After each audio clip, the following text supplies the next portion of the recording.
Chapter 681. The most important thing for Pai Lupi now was to test whether the potatoes could really be eaten. Compared to this matter, the other national affairs were not worth mentioning. Feng Xianling and Duru Hui were naturally the same. Compared to being able to produce 20 dan of grain per mu, other matters were nothing. Pai Lupi immediately ordered the palace guards to carefully send the harvested potatoes back to the palace and arrange for someone to guard them. After a little arrangement, Pai Lupi led the palace guards and Li Wanyu to Dingzhou village in Hu County. They were all riding fine horses. From Chang and city to Dingzhou village, it took them less than an hour to travel 100 miles. Because no one knew beforehand that Li Wanyu would come with Pai Lupi and the other big shots, the old housekeeper Li Heng was startled and hurriedly went forward to greet them. Li Wanyu pulled him aside and whispered a few words, but Li Heng frowned and shook his head. Lang Jun, I'm afraid this won't work. This is a saint coming in person. How could it be eaten? Li Heng repeatedly waved his hand. Li Wanyu glared at him and said, Don't talk nonsense. Just do what I tell you. Tell Niu Wu to go to Hu County and find Yang Quan. Yang Quan will give you this little face. Seeing that his Lang Jun was so insistent, Li Heng could only nod and agree helplessly. He went to make the arrangements. The Li family's 2 pots of potatoes were the same as the ones in the Xianxia temple. In total, they produced about 5 caddies of potatoes. Such a stable output made Pai Lupi and the others finally believe that the potatoes were indeed high-yielding. Now, the only doubt was, could the potatoes really be eaten? Li Wanyu was actually reluctant to eat potatoes. His family had harvested 5 caddies of potatoes, and there were less than 20 of them in total. If he kept them for planting, he would be able to harvest more than 100 caddies of potatoes in the next season. However, Li Wanyu also knew that if he didn't let Pai Lupi and the others personally taste the potatoes and confirm that they were edible and delicious, they wouldn't vigorously promote it. Therefore, even though Li Wanyu was reluctant, he still decided to take out half of the potatoes to let Pai Lupi and the others taste the delicious taste of potatoes. Of course, he would never admit that he was greedy. When the beautiful boss heard that he wanted to eat potatoes, she volunteered to cook. She also couldn't bear to let the kitchen maids in the residence take care of such precious potatoes. If they were wasted, then it would really be a sin. For Li Wanyu, even his beautiful superior felt that it was a great waste to take a few potatoes to roast and cook. However, in order to let Pai Lupi and the others see the edible value of potatoes, this must be done. Li Wanyu could only endure the heartache, carefully selected 4 smaller potatoes, and let them cook. In the reception room of Lai Hot, Pai Lupi, Feng Xianling, and the others were drinking tea, anxiously waiting for Li Wanyu to present the potatoes. Even though Li Wanyu repeatedly assured that the potatoes were edible, not only delicious, but also filling, they didn't see it with their own eyes, and they didn't personally taste it, so they didn't believe it in their hearts. After waiting for a long time, they finally saw Li Wanyu carefully walk in with a tray. Hey, uncle, everyone, you must be waiting anxiously. The dishes made with potatoes are still in the process of cooking, and it will take some time. However, this nephew ordered people to roast a few potatoes, and they can be eaten directly. Uncle and everyone, you can first see the taste of the potatoes. On the tray, there were a total of 4 egg-sized potatoes. Pai Lupi and the others could naturally see that these were the potatoes that were dug out from the soil before, but they were roasted after being cleaned. Zio, is it really so easy to eat potatoes? Just throw them into a pot and steam them? Pai Lupi still didn't believe it. After all, whether it was rice or wheat, it wasn't so easy to eat. Hey, of course, uncle, you will know when you taste it. Of course, potatoes taste better when used to make dishes. These potatoes are really good things. Not only can they be eaten directly, but they can also be used to make dishes. They are very delicious. Cheng Yaojin, however, was dissatisfied and shouted, Zio, how can you be so stingy? How can these 4 potatoes be enough to eat? Aren't they just filling the gaps between the teeth? Li Wanyu rolled his eyes. Uncle Cheng, this nephew is distressed with just these 4. You know, if these potatoes are planted, these 4 potatoes can become 70 or 80. If it weren't for the fact that I want to make you believe that potatoes are really edible food, this nephew wouldn't even be willing to give up these four. Pai Lupi laughed. Zio is right. These potatoes are very precious now. If they can really be used as food, we will have sin today. Fong Xianling looked at the four potatoes and asked curiously, Zio, how did you cook these potatoes? Li Wanyu said, Master Fong, this can't be considered cooking. It's just simple roasting and boiling. These two are directly thrown into the firewood and roasted, and these two are placed in the pot and boiled. They can be eaten directly, so it's very simple. He then pointed to a small cup of salt on the tray. Uncle, you can dip the potatoes in some salt and eat them. They will be more delicious. After Li Wanyu finished explaining, he picked up a knife and cut the four potatoes into several small pieces, and then invited Pai Lupi and the others to taste. Fong Xianling and the others were still carefully looking at the cut potatoes when they saw Cheng Yaojin impatiently grabbing a piece of potato and throwing it into his mouth. This old guy chewed a few times, and his eyes lit up. Delicious. This potato is soft and fragrant. It's very delicious. Hearing this, Pai Lupi and the others didn't continue to study it. They each picked up a piece of potato with their chopsticks and chewed carefully. Not bad. This potato really tastes good. It's very delicious. Soft, smooth, and there is no smell at all. Your Majesty, this thing is really edible, and it's very delicious. Fong Xianling sighed again. I never thought that even the skin of this potato could be eaten. There is no waste at all. Li Wanyu laughed in his heart. He deliberately didn't peel the potatoes, and the officials of the Tang dynasty, including Pai Lupi, ate them directly together with the skin. Of course, the skin of the potato was not inedible, but the taste was slightly worse. Du Ruhui suddenly stood up and bowed deeply to Pai Lupi. Your Majesty, it's really amazing. If this potato can really produce 20 dan per mu, how grand will it be? The Tang dynasty will no longer have to worry about food, and the people will no longer have to starve. This subject congratulates Your Majesty. Congratulations, Your Majesty. Congratulations, Your Majesty. Fong Xianling and Cheng Yaojin also immediately stood up and bowed to Pai Lupi to congratulate him. Pai Lupi also laughed happily. Ha, dear officials, please rise. Speaking of which, this is all thanks to Zio. I never thought that there would really be 20 dan per mu of grain in this world. Zio, tell me, how should I reward you? Cheng Yaojin also laughed. Your Majesty, Zio has made many contributions.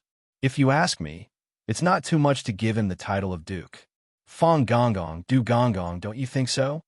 Fong Xianling and Du Ruhui naturally laughed and nodded to show that they agreed with Cheng Yaojin's words. In fact, it was not too much to give this young man in front of them the title of Duke. Pai Lupi nodded slightly. Your words are reasonable. I have said before that I want to reward Zio. Now that Zio has contributed crops like potatoes, it is reasonable to give him the title of Duke. Li Wanyu, on the other hand, was sweating profusely. What Duke? If he was really given the title of Duke by Pai Lupi, how could he marry his beautiful superior? When Emperor Xianxia wanted to talk about marriage for him, Li Wanyu realized that it was not a good thing for him to have a high title before marrying his beautiful superior. If it was just taking a concubine, no one would gossip. But if he wanted to marry his beautiful superior, it would be really troublesome. He was already very satisfied with the title of Duke. If Pai Lupi gave him the title of Duke now, he was afraid that Li Wanyu could only cry. Uncle, I'm still young. Please don't give me any more titles. Li Wanyu hurriedly declined. If Uncle must give me a title, why don't you give me some fields? Chapter 682. Li Wanyu was originally not interested in how much land he owned. After all, compared with the industries he started, the output of the land was pitifully small. Moreover, it was troublesome to hire a large number of tenants to farm. The officials and nobles of the Tang dynasty, and even the bureaucrats and gentry of later generations, all aimed to own more land. But in fact, these people just did not have other ways to make money. Ever since the Li clan had become one of the nobility of the Great Tang and had accumulated so much gold and copper coins in their treasury that it was almost impossible to store them, The old steward Li Heng had been incessantly urging Li Wanyu to buy farmland. In the old man's opinion, it would be best if Li Wanyu could buy all the land in Hu County and Guangzhong Road. Neither Li Wanyu nor Su Changqing had any interest in this. The output of 1,000 mu of land a year was probably less than the output of a winery in a day. They would not buy land if they had nothing better to do. However, things are different now. The reason why Li Wanyu asked Pai Lupi for land was because he had other plans in mind. Li Wanyu's words surprised Pai Lupi. "Zio, have you thought it through? Do you really only want some land as a reward?" "Yes, uncle. You can just reward me with some of the land in this county," Li Wanyu said with a smile. Pai Lupi looked at Fong Xianling and Du Ruhui inquisitively. He wanted to see what they would say. Du Ruhui thought for a while and said, "Your Majesty, since Zio said so, there is nothing wrong with it. After all, Zio is still young. It is not a good thing to give him the title of Duke at the age of 17. Why don't we do as Zio said and give him 10,000 mu of land in Hu County as compensation?" "Your Majesty, Kuming's words are reasonable.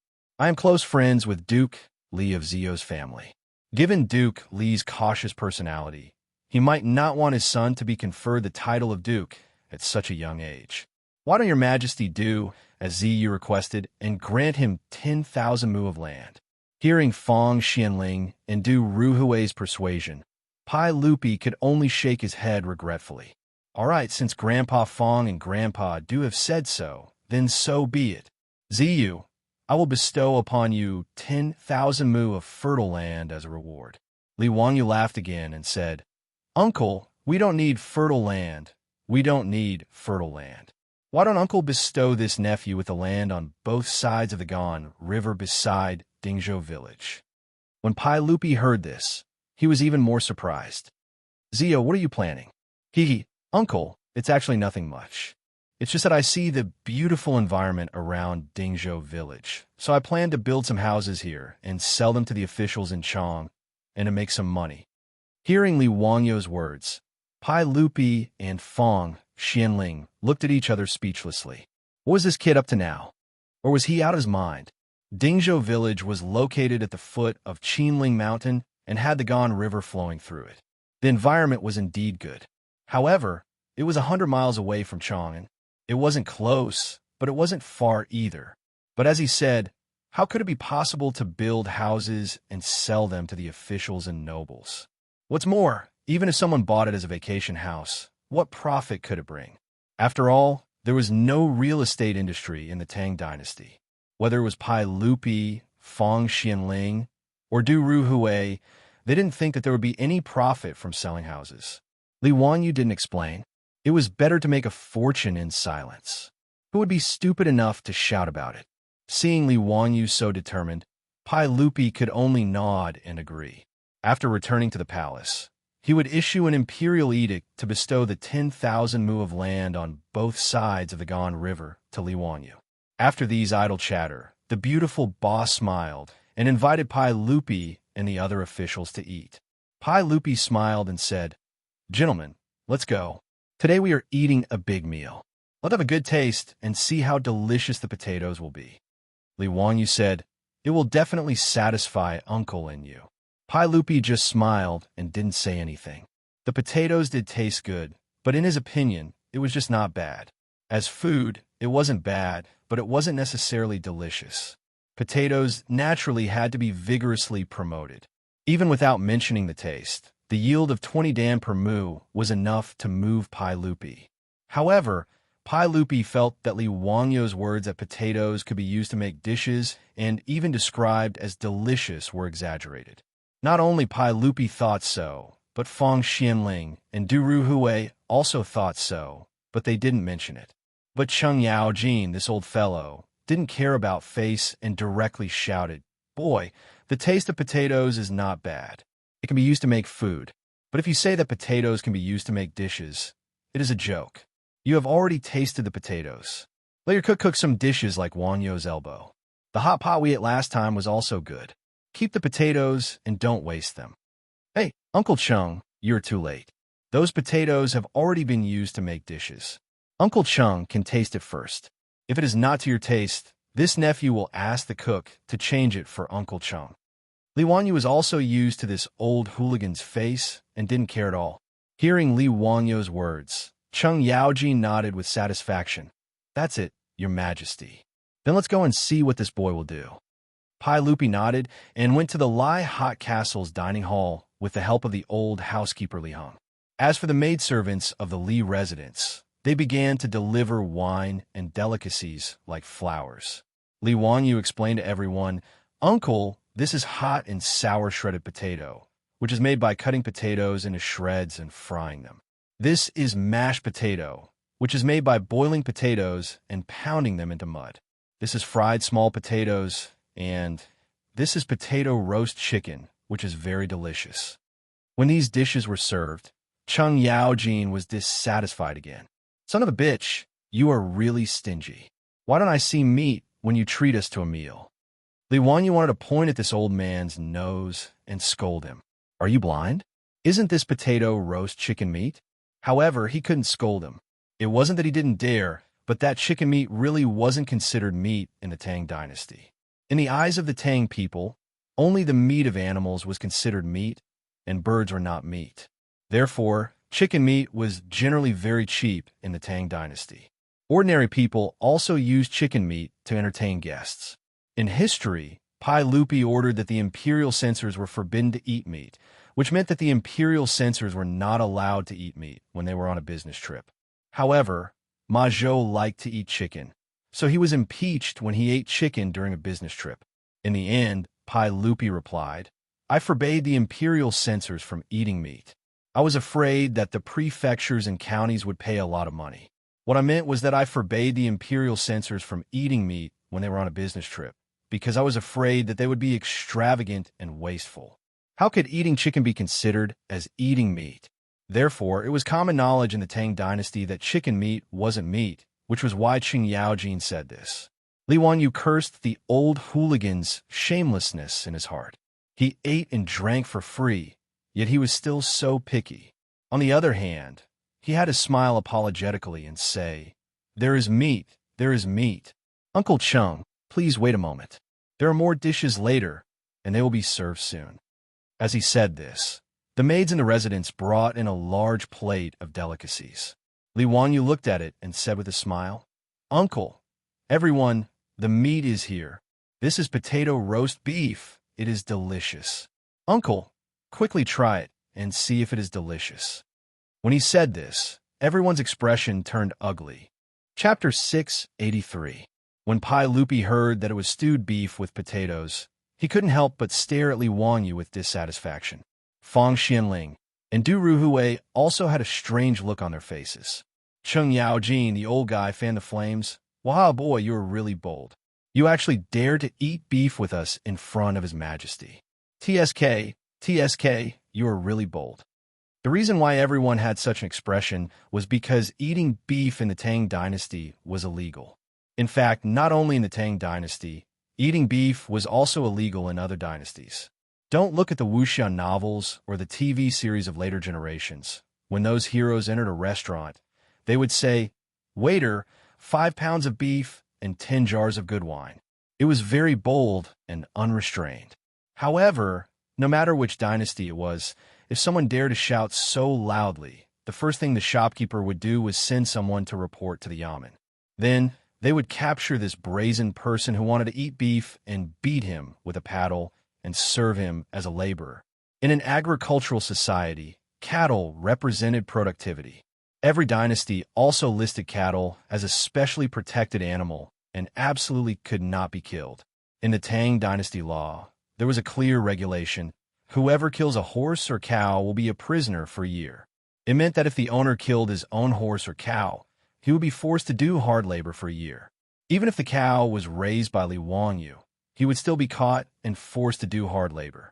Of course, he was a noble, so he would not be forced to do hard labor, but at least he would be punished. In the Tang dynasty, even the old, weak, sick, and disabled cows could not be killed.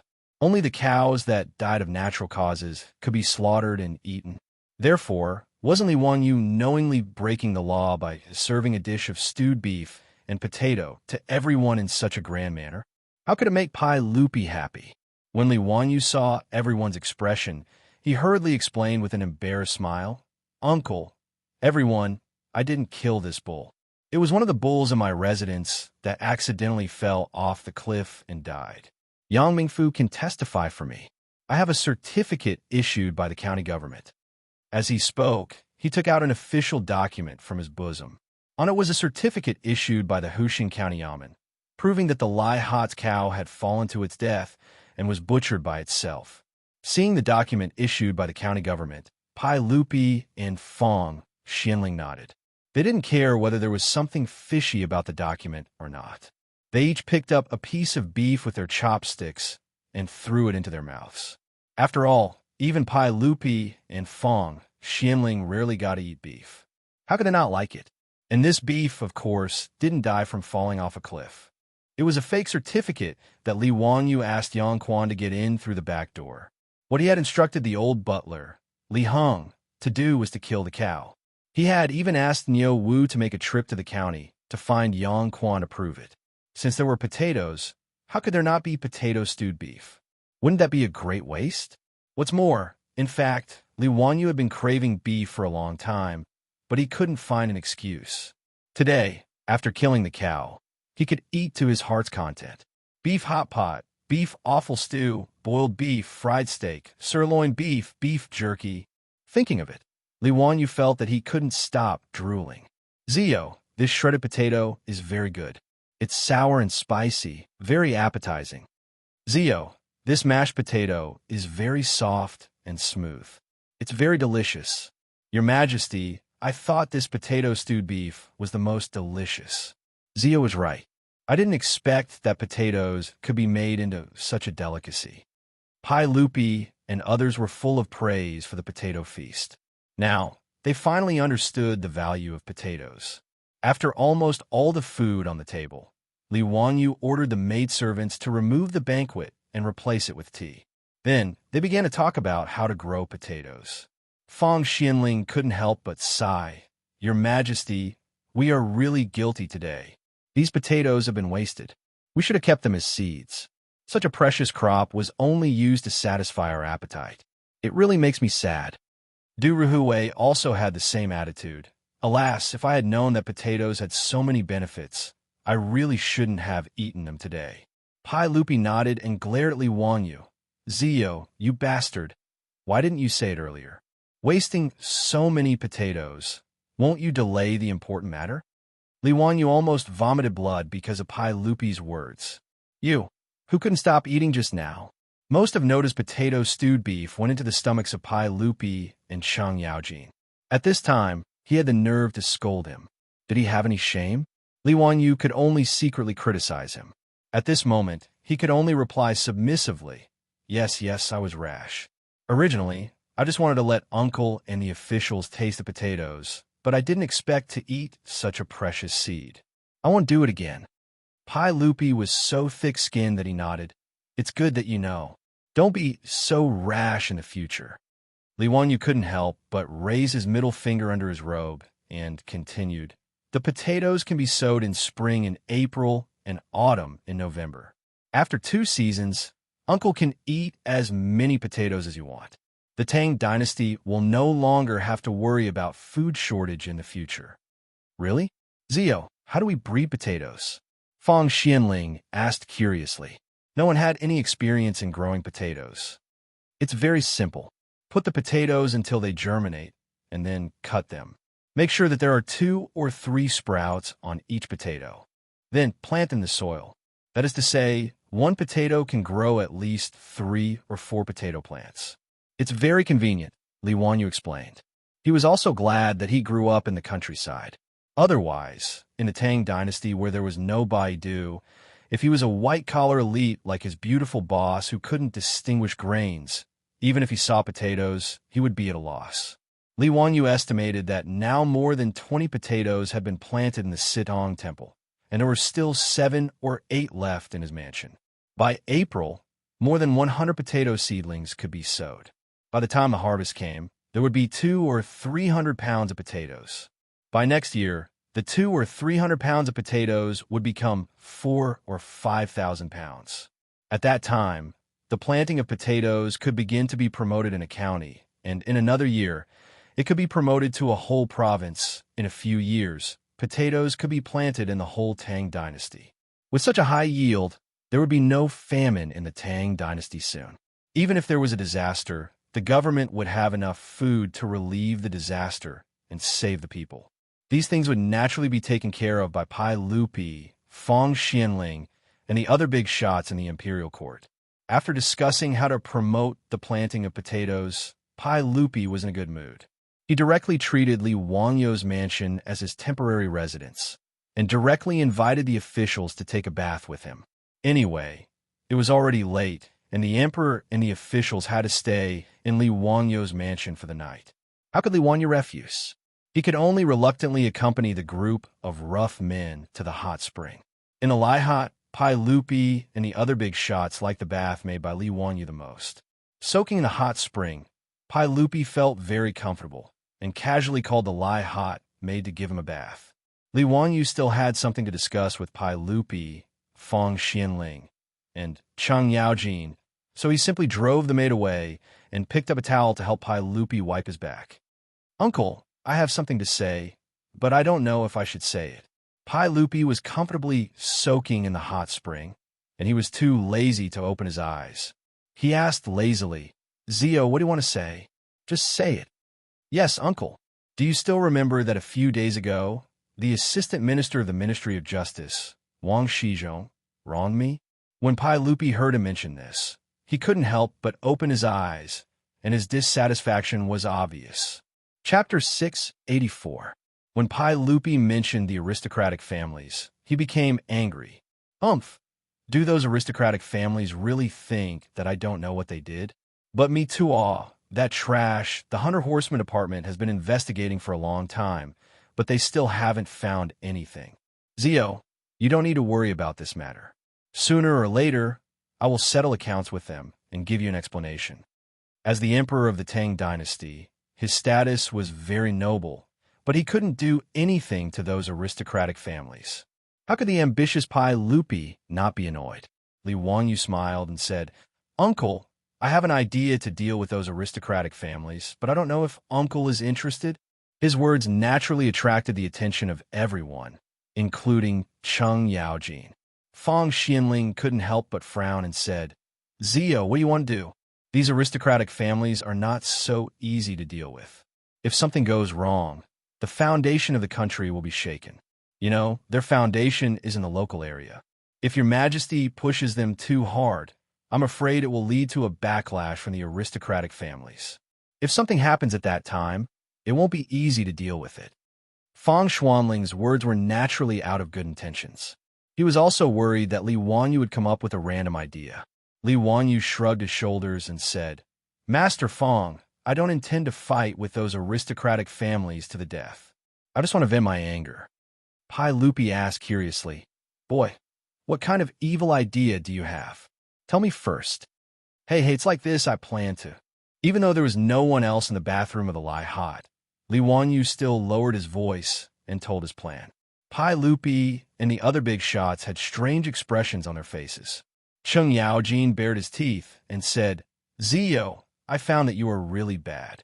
In the future, I will let my 3 stupid sons stay away from you, so that they won't be cheated by you and lose money for you." Li Wangyou was speechless. What the hell is this old hooligan talking about? Unexpectedly, Duru Hui also agreed. "You know that your words are reasonable. This old man also has to make my 2 sons stay away from Ion Worry." "Ha!" Pai Lupi laughed even louder. "Everyone, do you now know how cunning this brat is?" Li Wangyou couldn't be bothered with a few big shots teasing. He could only ask, "Uncle, everyone, what do you think?" Pai Lupi glanced at him. "Since you've already started, why are you still asking me?" "Hee, uncle, if it weren't for you and the other officials, I'm afraid those aristocratic families wouldn't have been fooled." Li Wangyou laughed. Pai Lupi nodded and waved his hand in front of Li Wangyou. "I can participate, but I want this much." Li Wangyou was speechless. This mother of Aster's cur was too greedy. He actually asked for 50% of the profits. He didn't hold back and directly bargained, "Uncle, 20% at most. You can't let me and the other officials work for free, right? There are 5 of them, so 20% from each family should be fine, right?" Pai Lupi looked at Fang Xianling and the others. "What do you think?" Fang Xianling said, "Haha, I can participate in this fun.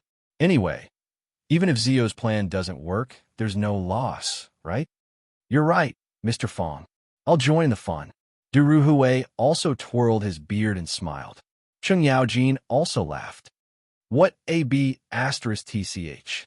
I'm looking forward to the success of Zio's plan. It'll be very interesting." Seeing that no one objected, Pai Lupi naturally smiled and nodded. He raised his wine glass and gestured to everyone. "In that case, we'll follow Zio's plan." "Haha, I'm actually looking forward to it too. Come, everyone cheers. Cheers." The big bathroom of Lai Hot was filled with the laughter of several old men. Under the rule of Chang and County, something happened in Duku County, which was 60 miles south of Chang and City. Xinghua Temple, which was located 30 miles away from Duku County, had a new abbot recently. The abbot's Buddhist name was Xingdao, and he had a lay disciple with him. Originally, there was nothing strange about this matter, because Xinghua Temple was originally a small temple with only an old presiding monk. After the old abbot passed away, there was no monk in Xinghua Temple. If the villagers of Xiaohou village didn't take care of Xinghua Temple from time to time, the temple would have been abandoned. Xinghua Temple was also a small temple with only 3 halls. Even the most important Mahavira hall in the temple looked dilapidated. Even the clay statue of the Buddha had not only fallen off, but the clay statue itself had also been damaged a long time ago. However, Xinghua Temple didn't have a lot of incense, and the surrounding villagers didn't have much money, so it became more and more decayed, and no monk was willing to take over this temple. However, the Xingdao monk went to the county government of Duku County a few days ago with the certificate and documents issued by the Zongjing Temple to handle the handover procedures of the temple. Not everyone could be the abbot of a temple in the Tang dynasty. The abbot had to be approved by the Zongjing Temple and be issued with a certificate and documents before he could take over the temple. The Zongjing Temple not only managed the royal family, but also the monks and Taoists in the world. Every temple had its own property. The government didn't collect taxes or exploit the property of the temple. All in all, this was not a small amount of wealth. However, Xinghua Temple was different because it was too poor and didn't have a lot of incense. There were no fields, no tenants, and no money. The only thing that belonged to the temple was a broken stone mountain behind the temple that even birds didn't want to shit there.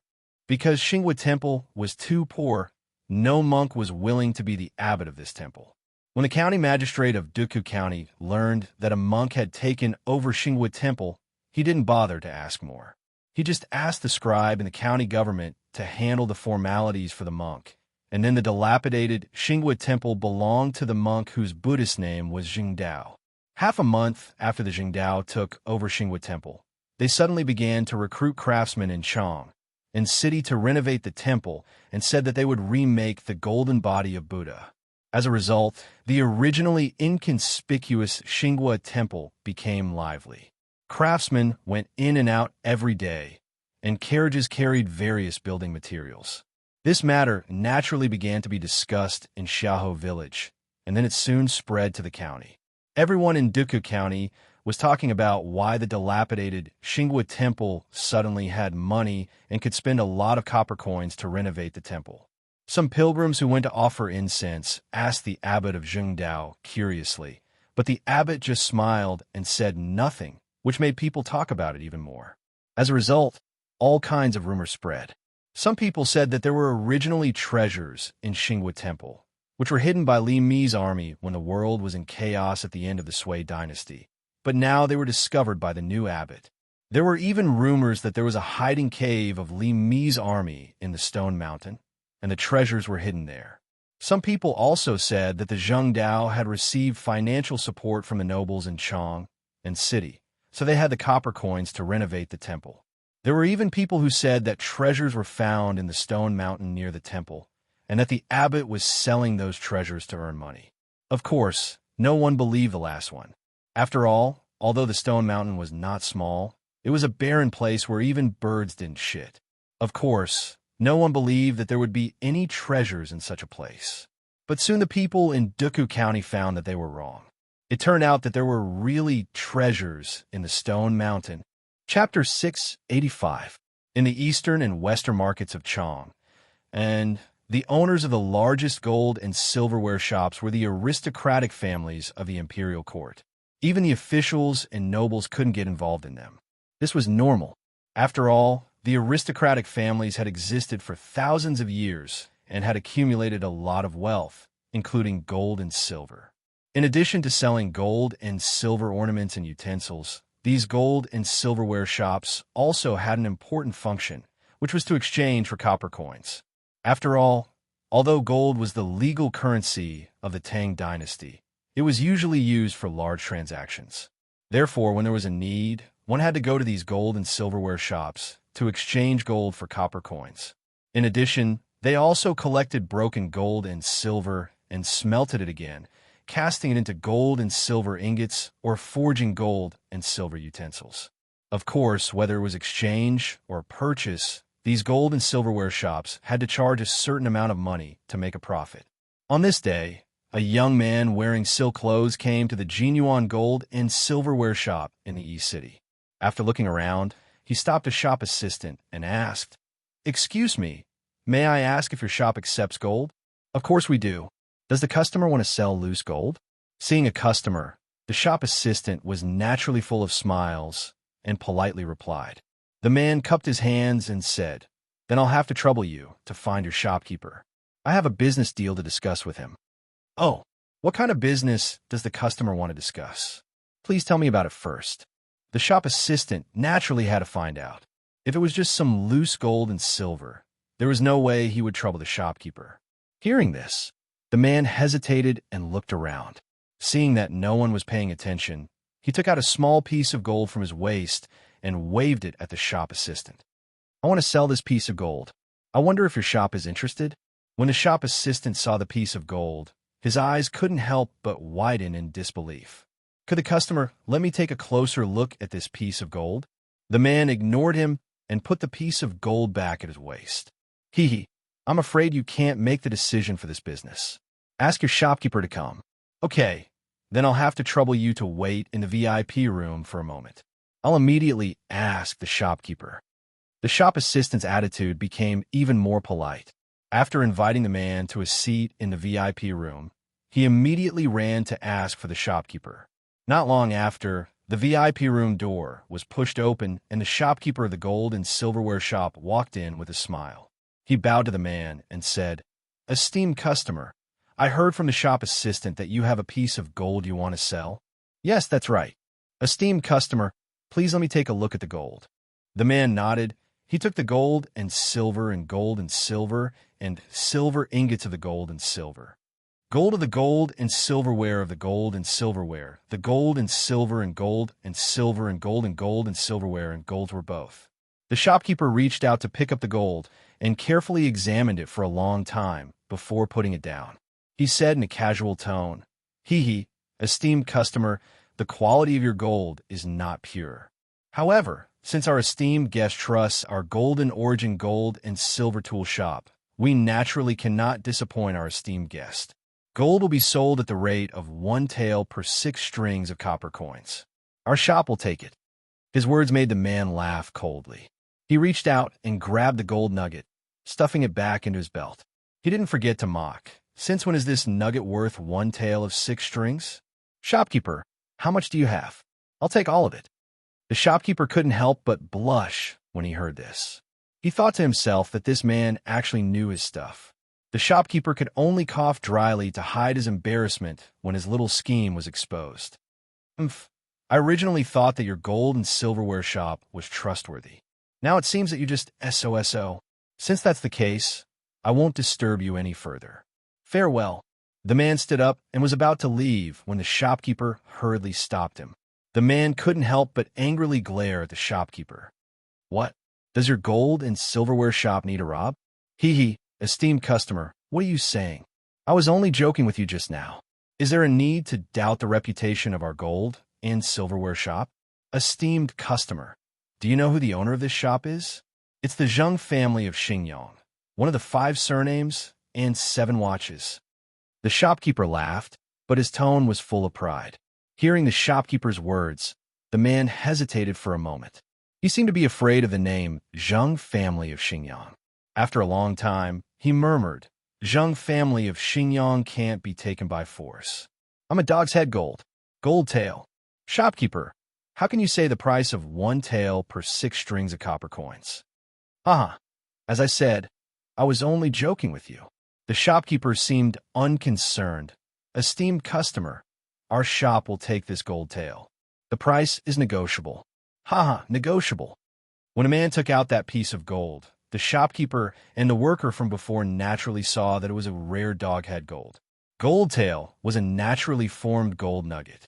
Because it was rare, its price was very high. Gold tael could only be found by chance. Once it was found, it would be kept as a treasure. Its price naturally couldn't be compared to ordinary gold.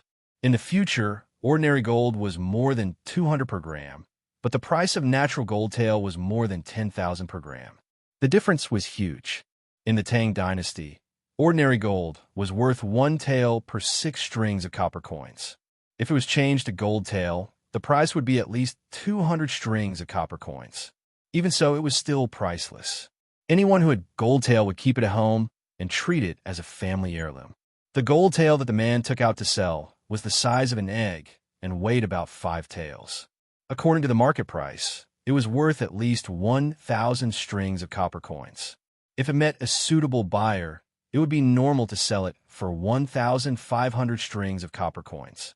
Previously, the shopkeeper wanted to bully the man because he didn't know the business and tried to buy it at the price of ordinary gold. The price difference was huge. Now that the man knew the price of the gold tael, the shopkeeper naturally didn't want to take advantage of him. He directly said, Esteemed customer, how about we sell this gold tael for 200 strings of copper coins? The man thought for a while and counteroffered 230 strings of copper coins. The shopkeeper shook his head. Haha, esteemed customer, no one in Chang'an will accept this price. You should know that our gold and silver shop also needs to make money. How about 210 strings of copper coins? Our Zheng family of Xingyang won't let you suffer a loss. The shopkeeper's words always mentioned the Zheng family of Xingyang. Naturally, he wanted to let the man know the background of his gold and silver shop and put pressure on him. The man hesitated for a long time and finally nodded. The shopkeeper immediately called the shop assistant and weighed it. The gold tael weighed 5 taels and was sold for 1,113 strings of copper coins. Both sides wrote down the sales documents and found someone to be a witness. They pressed their fingerprints and the transaction was completed. As for the 1,000 strings of copper coins, the man naturally couldn't take it with him. He asked the shopkeeper to help him exchange 1,000 strings of copper coins into gold ingots. He also asked the shop assistant to call a carriage for him from Shunfeng Carriage Shop in the East Market and carry the remaining 100 strings of copper coins. After the carriage left with the copper coins, the shopkeeper suddenly pulled the shop assistant and said, Go, ride a horse and follow the carriage. See where the man is staying. The shop assistant didn't dare to hesitate. He nodded and took out a horse from the shop and followed the carriage from a distance. Chapter 686.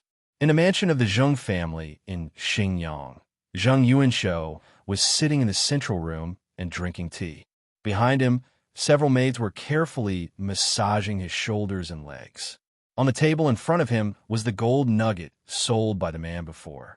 On the other side, the shopkeeper of the Jinyuan gold and silverware shop knelt down in fear and trepidation and answered carefully.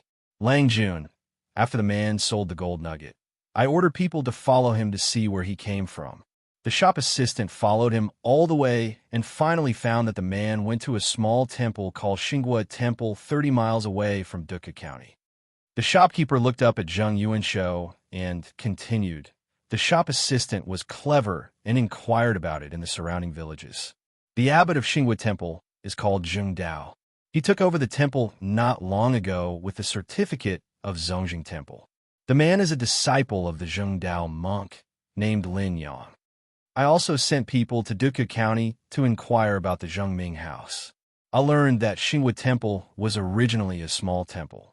Except for the stone mountain behind the temple, there was no other temple property and no incense offerings. But after the Jingdao monk took over the temple, he recruited craftsmen in Chang and city recently, bought a lot of building materials, and began to renovate the temple. I also heard that there were many rumors about this in Duke County. The shopkeeper's words finally made Zheng Yuanshou a little interested. He slightly raised his eyelids and asked, "What rumors?" It is said that the stone mountain behind Xinghua Temple used to be Li Mi's hiding cave at the end of the Sui dynasty. There were various treasures hidden in it. Now it was discovered by the Zhengdao monk. But Zheng Yuanshou glanced at him. But what? But I think that the rumors are not true.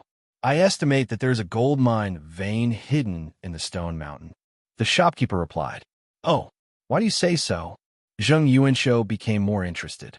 The shopkeeper pointed to the gold nugget on the table and said, "Lang Jun, there are many rumors among the people that this gold nugget is formed by meteorites falling from the sky. In fact, it is not. I know that this gold nugget is produced from gold mines. I have been in the business of gold and silverware for many years, so I know a lot about gold mines. Wherever nugget gold was found, there was bound to be a gold mine. Therefore, nugget gold was also known as mother of gold. I'm guessing that there is an 80% chance that this doghead gold was dug out by the righteous path monk from the stone mountain." Zheng Yuanshou reached out and picked up the gold nugget. After rubbing it for a while, he asked, "Isn't it possible that the monk dug it up somewhere else and sold it to repair the temple?" The shopkeeper shook his head. "Lang Jun, this gold dog's head was only sent to be sold today, but that righteous monk had already started recruiting craftsmen to repair the temple half a month ago. Your humble servant went to Duku County's government office to inquire about it. That day when the monk went to receive the temple, he did not have any valuables with him, and his layman disciple's clothes were very shabby. But today when I saw Lin Yang, he was wearing brand new silk clothes, which are very expensive. Obviously, he bought them recently. In other words, that righteous monk and his disciple suddenly became rich half a month ago." Zheng Yuanshou nodded. "Yes, what you said makes sense. This is interesting. It was rare to find a gold mine in the property of a small temple.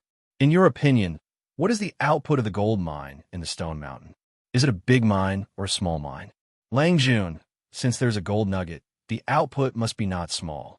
The gold mines in Poyang, Lishui, Bonin, and other places are all famous in the world. But when these gold mines were first excavated, they all found gold nugget." The shopkeeper's words were naturally not nonsense. Any gold mine that could find gold nugget was a famous big mine in the world. Once the gold nugget was confirmed, it was a big deal for gold mining. Zheng Yuanshou nodded his head. "In that case, we have to make a good plan. I'm afraid that a small Xinghua temple won't have the fortune to hold a gold mine. Lang Jun is right, but that stone mountain is the property of Xinghua Temple. I'm afraid it's not easy." The shopkeeper carefully replied. The property of the temple was not taxed, nor was it managed by the government. Even if the Zheng family of Xingyang was one of the 5 families and 7 watchful families, it was not easy for them to seize the property of the temple. If the news was leaked, they would be attacked by all the monks in the world. Even the Zheng family of Xingyang would not be able to bear it. Zheng Yuanshou did not comment on this and just smiled lightly. "It's just a monk. You don't have to worry about it. I have my own decision. You did a good job. Go back to the public account and get 100 strings of copper coins as a reward. You can leave now." The shopkeeper naturally did not dare to say more. After thanking him 1,000 times, he left. Zheng Yuanshou pondered for a moment and then asked someone to invite his cousin, Zheng Xianxia. The 2 leaders of the Zheng family whispered to each other for a long time in the central room. Then, they summoned a few more troops and gave them some instructions. After that, the troops left to carry out their orders. In the next few days, more information was reported to Zheng Yuanshou and Zheng Xianxia. The troops of the Zheng family had secretly searched the stone mountain behind Xinghua Temple and found a hidden tunnel. It was obvious that the tunnel had been excavated for a long time. There was a tunnel of more than 100 meters in the stone mountain, and there were many scattered ores and mining tools in the tunnel.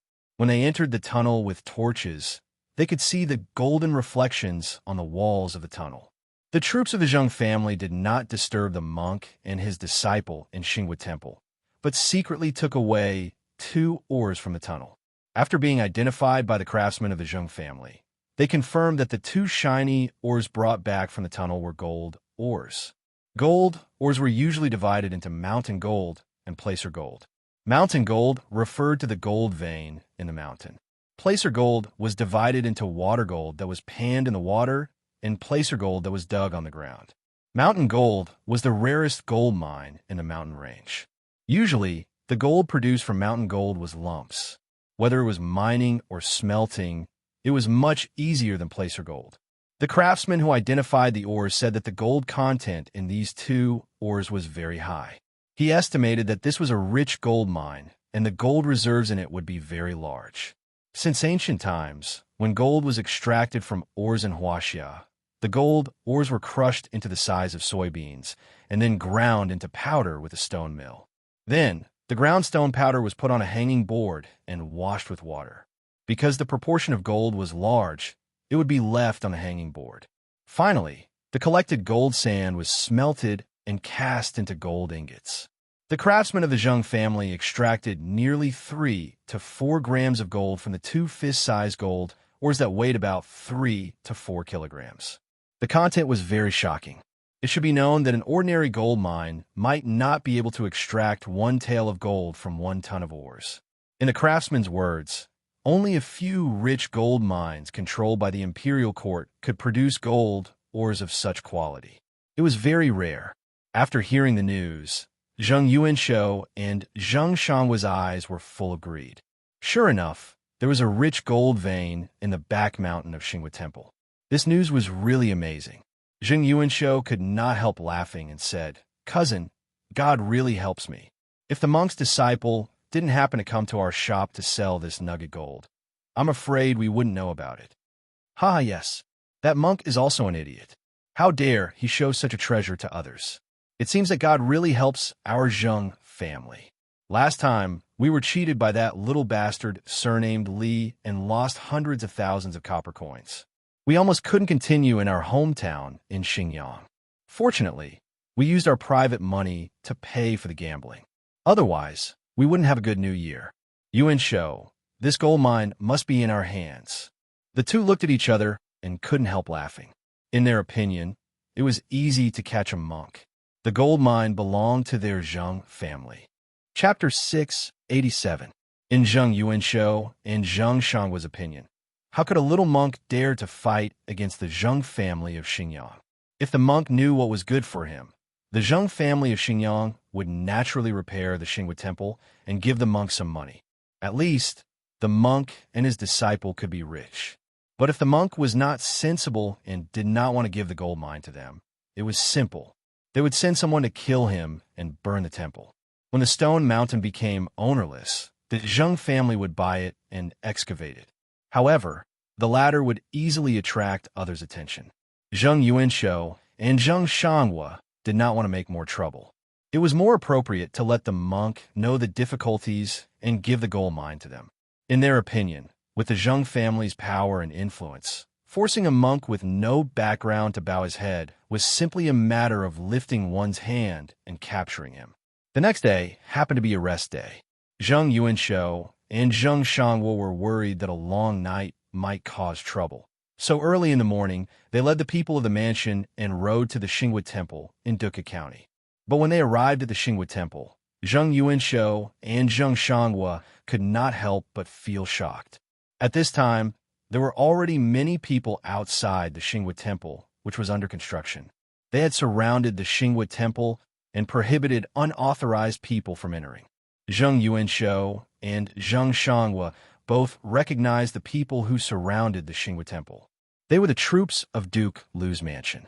The troops of Duke Lu's mansion did not seem to expect that they would meet the Zheng family of Xinjiang here.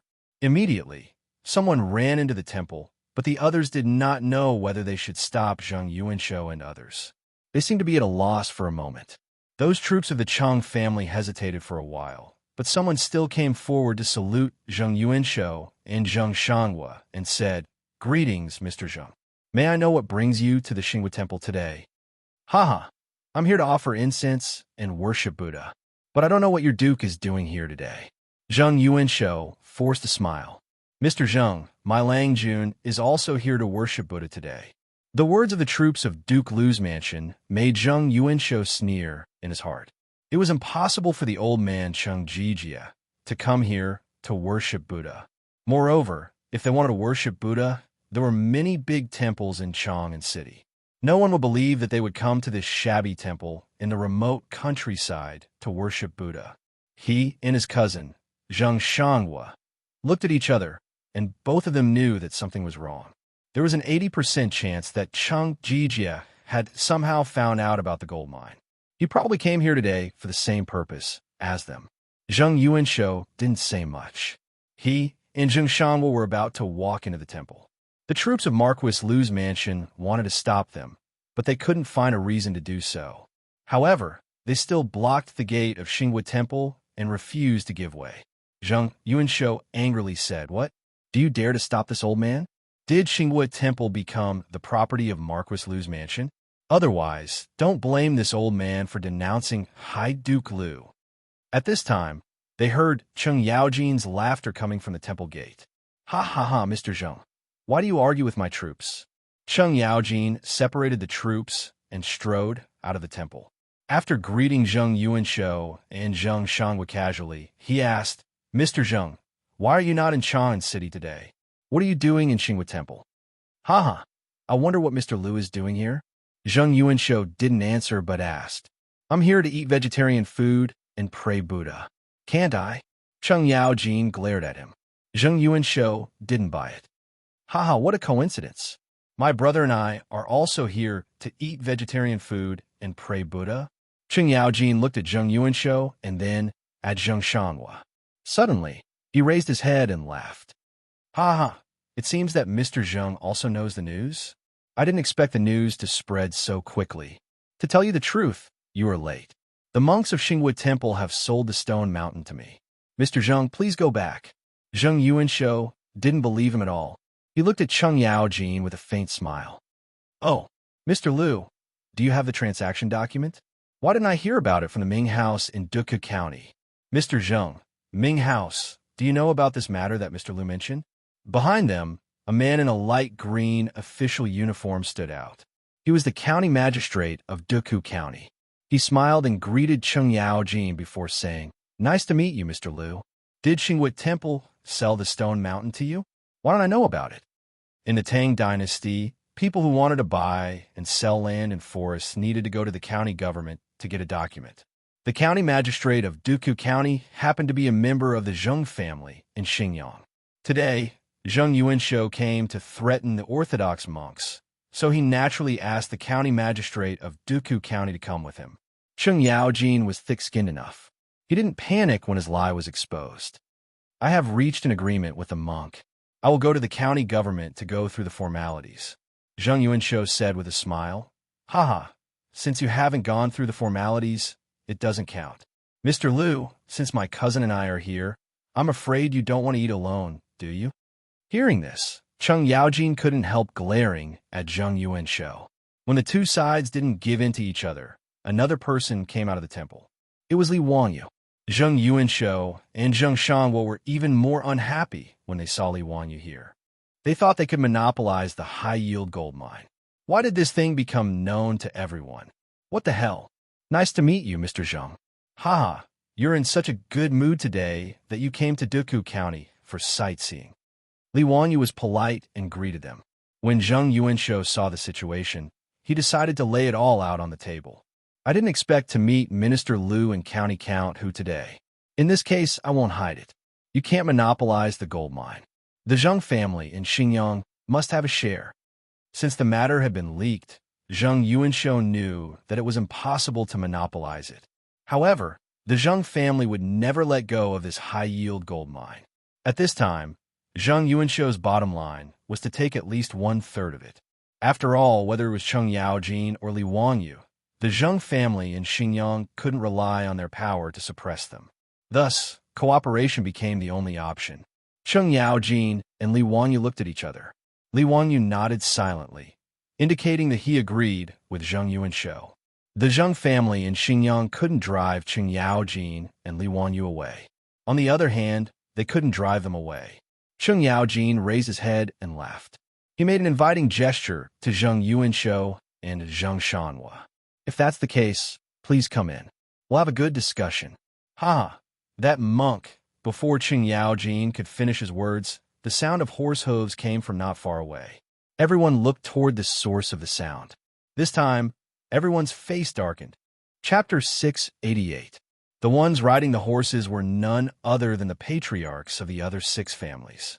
Apart from the Zheng clan of Xinjiang, the Chui clan of Bowling, the Chui clan of Qinghe, the Lu clan of Fanyang, the Li clan of Longxi, the Li clan of Zhao County, and the Wang clan of Taiyuan were all present.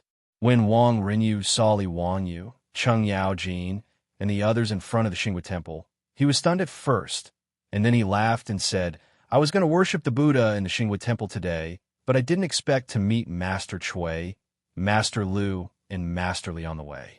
What a coincidence." Zheng Yuanshou's face became more and more ugly.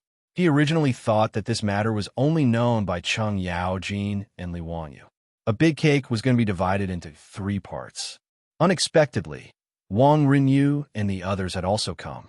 How were they going to divide the pie? As for Wang Rinyu's claim that he came to Xingwu Temple to worship Buddha, Zheng Yuanshou didn't believe it all.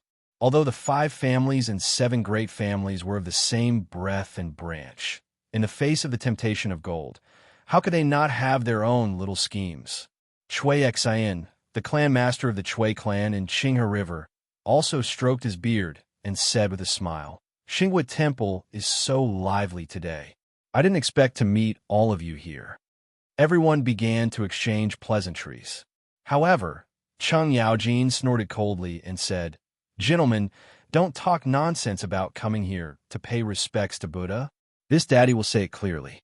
Since all of you are here for the gold mine, then let's discuss it together. But I'll say this first. Don't even think about giving me my share." Cheng Yaojin's words were very rude, but Wang Rinyu, Chui Xian, and the others pretended not to hear. They chatted and laughed as they walked into the temple. Zheng Yuanshou and Zheng Shanhua looked at each other, and both felt that there was something strange about this matter.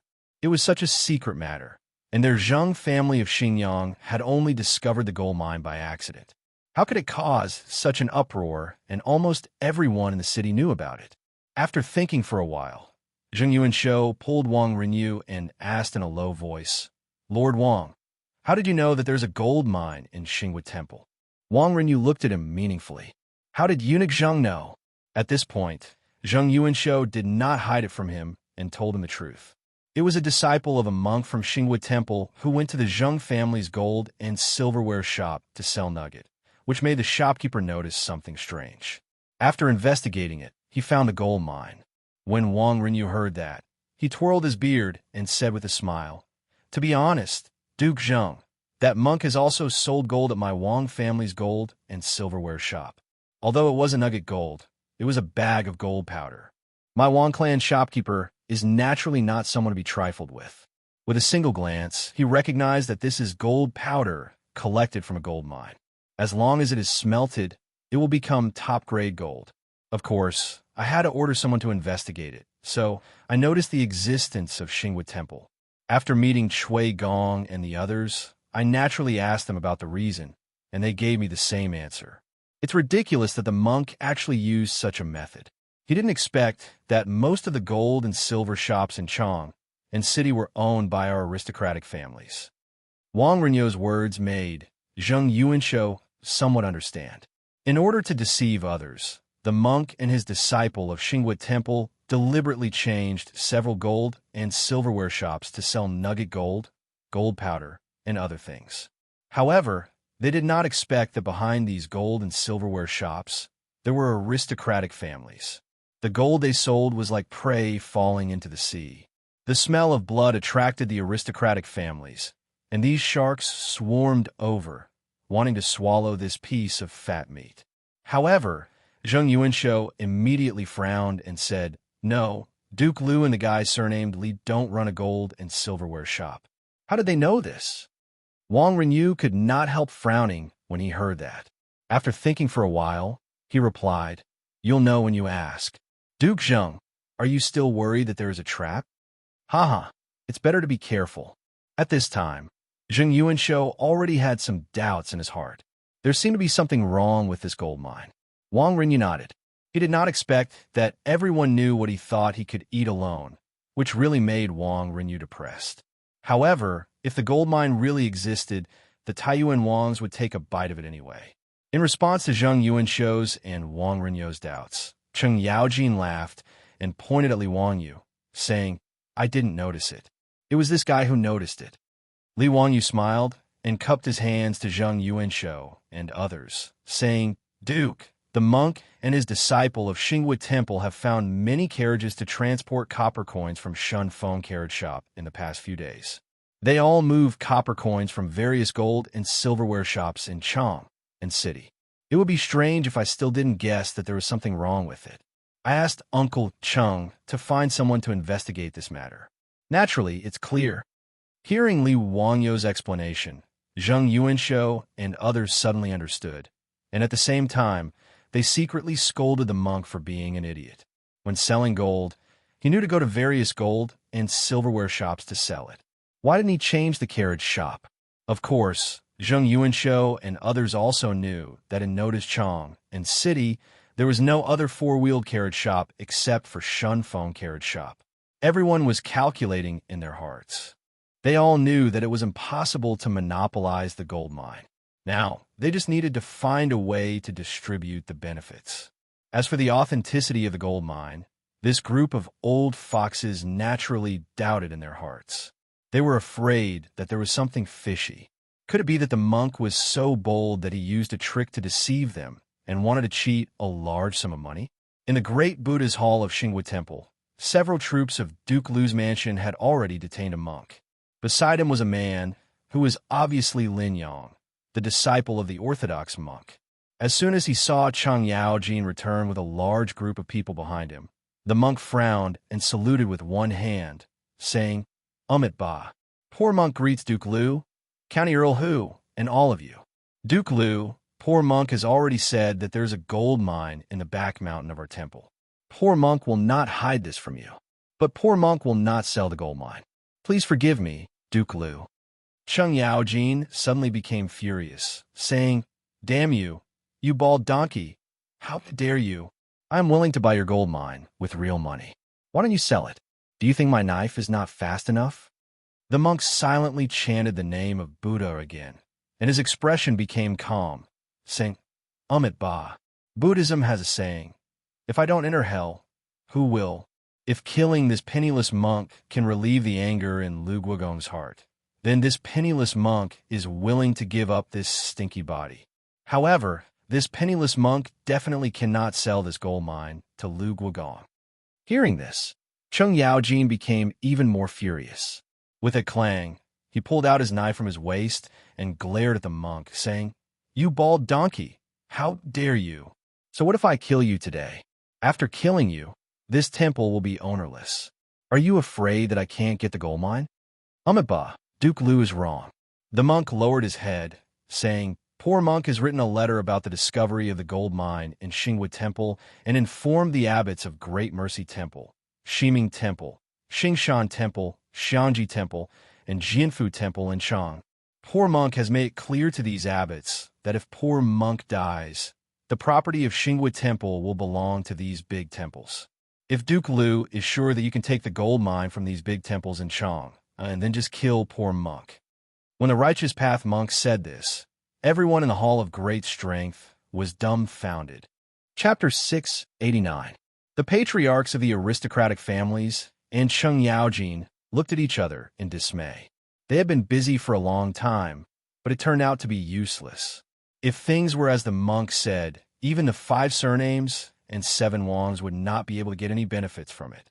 After all, compared to the Buddhism sect that had believers all over the Tang Empire, The noble Duke of Lu, or the 5 surnames, and 7 Wangs would not be able to snatch food from the mouth of the Buddhism sect.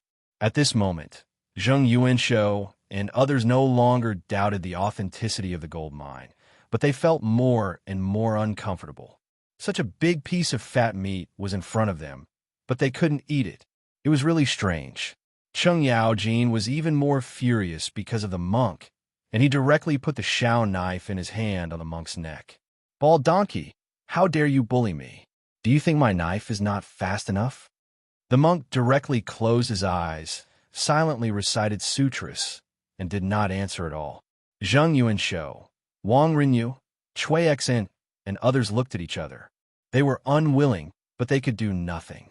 They really didn't know what to do when they met a monk who was not afraid of death. It was easy to kill the monk and his disciple, but in this way, the temple property of Xinghua Temple would be jointly owned by several big temples in Chang and city, and they could not get any benefits from it. Li Wangyu, who had been silent, suddenly said, "Uncle Chang, calm down. Don't frighten the master." Li Wangyu stepped forward to pull Cheng Yaojin away, and then bowed to the monk. "Master, you don't know these Langjuns, right? Let me introduce them to you. Except for High Duke Lu, these Langjuns are the Chui clan of Bowling, the Chui clan of Qinghe, the Lu clan of Fanyang, the Li clan of Longxi, the Li clan of Zhao County, the Wang clan of Taiyuan, and the Zheng clan of Xinjiang." Li Wanyu pointed to Zheng Yuanshou and others, and continued to persuade. "Master, you are a monk. Why do you have to offend High Duke Lu, High Duke Zheng, and High Duke Shui for these useless things? Did the master think that he could live a good life by guarding this gold mine? Why do you have to offend so many people for the sake of worldly things?" The monk looked up at Li Wanyu and opened his mouth. However, he only chanted a Buddhist mantra and remained silent. Zheng Yuanshou and company turned anxious when they saw this. They cursed the monk inwardly. He was like a rock in a latrine, smelly and hard. Li Wanyu's face also showed a bit of impatience. "Master, I respect you as a monk. That's why I'm persuading you in such a pleasant manner. Could it be that the great master was willing to sacrifice his life for money? For the sake of some gold, he was willing to disregard his own life and that of his disciple? Buddhists should abstain from greed, but why was the master so greedy? This is not something a monk would do."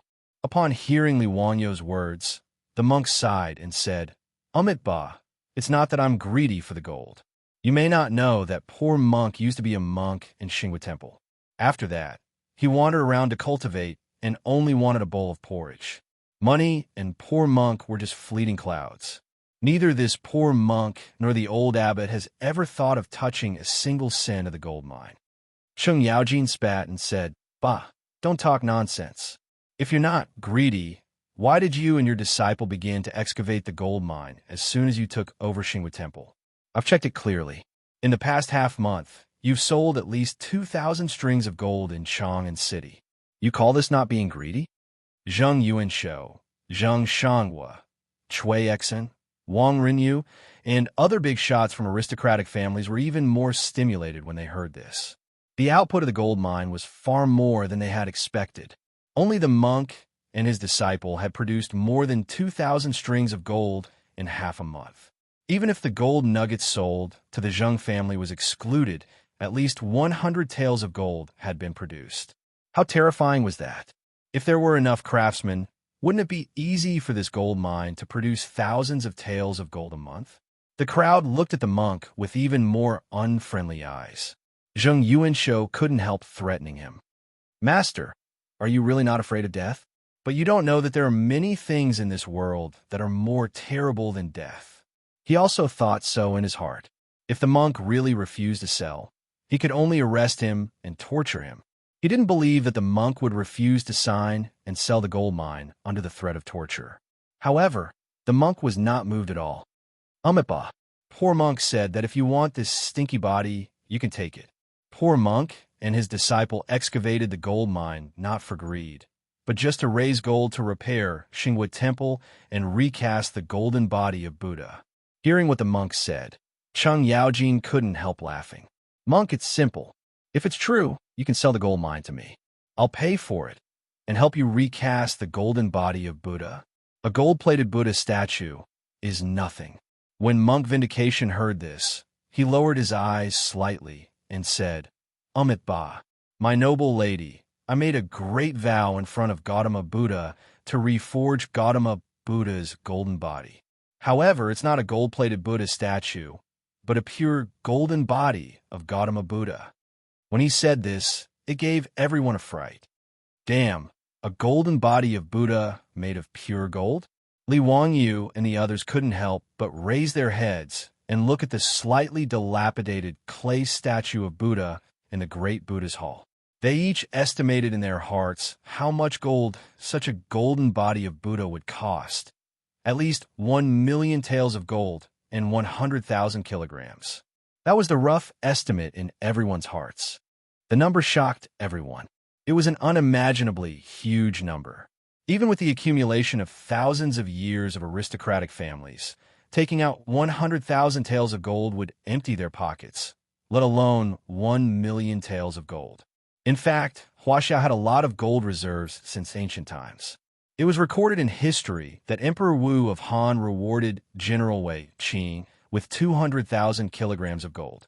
When Wang Mang married the empress in his later years, he used 30,000 kilograms of gold. During Wang Mang's time, the palace alone had more than 700,000 kilograms of gold. However, Wuxia had the habit of burying people in extravagant burials since ancient times. According to the Book of Jin, the Emperor of Han was buried in a mausoleum for a year after he ascended the throne. The tribute from the world was divided into 3 parts. One part was for the ancestral temple, one part was for the guests, and the last part was for the mountain mausoleum. 1/3 of the country's treasury was buried in the ground with an emperor. Over thousands of years, countless emperors and scholars had brought a lot of gold into the mausoleum. Therefore, when Wuxia reached the Tang and Song dynasties, there was less and less gold. It wasn't that 1,000,000 taels of gold didn't exist, but it was an extremely huge number. Zheng Yuanshou couldn't help but burst out laughing. Monk, your joke is too funny. Using 1,000,000 taels of gold to build a golden body of Buddha, you really dare to dream. The righteous path monk shook his head. This is not impossible. The old abbot and I have already ascertained many years ago that the gold mine reserves behind the temple are astonishing. Even 10,000,000 taels of gold may not be impossible. This poor monk is willing to use 1,000,000 taels of gold to cast a golden body for Buddha. Therefore, this gold mine will definitely not be sold, even if you nobles kill this poor monk. The major temples in Chang and city will naturally fulfill poor monk's great wish, build a golden body of Buddha, and enshrine it in Xinghua Temple. The monk's words immediately stimulated the greed of Zheng Yuanshou and the others. How amazing was the reserves of 10,000,000 taels of gold. Chapter 690. Zheng Yuanshou and the others did not doubt what the monk said. After all, the gold ores taken out from the mine in Zhongtu Prefecture were amazing. Ordinary gold ores might not produce 1 tael of gold, even 2,000 to 3,000 kilograms. The ores behind Xinghua Temple were indeed extremely rare and rich in gold. According to the estimation of the craftsmen, they found 1 tael of gold could be produced from 1,000 kilograms of ores, which was very terrifying. The stone mountain of Xinghua Temple was not small, so it was not strange for it to produce hundreds of millions of tons of gold ores. In this way, they would believe it if it really had a reserve of 10,000,000 taels of gold. But at this moment, facing this righteous monk, the masters of the aristocratic families did not know how to deal with him. For a moment, there was a deadlock in the great Buddha's hall. No one was willing to give up just like that. However, if they wanted to continue seizing this gold mine, they didn't know how to do it in such a short period of time.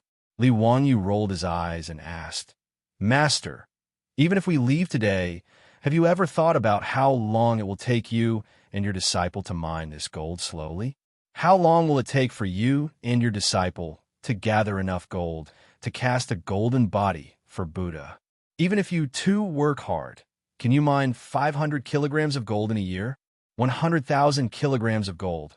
I'm afraid you can't get so much gold even if you mine until you die, right? Well, hearing this, The monk hesitated. It seemed that he did not expect Li Wanyu to say this, and did not know how to answer. Cheng Yaojin stared at him and said, "You bald donkey, didn't you just say that you only want to build a golden body for Buddha? Why are you so hesitant now?" "Amitabha." The monk murmured the name of Buddha in a low voice. "Well, if you are willing to pay for the renovation of Xinghua Temple and cast a golden body for my Buddha, I can sell the gold mine to you." The monk's words stunned Zheng Yuanshou and the others. 100,000 kilograms of gold in exchange for the gold mine? If the gold mine really had a reserve of 10 million taels of gold, it seemed that it was not impossible to exchange it for 1 million taels of gold. Although none of them could take out so much gold, it didn't seem impossible if they pooled their resources together. However, Zheng Yuanshou, the old fox, suddenly felt that something was wrong. He carefully thought about the process of this matter and felt that there was something fishy about it. There were too many coincidences. How could it be so coincidental that they all discovered the existence of the gold mine, and all of them gathered here today? The more Zheng Yuanshou thought about it, the more he felt that something was amiss. He suddenly thought of a possibility. What kind of gold mine was this? Could it be fake? Did the monk's disciples sell nugget gold and golden sand just to lure them to Xinghua Temple? Then Li Wanyu, the bastard, Cheng Yaojin, and the monk put on a show for them with the purpose of cheating 100,000 kilograms of gold from their aristocratic families? The more Zheng Yuanshou thought about it, the more he felt that it was possible. He felt that he had seen through everything, and a smile appeared on the corners of his mouth. Interesting, they actually deceived the aristocratic families. Grandmaster, don't joke around. Even if we empty out all of our assets, we still wouldn't be able to gather that much gold. Moreover, what gold mine? Can it be worth 100,000 kilograms of gold? Zheng Yuanshou felt that he had seen through the conspiracy, so he couldn't help but sneer. Did this Li brat really think that the aristocratic families were fools to be fooled? 100,000 kilograms of gold. What a big appetite. Wasn't he afraid of choking himself to death? Zheng Yuanshou's words fell into the ears of Cui Exin, Wang Rinyu, and the others. These old foxes thought about it, and all felt that there was something fishy about it. Casting a golden body for Buddha? What kind of *T reason was this? Who in the world had ever heard of casting a Buddha statue with 100,000 kilograms of gold? Mr. Zheng is right. Even if this gold mine is real, it's too outrageous to buy 100,000 kilograms of gold. Who in the world can afford it? Monk, have you lost your mind? A gold mine for 100,000 kilograms of gold? Tut tut. How can there be such a good thing in the world? Zheng Yuanshou and others said sarcastically, but they unconsciously looked at Li Wanyu and Cheng Yaojin with the corners of their eyes. Everyone was smiling, thinking that they had seen through the conspiracy of Li Wanyu, the bastard, and wanted to see what else they could say. But what Zheng Yuanshou did not expect was that Li Wanyu and Cheng Yaojin's performance was completely different from what they imagined. Cheng Yaojin directly opened his mouth and scolded, "You bald donkey, what kind of daydream are you having? 100,000 kilograms of gold. Why don't you go rob someone?" Li Wanyu also laughed out loud. "Master, are you still dreaming? 100,000 kilograms of gold. You really dare to say it. Do you know how much 100,000 kilograms of gold is? Besides, even if everyone is willing, who can take out so much gold? What's more, taking out so much gold to exchange for a gold mine that can produce an unknown amount of gold. Do you think we are all idiots?" Li Wanyu and Cheng Yaojin's words made Zheng Yuanshou and others stunned. Why was it different from what they thought? This little bastard surnamed Li actually directly said everyone's doubts. Could it be that this matter really has nothing to do with him? Everyone couldn't help but look at the righteous monk again, wanting to see what he would say. The monk hesitated for a long time, seeming to be thinking about the pros and cons, but he didn't speak. The disciple of the righteous monk, the man named Lin Yang, suddenly spoke. "Master, the gold mine can't be sold. This is the temple property left by the old abbot. How can it be sold?" The monk sighed and said, "Alas, how can I not know? But Count Huxian is also right. With just the two of us, master and disciple, when will we be able to gather enough gold to cast Buddha's golden body?" Lin Yang said, "Master, you can borrow gold from Lu Guogong, Count Huxian, and other nobles. The gold mine will be excavated by the nobles. The gold they excavate will belong to them, which is the capital. After the nobles dig out 100,000 kilograms of gold and return the capital, the nobles will take 60% of the remaining gold as the interest of the gold they borrowed, and 40% will go to the temple. Isn't that enough? In this way, the gold mine will be the property of our Xinghua temple, and the nobles will also benefit. Master, your great wish can also be realized. Isn't that a happy ending?" His words were unexpected to Zheng Yuanshou and others, but after thinking about it carefully, it seemed to make some sense. Li Wanyu, who was on the side, suddenly asked, "Borrow gold? Even if the temple borrows the fragrant kitchen, there must be something as collateral, right? Master, what can you use as collateral for this 100,000 kilograms of gold?" "Haha, I'm afraid that even if you sell this Xinghua temple, it won't be worth 1,000 taels of gold, right? Master, don't talk about the gold mine. Who knows how much gold will be produced from the gold mine in the future? If it's not enough, won't we lose everything?" Li Wangyu's words made Zheng Yuanshou and others nod their heads. It was true. However, Lin Yang couldn't help laughing and said, "You nobles are confused.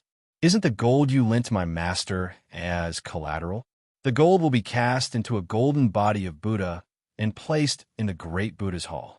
How can a Buddha statue weighing 100,000 kilograms grow legs and run away? If there's no gold in the gold mine, you can move the Buddha statue back and smelt it again. Then you can take the gold back, right?" Lin Yang's words made Zheng Yuanshou and others' eyes brighten. It seemed that it was true. Chapter 691. Zheng Yuanshou thought that the monk's disciples' words were very reasonable. If their aristocratic families spent 100,000 kilograms of gold to buy the gold mine, they would be spendthrifts. Who could guarantee how much gold could be produced from the gold mine? But if they lent the gold to the monk and cast the Buddha statues, the gold would still belong to their aristocratic families. It was fine if the gold mine could produce a large amount of gold. On the contrary, they could dismantle the Buddha statues made of pure gold at any time and melt them into gold ingots. At most, they would consume some fire. Wang Renyu twisted his beard and said with a smile, "This is a good idea. But if you want to borrow the gold, we want 80% of the gold produced by the gold mine. Xinghua Temple can only take 20% at most."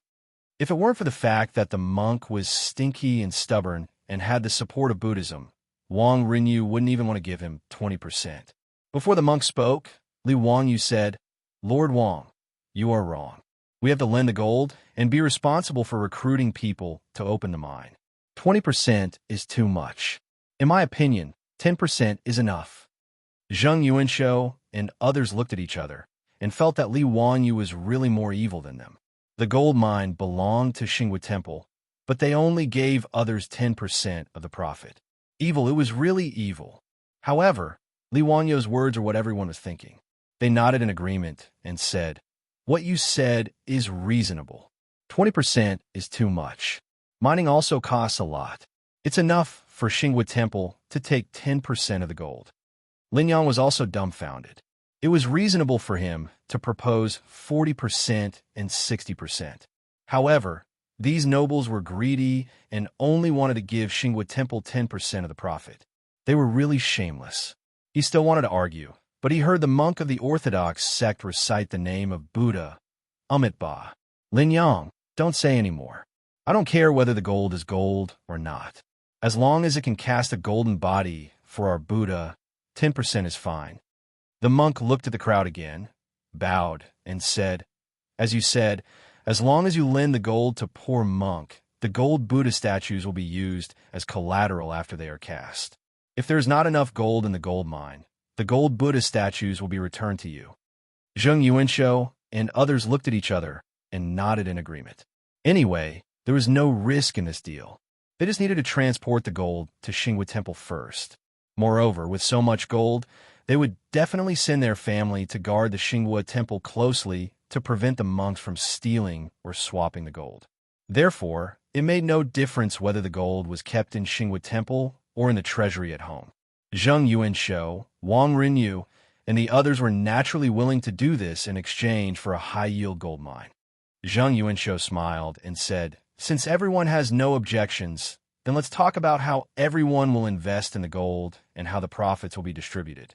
Let this old man make a suggestion first. We have a total of 9 families here. Why don't we divide the gold into 9 portions? Each family will take out 110,000 taels of gold. The production of this gold mine will also be divided equally." Li Wanyu shook his head. "I can't take out 110,000 gold taels. I'm afraid that Uncle Cheng can't take out that much gold either, right? Ha! Even if it is the Zhu Gong, can they really take out so much gold?"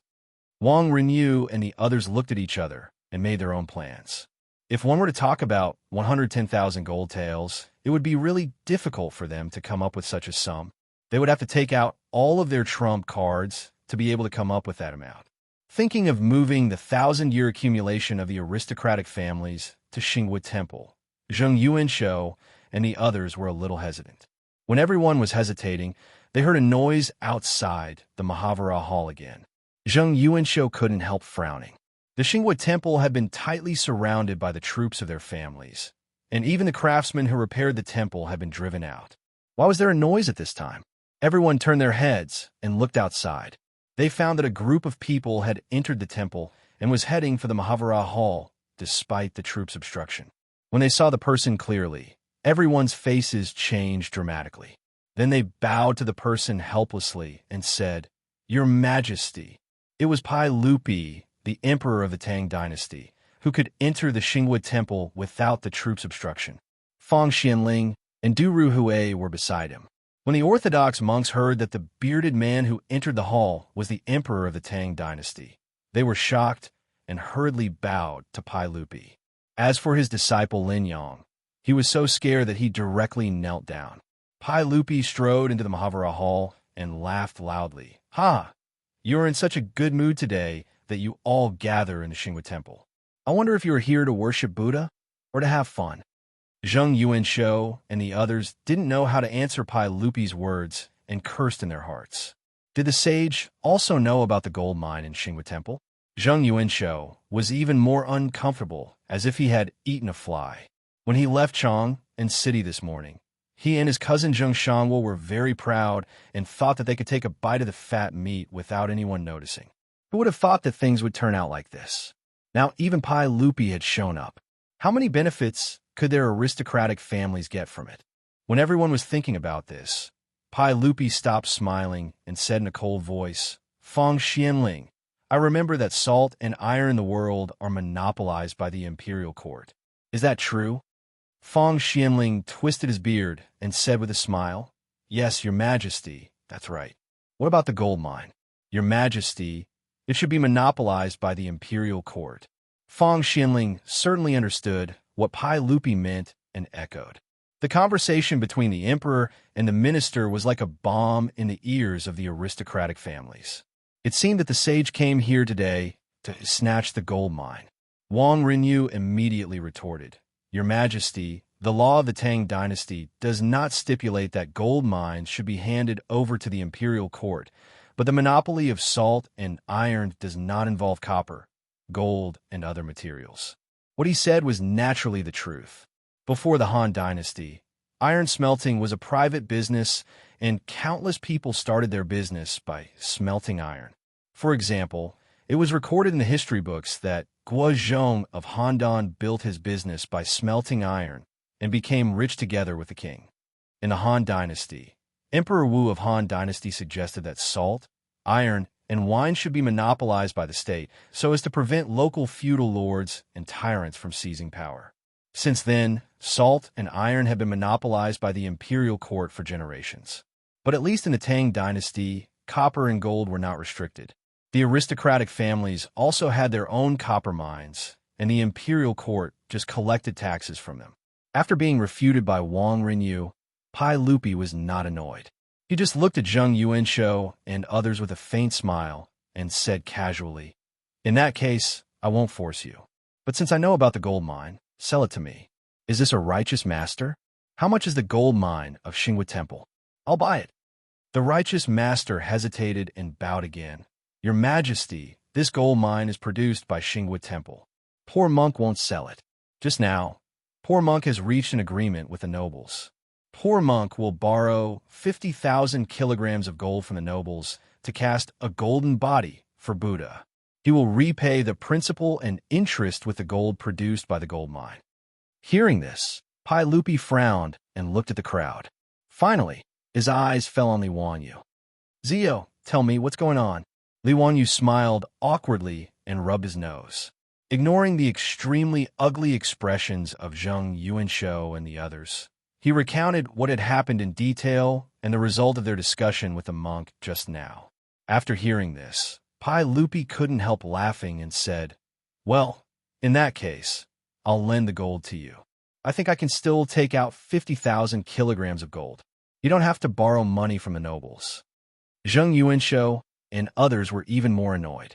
Pai Lupi was so ruthless that he wanted to swallow the income of the gold mine. How could they, the aristocratic families, be willing? Chapter 692. Zheng Yuanshou, Wang Rinyu, and the others only had one thought at this time, which was to stop Pai Lupi from snatching the profits from them. Even if Pai Lupi was the emperor of the Tang dynasty, so what? The 5 surnames and 7 hopes were not to be trifled with. "Your Majesty, the master has already reached an agreement with us. How can you go back on your word? Your Majesty is rich. How can you compete with the people?" Zheng Yuanshou, Wang Rinyu, Cui Exin, and the others spoke one after another. What they meant was that they didn't want Pai Lupi to get involved. Pai Lupi frowned slightly and snorted discontentedly. "You didn't sign the agreement with the master. Why can't I participate? What's the reason?" Zheng Yuanshou and the others were speechless, but Li Wanyu persuaded him. "Uncle, it's true that the masters and the masters have made an agreement first. Why don't we all take a step back? Uncle, you also have a share in it? How about lending some gold to the master?" Zheng Yuanshou and the others looked at each other. Although they were unwilling, they could only nod helplessly. Everyone knew that if Pai Lupi contributed another share, they would be able to get less gold from the gold mine in the future. Lier nodded slightly and then said, "Since that is the case, we will not force you. We will only take a share of this matter. However, Master Fong and Master Du will naturally each take a share of this matter. Well, let's count it as 12 shares. Each of you will take out 80,000 taels of gold. What do you think, my dear ministers?" Although Zheng Yuanshou and the others were unwilling to accept Pai Lupi's golden words, they could only nod helplessly and agree. They could take out 80,000 taels of gold and didn't need to raise money everywhere. However, the profit of the gold mine in the future would be much less, which made Zheng Yuanshou and the others feel the most uncomfortable. However, it was useless to say more since it had come to this. Zheng Yuanshou and the others were afraid of causing more trouble. If the officials and nobles knew about it later, they would really be caught unprepared. Therefore, in the great Buddha's hall of Xinghua Temple, Pai Lupi and the others wrote down the document of lending the gold with the county magistrate of Duku County as the witness. They stamped the document and officially confirmed the matter. Everyone, including Pai Lupi, was led by the monk to the tunnel behind the temple to witness it with their own eyes. Just like what Zhongchu had reported, the nearly 100-meter-long tunnel, under the illumination of the torches, the 4 walls were filled with all kinds of dazzling golden light. Obviously, these were all gold ores. After seeing the mine with their own eyes, they no longer had any doubts. "Master, we will send the gold to Xinghua Temple in 3 days. However, this old man has to say this first. This gold must always be under the supervision of our prefecture's Central Song sect.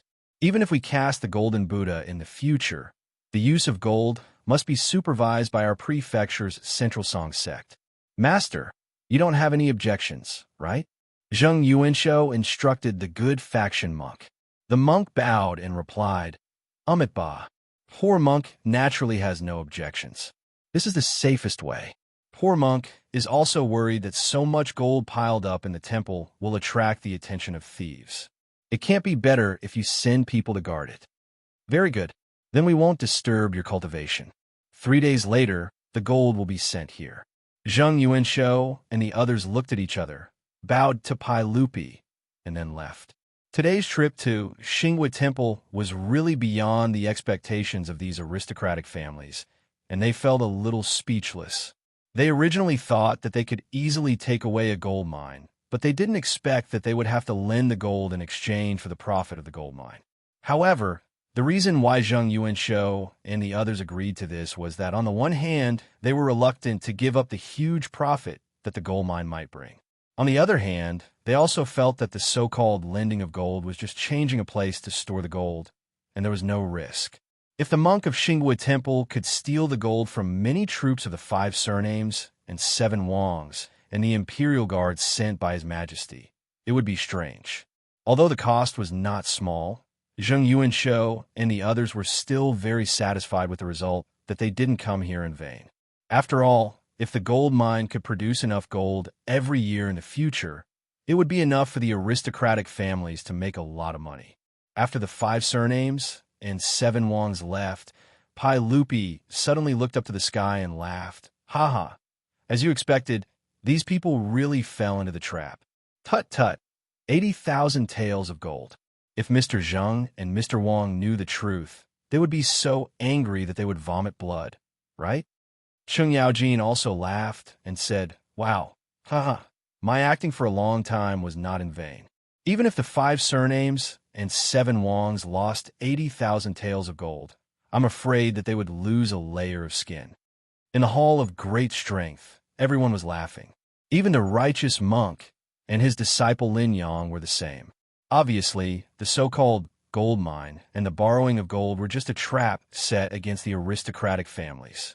Of course, the gold mine was not real. It was just a scam that Li Wangyu and his beautiful boss figured out together that day in order to revenge the aristocratic families. The orthodox monk was obviously Monk Wenzai, who Li Wangyu found in the Jianfu temple that day, and Lin Yang was naturally Lin Dainiu. When Monk Wenzai cheated the Li clan of 200 taels of gold in Hu County, he disguised himself as an orthodox monk. Xinghua Temple was indeed the place where Monk Wenzai used to cultivate. It was also Monk Wenzai's suggestion to create all kinds of illusions in Xinghua Temple. Naturally, there was no gold mine in the stone mountain behind Xinghua Temple. That tunnel was just a hiding place dug by the monks of Xinghua Temple in order to avoid the disaster of war when the country was in chaos in the previous dynasty. The reason why the stone walls sparkled under the light of the torches and looked like gold ores when they entered just now was that Li Wangyu and others smeared gold powder on the stone wall. As for the mining tools and the scattered ores in the cave, they were all deliberately placed there to trick the aristocratic families into taking the bait. The gold ores were naturally real gold ores. However, Lier had ordered people to carefully select them from the gold mines of the imperial court. They were the best ores. As for the nugget gold and gold sand that were sold in the gold and silver shops, they were produced by other gold mines for the same reason. Pai Lupi ordered people to secretly send them to Monk Wenzai and his disciples as bait to attract the aristocratic families. Their purpose was to cheat the so-called loaned gold from the aristocratic families. This was the plan that Li Wangyu, Pai Lupi, Cheng Yaojin, Feng Xianling, and Du Ruhui discussed in the bathroom of Lai Hot that day. Pai Lupi did not hesitate to agree to this kind of thing that could make the aristocratic family suffer a big loss and make a lot of gold at the same time. Cheng Yaojin and Feng Xianling followed Pai Lupi's lead. Anyway, even if the plan failed and the aristocratic families saw through the trick, they would not lose anything. Why not? When everyone was laughing, Li Wangyu said with a smile, "Uncle, don't be happy too early. It is unknown whether the aristocratic families will really send the gold 3 days later." Pai Lupi waved his hand and said, "Zio, don't worry. As long as Xianxia and I send the gold, these aristocratic families will definitely be fooled." "Humph, don't I know them well? They're just a group of idiots. How can they let go of such an opportunity? I can't wait to see how those aristocratic families will behave when the gold disappears in the future." When everyone heard this, they burst into laughter again. Chapter 693. The scheme that Li Wangyu set up for the aristocratic families was, in fact, borrowed the concept of the most famous Ponzi scheme of the later generations. Ponzi scheme was the name of investment fraud in the financial field. In short, it was to use the money of new investors to pay interest and short-term returns to the old investors to create the illusion of making money and then cheat more investment. In the end, it was just using people's greed. Of course, because Li Wanyu only wanted to target the 5 surnames and 7 Wangs, the long-term method of cheating money like the Ponzi scheme was not feasible. First of all, this scam was to arrange for Monk Wenzai and Lin Daniu to continuously go to the gold and silver shops of the 5 surnames and 7 Wangs to sell dog-head gold and gold sand. If it was a scammer from the Tang dynasty, after the 5 surnames and 7 Wangs were hooked, most of them would use the gold mine as an excuse to cheat money. But how could this trick the old foxes of the aristocratic families? After Monk Wenzai said the huge number of 100,000 jin of gold, Zheng Yuanshou and others, who were originally blinded by greed, immediately became alert. But the wonderful thing was that Li Wanyu borrowed Lin Daniu's mouth to say those words, turning the business relationship into a loan, turning the gold mine into an investment product. This made the aristocratic families waver, and the gold was under the supervision of the aristocratic families. Naturally, there was no risk to speak of. Compared with the possible benefits, the aristocratic families would naturally be tempted. And Pai Lupi's intervention was the last straw that pressed the aristocratic families. Everyone has a blind heart. No matter how smart the aristocratic families were, how could they think that Pai Lupi, the emperor of the Tang dynasty, Cheng Yaojin, Fang Xianling, Du Ruhui, these dukes and dukes would personally come support them? Therefore, it was normal for them to be fooled. Pai Lupi and his ministers would follow Li Wanyu's nonsense. Naturally, not because they coveted the aristocratic family's gold. Even Li Wanyu's annual income was almost 70,000 to 80,000 taels of gold. Of course, it was not to cheat some gold from the aristocratic families. Whether it was Pai Lupi, Fang Xianling, or Du Ruhui, none of them were that bored. The gold was just an addition to the plan of Li Wanyu and Pai Lupi. 3 days later, just as Pai Lupi had expected, when the carriages of Shunfeng Carriage Company began to transport the gold from Taiji Palace, Marquis Lu's mansion, Marquis Zheng's mansion, and Marquis Lai's mansion, the doors of these aristocratic families also opened and began to transport the gold to Xinghua Temple. In the Tang dynasty, 1 tael was equivalent to 37 grams in modern times.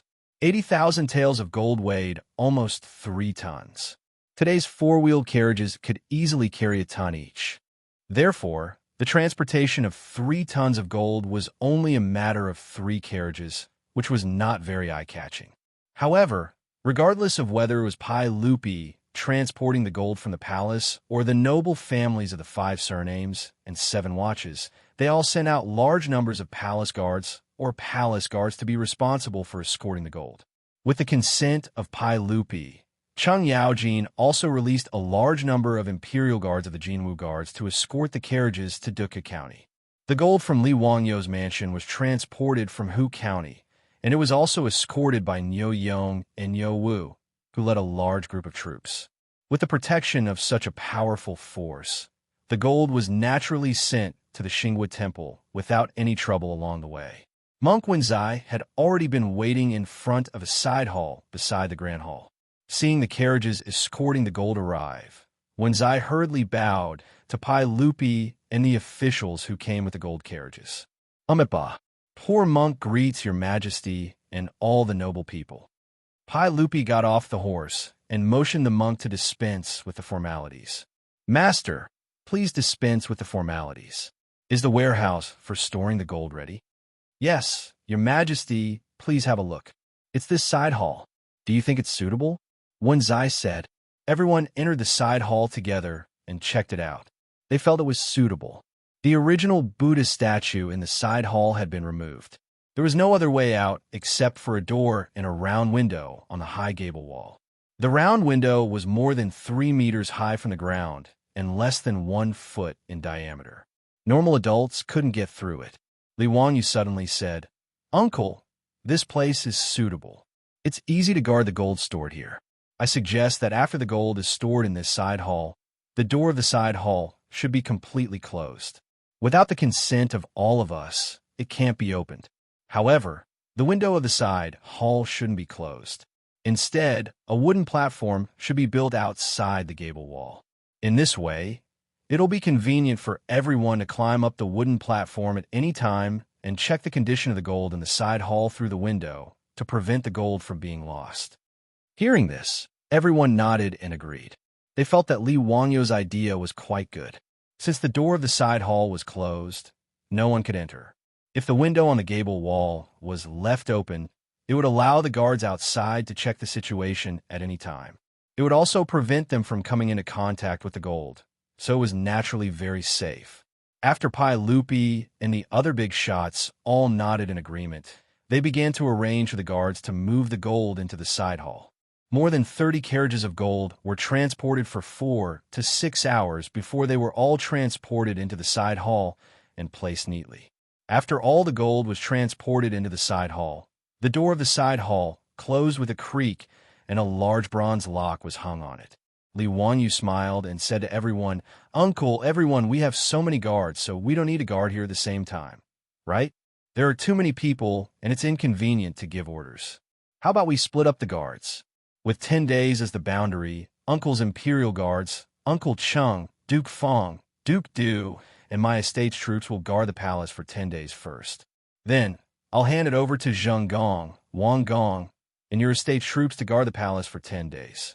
Pai Lupi and the others naturally nodded in agreement. Zheng Yuanshou and the others discussed with each other and also felt that this was the best way. Anyway, they couldn't share the same pot with Cheng Yaojin and the others. If they all gathered together, it would be easy to cause trouble. Zheng Yuanshou nodded in agreement. What Count Hu said is reasonable. However, when the two sides hand over the gold, they need to go in and check the amount of gold, in case the amount doesn't match. It will be hard to explain. Of course. Then check the amount of gold every 10 days. Li Wanyu nodded. After arranging the storage of the gold, Zheng Yuanshou bowed to Pai Lupi and said, "Your Majesty, since the gold has been transported to Xinghua Temple, should we start mining the gold mine? Your Majesty, please give a decree to the supervisor and the Ministry of Works to dispatch craftsmen here." Hearing this, Pai Lupi gently shook his head and said, "This is my private property. How can I let the Ministry of Works dispatch craftsmen here? If the goat Nose Duke knows about it, won't I be spat to death by his saliva? It's not appropriate. Mr. Zheng, Mr. Wang, it's better for you to recruit craftsmen." Hearing this, Zheng Yuanshou couldn't help but be stunned. He knew that Pai Lupi was right. The gold mine in Xinghua Temple was not owned by the imperial court. If the craftsmen of the Ministry of Works were mobilized, Wei Zheng, the censor, would probably lose his temper again. "If you mobilize craftsmen from my family, the mining of the gold mine will have to wait for a few days. After all, it will take a long time to mobilize craftsmen from Xinjiang or Taiyuan." Zheng Yuanshou was a little helpless. He naturally hoped that the gold mine could be started immediately. Pai Lupi casually waved his hand and said, "It doesn't matter. The gold mine can't grow legs and run away. It doesn't matter if it's delayed for a month or so." There was nothing in the stone mountain of Xinghua Temple. Once the gold mine was officially mined, everything would be exposed. If they wanted to continue this scam, they naturally had to find an excuse to delay time. This was also the plan of Li Wanyu and Pai Lupi. Seeing this, the big shots of the 5 surnames and 7 looks had no choice but to nod in agreement. Chapter 694. 10 days passed in a hurry. According to the previous agreement, today was the day when Li Wanyu handed over the gold to the 5 families and 7 families. After the city gate of Chang and opened, Zheng Yuanshou led the troops of each mansion, together with Li Wanyu, Cheng Yaojin, and others, and rode to Xinghua Temple. In order to protect the gold, each mansion of the 5 families and 7 families sent 20 troops. There were millions of taels of gold in Xinghua Temple, so Zheng Yuanshou had to pay attention to it. They checked the seal on the door of the side hall. After confirming that there was no mistake, they took off the seal and opened the door. In the side hall, millions of taels of gold were naturally intact. After the stewards of the aristocratic families carefully checked the amount of gold, the door of the side hall was closed again. The troops of each family who had been guarding here also withdrew from Xinhua Temple and handed over the task of guarding the gold to the aristocratic families. Li Wanyu and the others waited for Zheng Yuanshou and the others to sign the agreement before they left with the troops. Zheng Yuanshou, Wang Rinyu, Cui Exen, and other masters of aristocratic families led the troops to carefully inspect the temple. After confirming that there was no problem, they repeatedly urged everyone to work hard. When they were about to leave, they heard various knocking sounds coming from the great Buddha's hall. They reached out to monk Wenzai and asked him to reason. "Master, why is it so noisy in the great Buddha's hall?" Monk Wenzai said with a smile, "Amitba, they're dismantling the original Buddha statue. At the same time, poor monk has recruited craftsmen from Chang and city and is ready to start casting the Buddha statue in the hall." Hearing Monk Wenzai's explanation, Zheng Yuanshou and others did not think too much. It was not easy to cast such a large pure gold Buddha statue in the Tang dynasty. The usual method was to cast it with the lost wax method. That was to first mold the inner layer of the clay sculpture, wrap the clay sculpture with beeswax, carve it into a casting model, and fill the clay core with other refractory materials to form the outer layer. After that, it was heated and baked with fire. The wax film melted and the whole casting model became an empty shell, and then melted gold or bronze could be poured into it. In the history of Wuxia, the largest bronze Buddha statue was the 1,000-hand guanyin made in the Song dynasty. The 21-meter-tall Buddha statue took 3,000 craftsmen from the military and took 4 years to complete. The Buddha statue that Xinhua Temple planned to cast was not so tall, so it naturally did not require so many craftsmen and so much time. However, he still needed to recruit craftsmen to work in the palace. It would take at least a few months to complete the construction. In this way, the clanking sounds of construction were normal. Of course, these were only the thoughts of Zheng Yuanshou and the others. Since the so-called gold mine was a scam, Monk Wenzai naturally wouldn't be so free as to really recruit craftsmen to forge some golden Buddha statues. This was just for the sake of Li Wanyou's plan, to deceive others. Zheng Yuanshou and the others entered the hall of great strength and looked around. Sure enough, many craftsmen were busy here. The original clay Buddha statue was being dismantled, and there was still a lot of yellow mud piled up in the hall. It seemed that they were preparing to use it to rebuild the clay Buddha statue. After looking around, they took their leave and returned to Chang and city. Every day, the troops of each mansion would return to their mansions to report the situation in Xinhua Temple in detail. Of course, there was nothing wrong with the side hall where the gold was stored. 140 troops from aristocratic families surrounded the side hall. Every half an hour, some troops would climb up the wooden platform and check the condition of the gold in the side hall through the windows on the gable wall. The only problem was that the troops felt that the craftsmen in the Mahavira Hall were too noisy while they were working. Zheng Yuanshou and the others naturally didn't bother to pay attention to such a trivial matter. They just told them to keep an eye on the side hall and ignore other things. After another 10 days, it was time for the aristocratic families to change their guard with Cheng Yaojin and the others. Outside the Mingda Gate, Li Wanyu and Cheng Yaojin had already been waiting here with a large group of troops. When they saw Zheng Yuanshou and Wang Rinyu, they greeted each other politely. Even though they could be considered enemies, they still had to do this to save face. Li Wanyu despised them in his heart. Now that he was hypocritical, he didn't want to continue talking nonsense with Zheng Yuanshou and the others, so he just drove his horse forward. They were silent all the way. When they arrived at Xiaohou village outside Duku County, Niuwu suddenly pulled the rein and looked in the direction of Xinhua Temple in astonishment. "Lang Junluk, is Xinhua Temple on fire?" Not only Li Wanyu heard Niuwu's loud voice, but also Cheng Yaojin, Zheng Yuanshou, Wang Rinyu, Cui Exen, and the others. They all looked up in the direction of Xinhua Temple, only to see that the temple not far away was emitting thick smoke at this moment. Zheng Yuanshou, Wang Rinyu, and the others were a little flustered. Their hearts skipped a beat, and they knew it was not good. "Oh no, Xinhua Temple is on fire. Hurry, hurry, let's go and see what happened." Li Wanyu looked anxious and rushed out of Xinhua Temple. Only then did the people behind him come to their senses. They hurriedly urged their horses to rush to the temple. They rushed to the temple in a panic, only to see that the troops of the Zheng family, the Wang family, the Lu family, the Li family, and the Chui family were in a mess at this moment. Some were busy looking for buckets to get water to put out the fire, some were running around looking for tools to put out the fire, and some were shouting to call for help. The fire was in the great Buddha's hall and the side hall where the gold was stored. Li Wangyu and Xianxia were also shocked and hurriedly asked the troops of the mansion to help put out the fire. However, the main hall in the temple was all made of wood, and there was no water bag to put out the fire. The troops only carried water from the well with buckets, so how could they put out the fire that was getting bigger and bigger? Zheng Yuanshou's legs suddenly became weak. If it were not for the support of the servant beside him, he would have sat on the ground. Gold! My gold! Hurry, hurry! Put out the fire! Put out the fire! Cheng Yaojin also jumped up and scolded the troops of the Wu family and Qi Wang mansion angrily. Damn you! You are trash! You are worse than dogs! I asked you to guard the temple. Why did it catch fire? If something happened to my gold, you should be careful of your dog heads. Li Wangyu heaved a long sigh and consoled. Sigh, this fire can't be extinguished in a short time. Uncle Cheng, you don't have to worry. As the saying goes, true gold is not afraid of fire. This broken temple can be burned down, but no matter how much it burns, it won't destroy the gold.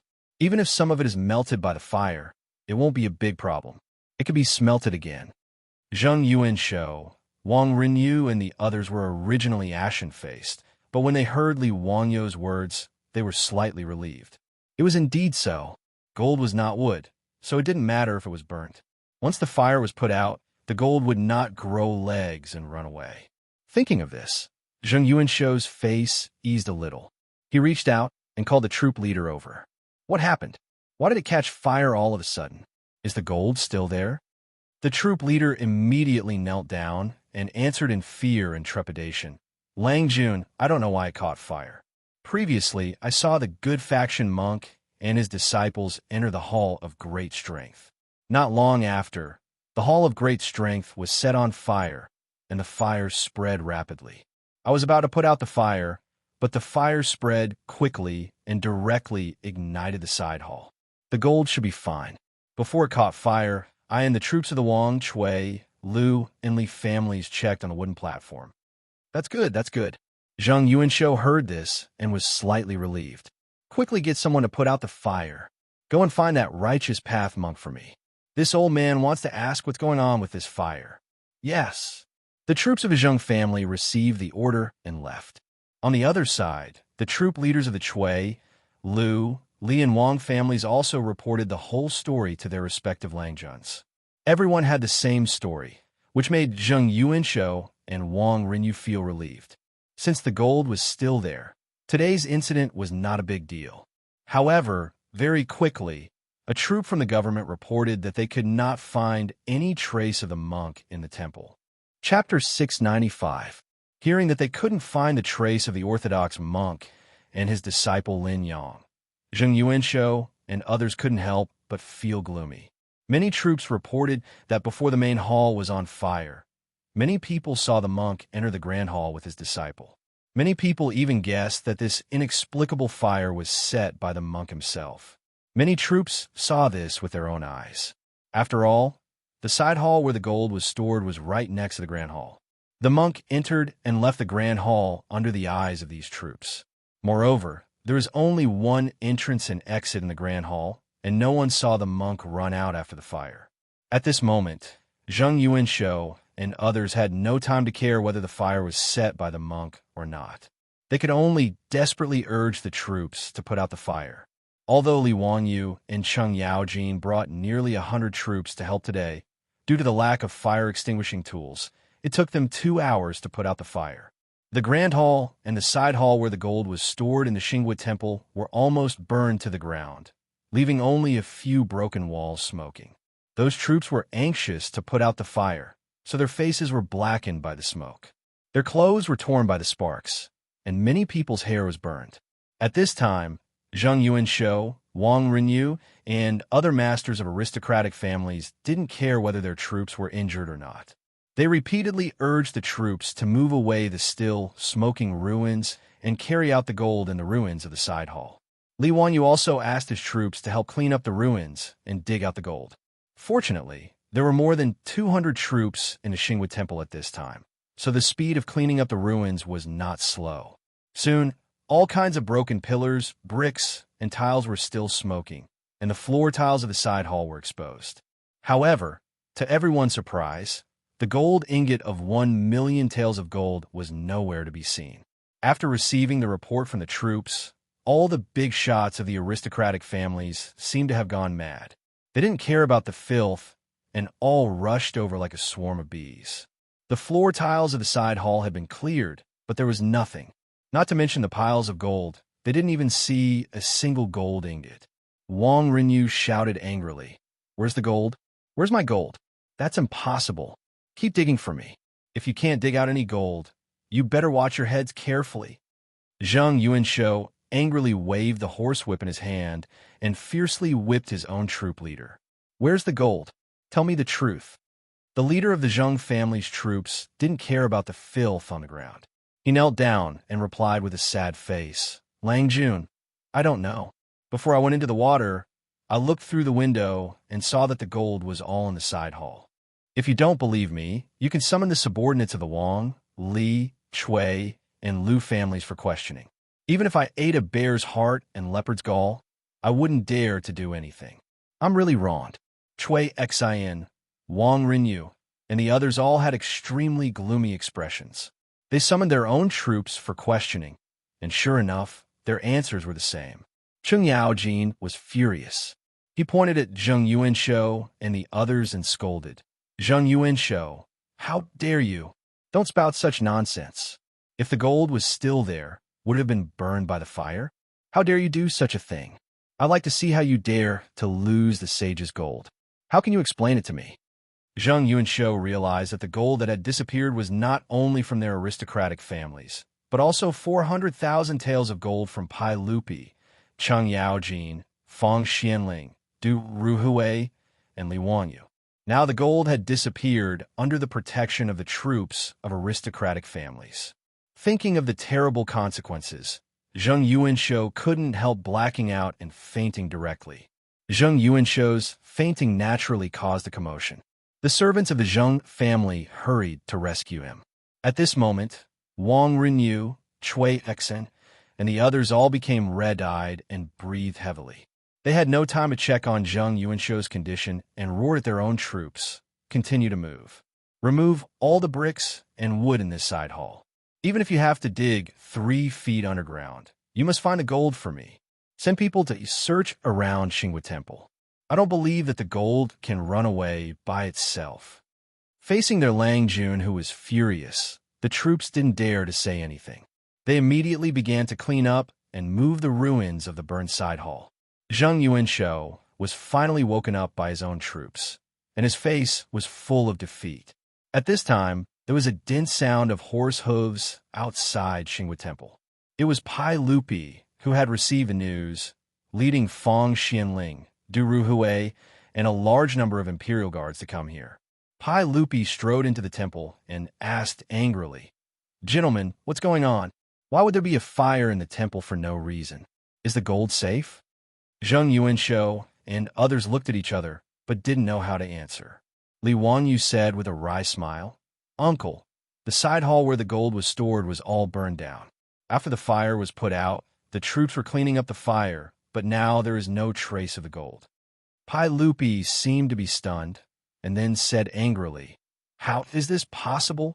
The gold is not wood. How can it be burned away? Keep digging. I'd like to see who is playing tricks in it."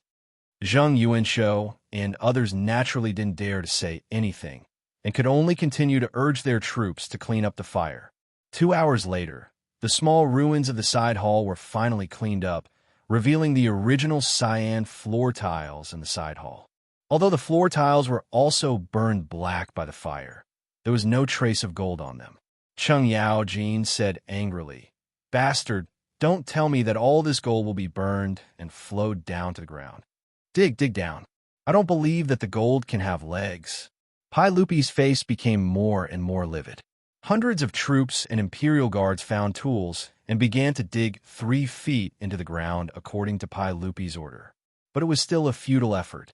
Of course, it was impossible for so much gold to be burned and flow to the ground. The floor of the side hall was dug a few feet deep, but there was still no trace of gold. Pai Lupi glared at Xianxia and others and said with a cold tone, "Everyone, give me an explanation. Where did the gold go? I'll die 10,000 deaths." Xianxia, Wang Rinyu, and others looked at each other and didn't explain. They directly knelt on the ground and kowtowed to Pai Lupi. "Don't talk about dying 10,000 deaths. I'll ask you, where did the gold go? I really don't know. I've asked the officials in the residence, and they all said that before the fire, they confirmed that the gold was in the side hall." Xianxia couldn't continue. Even he didn't believe his own words.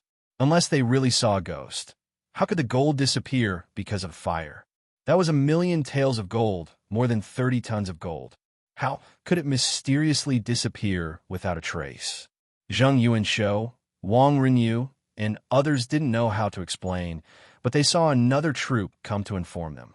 After the fire in the Hall of Great Strength was extinguished, they went in to investigate and found 2 charred corpses. They should be the Righteous Path monk and his disciple. Chapter 696. Pai Lupi looked livid and issued several orders in succession. Ask people to surround the Xinghua Temple and don't let anyone go. Then go to the Ministry of Justice immediately and ask Li Daozong, the Minister of the Ministry of Justice, to send all the experienced criminal cases to me. Today, we must find out where the gold is. Immediately, the palace guards took the order and rushed to Chang'an City. Today's matter was really too big. There was actually someone who was so audacious as to take away 1,000,000 taels of gold, including the saint's gold. It was really a shocking case that could scare people to death. At this moment, the more than 100 troops of different families were all removed their weapons by the palace guards brought by Pai Lupi. They were escorted to an empty place in the Xinghua Temple and knelt down, waiting for their punishment. As for Xianxia, Wang Rinyu, Cui Exin, and the other masters of the 7 aristocratic families, they were also confused and uneasy. At this moment, they were also confused and didn't know what had happened. They didn't believe that the troops of the 7 families were all attracted by the gold, so they colluded to hide the gold and then set fire to try to destroy the evidence. There was so much gold, and there were troops from the 7 families standing guard here. There are dozens of fully armed troops guarding the side hall 24 hours a day. How did the gold disappear? Back then, they had used more than 30 carriages to transport it over. Then how did the missing gold get out of the Xinghua Temple? Moreover, Du Chu of their mansion said with certainty that before the fire, the gold was still in the side hall. What was going on? Xianxia and the other masters couldn't figure out the reason. Knowing that such a shocking case happened in the Xinghua Temple in Duku County, Li Daozong, the minister of the Ministry of Justice, was also shocked. He didn't dare to delay and hurriedly gathered people and led the Ministry of Justice here. After seeing Li Daozong, Pai Lupi immediately ordered him to interrogate the troops of the aristocratic families and check the scene. They must get to the bottom of the matter and find out the whereabouts of the gold. Daozong, you can send people to interrogate anyone in this case. Remember, anyone. I don't care what method you use, but you must find the gold for me. Yes, this subject obeys. Li Daozong braced himself and replied. Li Daozong had roughly learned about the case, and he also felt that it was strange. Naturally, he did not dare to neglect Pai Lupi's order. After nodding, he immediately commanded those experienced criminal cases of the Ministry of Justice to take over everything in Xinghua Temple and begin to investigate the case. The Ministry of Justice's experienced criminal cases separated the aristocratic family troops and interrogated them separately. They took their confessions and investigated the fire in the side hall. However, because Xianxia and the others had ordered the troops to move away all the wreckage in the side hall, and Pai Lupi had ordered people to dig 3 feet into the ground, they could not find any valuable clues in the wreckage of the side hall. As for the 2 charred corpses in the Hall of Great Strength, the coroner of the Ministry of Justice made a discovery after careful examination. Reporting to Your Majesty, after the coroner examined the 2 corpses, he found that they were not burned to death, but were killed by a sword. That is to say, they were killed and then burned by fire. Li Daozong came to report. Pai Lupi frowned and said, "This is strange." The troops of the Zheng family and the Wang family said that they saw the Orthodox master and his disciples enter the Hall of Great Strength before the fire started. Since the person had already been killed, then who set the fire? Who killed the great master? I don't know. I think someone must be lying. Li Daozong did not believe what those troops said. He had repeatedly confirmed that when the aristocratic families came to take over Xinghua Temple 10 days ago, the gold was indeed in the side hall. Moreover, Zheng Yuanshou, Wang Rinyu, and the others also saw it with their own eyes. The steward of the aristocratic families also entered the side hall to check the amount of gold. In the next 10 days, in addition to the troops of the aristocratic families, there were only the Orthodox master and his disciples in Xinghua Temple, as well as the craftsmen who were recruited by the Orthodox monks to cast the gold Buddha statues in the temple. Those craftsmen only came to work in the temple during the day. Moreover, they worked in the Hall of Great Strength and were supervised and searched by the troops of the aristocratic families. It was absolutely impossible for them to touch the gold. These craftsmen were also questioned by the Ministry of Justice and confirmed that it was impossible for them to steal the gold under the eyes of more than 100 troops of the aristocratic families. What was more bizarre was that no matter how the experienced criminal officers of the Ministry of Justice interrogated them, the troops of the aristocratic families insisted that before the fire in the side hall, they had confirmed with their own eyes that the gold was in the hall through the window on the gable wall. The more the officials of the Ministry of Justice interrogated them, the more confused they felt about this case. They could not understand it at all. There was no other possibility except that the troops of the aristocratic families colluded with each other to steal the gold. Therefore, with the consent of Pai Lupi, the Ministry of Justice directly tortured the troops of the aristocratic families. Suddenly, the Xinghua Temple was filled with the miserable howls of the troops of the aristocratic families. After beating several leaders of the troops of the aristocratic families into a bloody mess, the confessions they got were still the same. Those troops insisted that they knew nothing about it. Even if some people could not stand the torture and admitted that they had stolen the gold, they could not tell where the gold was. Obviously, they were just talking nonsense. Zheng Yuanshou and the others became more and more embarrassed because the troops of their own mansion were tortured by the Ministry of Justice. However, Zheng Yuanshou, Wang Rinyu, and Cui Exine all remained silent at this moment. Now, not only the gold of the aristocratic families disappeared, but also the gold of Pai Lupi, Cheng Yaojin, and others had disappeared. How could they say anything at this moment? The sun was very good today, but in the warm sunshine of March, the faces of the masters of the aristocratic families became paler and paler. They were silent, and no one knew what they were thinking. Pai Lupi turned to look at Li Wangyu and asked, "Zio, what do you think? This case is really strange." Li Wangyu just shook his head silently, but the uncle and nephew secretly exchanged a look when others were not paying attention. Even though Pai Lupi looked solemn, the corners of his eyes were full of excitement. Obviously, today's situation was another trap set by him, Li Wangyu, Cheng Yaojin, and others. However, Zheng Yuanshou and the other masters of the aristocratic families jumped into the trap without noticing it, like the beasts in the forest. How could Pai Lupi not feel happy about this? Summoning the Ministry of Justice to inspect the scene, investigate the suspects, and trace the gold was just a show for the aristocratic families. In short, as long as the gold could not be found, the aristocratic families would have to take the blame for the loss of the gold. Whether they were willing or not, there was no excuse for it. In fact, the million taels of gold were still in the Xinghua Temple at this time. Chapter 697. The Ministry of Justice had investigated the gold theft case in Xinghua Temple for more than half a month, but they still had no clue. The case soon became known to almost everyone in Chang and City. This incredible case immediately became the hottest topic in Chang and City, a huge city with a population of millions. Both the officials and the people on the street were extremely excited and gossipy after hearing the shocking case. After all, it involved millions of taels of gold, which made people yearn for it. However, just like the opinion of those experienced criminal cases of the Ministry of Justice, no one could find any other suspects except for the more than 100 aristocratic families' troops who were responsible for guarding the Xinhua Temple at that time. Unless there was really a ghost, how could millions of taels of gold disappear into thin air? And the monk and his disciple, who were killed by swords and knives after entering the great Buddha's hall, were their bodies burned? Did they become ghosts and set the fire?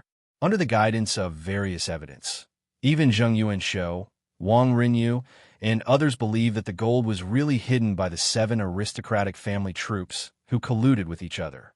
Even all kinds of rumors in the street directly pointed to the aristocratic families like the 5 surnames and 7 watches. Without the instructions of the masters of aristocratic families, how could so many aristocratic family troops dare to do such a horrible thing? But no matter how the Ministry of Justice tortured them, and even beat several aristocratic family troops to death, they did not get any useful confessions.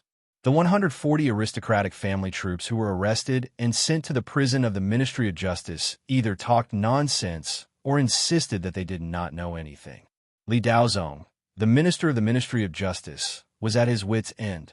If these troops were the ones who had hidden the gold, how was it possible that no one had revealed the truth after half a month of torture? And it was obvious that many tortured troops had broken down mentally and confessed all the ugly things they had done, but they could not tell the whereabouts of the gold. Fortunately, Pai Lupi did not limit the time for the Ministry of Justice to solve the case, which made Li Daozong secretly relieved. Now he really had no confidence to solve this case. Even many times, Li Daozong was guessing whether there was really a powerful person who transported the gold away with the supreme magic. However, something that shocked all of the officials happened during the court session. An imperial censor stepped out and impeached the 7 aristocratic family heads. But the accusation was very unreasonable. He accused the 7 aristocratic family heads of being greedy. He did not mention how much he had embezzled or where he had embezzled from. On the other hand, Zheng Yuanshou, Wang Rinyu, and the other heads of aristocratic families did not make a single sound to defend themselves. It could be said that they had tacitly agreed to the censor's accusation. All the civil and military officials in Taiji Palace immediately understood that there was no such thing as greed. After all, everyone knew the extent of the aristocratic family's wealth. Even if they wanted to be greedy, it wouldn't be up to the 7 aristocratic families' patriarchs to personally stretch out their hands. Obviously, there was only one reason why Zheng Yuanshou and others were impeached. That was the gold theft that happened in Xinhua Temple half a month ago. 1 million taels of gold had disappeared without a trace, and there were still 400,000 taels of gold, including the saint's gold. Since they couldn't find the real culprit in such a big case, someone had to take the blame. The gold was stolen under the watch of the 5 aristocratic families and 7 aristocratic families. Whether Zheng Yuanshou and others were willing to take the blame or not, they could only take it silently. They naturally knew this in their hearts. Pai Lupi stood up from the throne and looked around at the officials in the hall. Finally, he looked at Wei Zheng, the imperial censor, and said, "What do you think of this matter, Mr. Wei?" Wei Zheng stepped out and said, "Although Mr. Zheng, Mr. Wang, and other officials are noble, the law of the Tang Empire cannot be abolished. Since they are involved in corruption, they should naturally be handed over to the imperial censor for a strict investigation, and the law of the country shall be enforced." Hearing this, Pai Lupi sighed deeply and said, "Alas, you have worked hard for the court for many years. How can I be so heartless? Don't look into this matter further. Mr. Zheng, Mr. Wang, Mr. Cui, Mr. Liu, and Mr. Li, you may resign. Although you are the trusted officials of the Tang dynasty, and I am very reluctant to let you go, it is inconvenient for me to show favoritism in the face of the law of the Tang Empire. Therefore, I ask you all to resign to show the friendship between us as monarch and subject." Pai Lupi's words fell into the ears of Zheng Yuanshou and the others. It was as if they had been struck by lightning. The sage actually asked them to resign. The faces of the 7 clan heads instantly lost their color and became as pale as paper. They were angry in their hearts, but they had nothing to say. After a long time, the 7 clan heads, including Zheng Yuanshou, Cui Exen, and Wang Renyu, finally bowed to Pai Lupi with great difficulty and squeezed out a hoarse voice from between their teeth. "This official thanks your majesty for your grace. This official is too old and begs for bones." Of course, the clan heads could afford to pay for the 400,000 taels of gold that they lost. Although they also suffered heavy losses, it was not a big problem for them to gather another 400,000 taels of gold. But now, Pai Lupi did not mention the gold at all and instructed the imperial censor to impeach them for corruption. Obviously, he meant to use 400,000 taels of gold to buy the 7 of them to resign. Even if Wang Renyu, Zheng Yuanshou, and the others were unwilling, what could they do? Even if the 5 families and 7 hopes were the clan heads, whose poems and books had been passed down for thousands of years and had unparalleled influence in the scholarly circles, what could they do? Even if Zheng Yuanshou and the others had faintly realized that they had been cheated and the culprit behind the scenes might be a sage above the imperial level, what could they do? As long as the clan heads could not find the missing gold, they could not wash away the suspicion on them. Was it wrong to use 400,000 taels of gold to buy the 7 of them to resign? In the Taiji Palace, all the civil and military officials, including more than 100 officials from the clan heads, could not say a word at this moment. All of this was naturally planned by Li Wangyu and Su Chongqing. They wanted to take this opportunity to sweep Zheng Yuanshou, Wang Renyu, Cui Exen, and the other clan heads of the clan heads out of the imperial court. In fact, the case of the mysterious disappearance of gold in Xinghua Temple was worthless.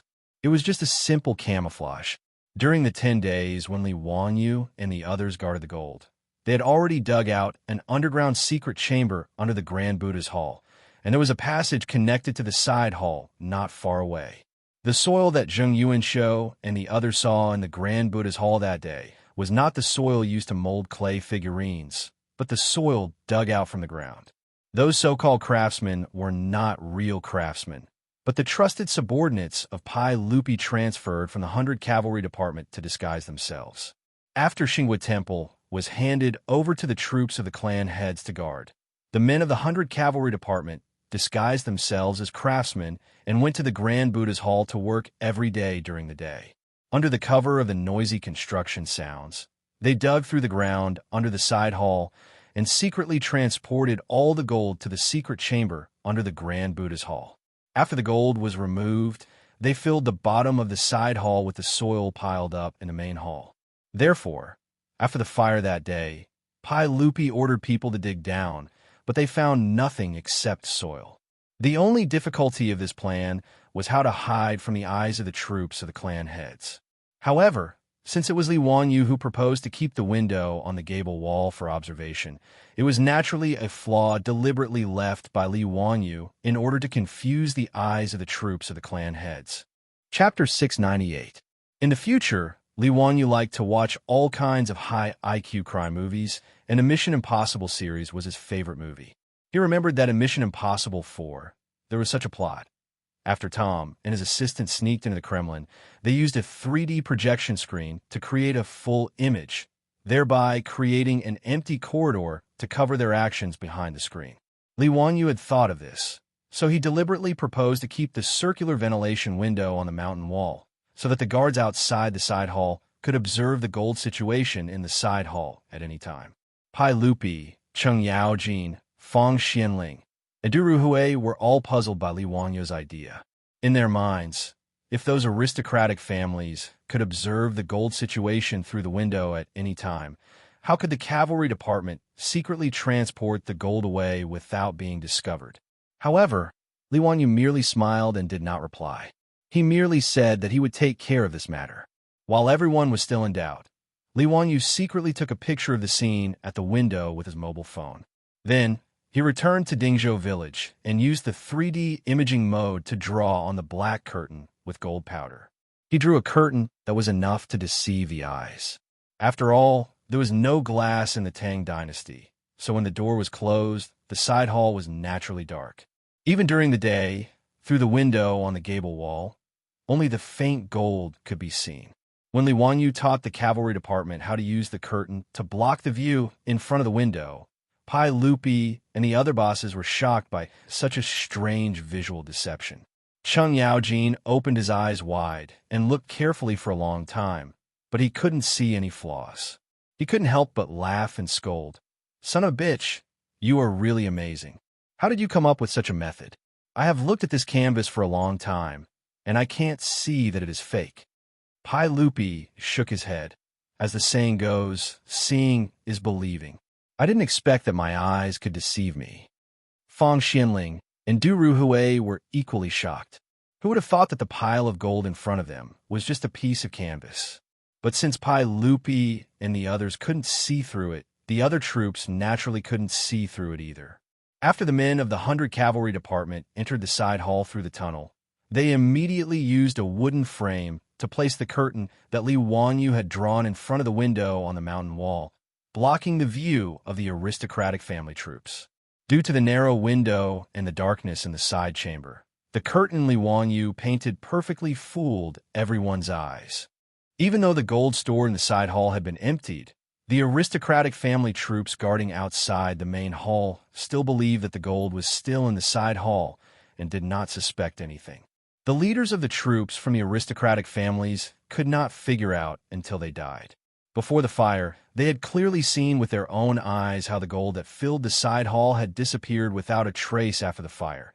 As for the two burnt corpses in the Great Strength Hall, of course, they were not Monk Wen Zai and Lin Daniu, but the two corpses that the 100 Cavalry Department had found. On that day, Monk Wen Zai and Lin Daniu, in front of the aristocratic family troops, entered the Great Strength Hall and poured the prepared kerosene on the two corpses. Then, they lit the match and started the fire. As for the two of them, they naturally hid in the secret room under the Great Strength Hall where the gold was stored. In the era where there was no DNA testing, no one would suspect that the righteous monk and his disciple Lin Yang were still alive. The Great Strength Hall and the side hall had already been arranged by the 100 Cavalry Department to ignite the fire. As the fire started, it naturally ignited the side hall. The fire burned all the traces in the side hall, as well as the curtain that was placed by the window, leaving no trace of evidence. 1,000,000 taels of gold mysteriously disappeared in front of everyone's eyes. As the saying goes, it's dark under the lamp. Even if Zheng Yuanshou, Wang Rinyu, and the other masters of aristocratic families racked their brains, they could not imagine that the gold had already been moved to the Great Strength Hall that was also burned in front of them. What was more, they could not imagine that the monk and his disciple, who were already dead in their eyes, were still alive now. The gold hidden under the Great Strength Hall of the Xinghua Temple was naturally secretly taken out by the 100 Cavalry Department and sent back to the Taiji Palace and the other mansions. This time, Li Wanyu and his companions had cheated the aristocratic families quite miserably without risking anything. The 600,000 taels of gold from the aristocratic families made Pai Lupi and Li Wanyu a windfall. Each family got more than 100,000 taels of gold. Although Li Wanyu was not short of money now, how could he not accept the gold that was given to him for free? As for the so-called gold mine in the Xinghua Temple, it had not yet been discovered to be fake because several major temples in Chang and city were now arguing with the 5 surnames, 7 Wangs, and Li Wanyu. Monk Wen Zai's claim that he had sent letters to the major temples in Chang and city to inform them of the gold mine was naturally false. It was just an excuse to fool Zheng Yuanshou and his companions. However, after the fire in the Xinghua Temple, the letters signed by the Orthodox were sent to the major temples in Chang and city and to the abbots. They learned that the Xinghua Temple had a gold mine, and now the temple was burned down and the original Orthodox abbot had died. How could the abbots of these major temples sit still? They all rushed to the Xinghua Temple and asked to take over the property of the Xinghua Temple. Wang Rinyu and his companions were naturally unwilling. In the eyes of the aristocratic families, even if the gold was lost, as long as the gold mine was in their hands, they could still make up for the loss in the future. Therefore, they held the document signed with the Orthodox monks and refused to give up the gold mine.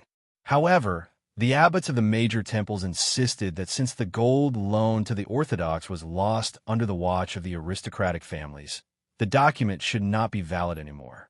Unless the aristocratic families took out another 1,000,000 taels of gold, the gold mine should be handed over to the major temples in Chang and city according to the letter written by the Orthodox monks. Since the two sides argued, Pai Lupi naturally did not say anything and pretended not to know anything. Therefore, the case went from Chang and city to the censorate, which gave Wei Zheng a headache. On one side, there were the 5 surnames, 7 Wangs, Lu Guogong, Zheng Guogong, Lai Guogong, and even the sage behind them. On the other side, there were several major temples with countless believers. Both sides had their own opinions, but they were all reasonable. Wei Zheng wanted Pai Lupi to make a holy judgment, but Pai Lupi kicked the ball back to him. The reason was very reasonable. This matter involved himself. As the emperor of the Tang dynasty, he naturally could not become a topic of ridicule. Therefore, the case was put on hold again.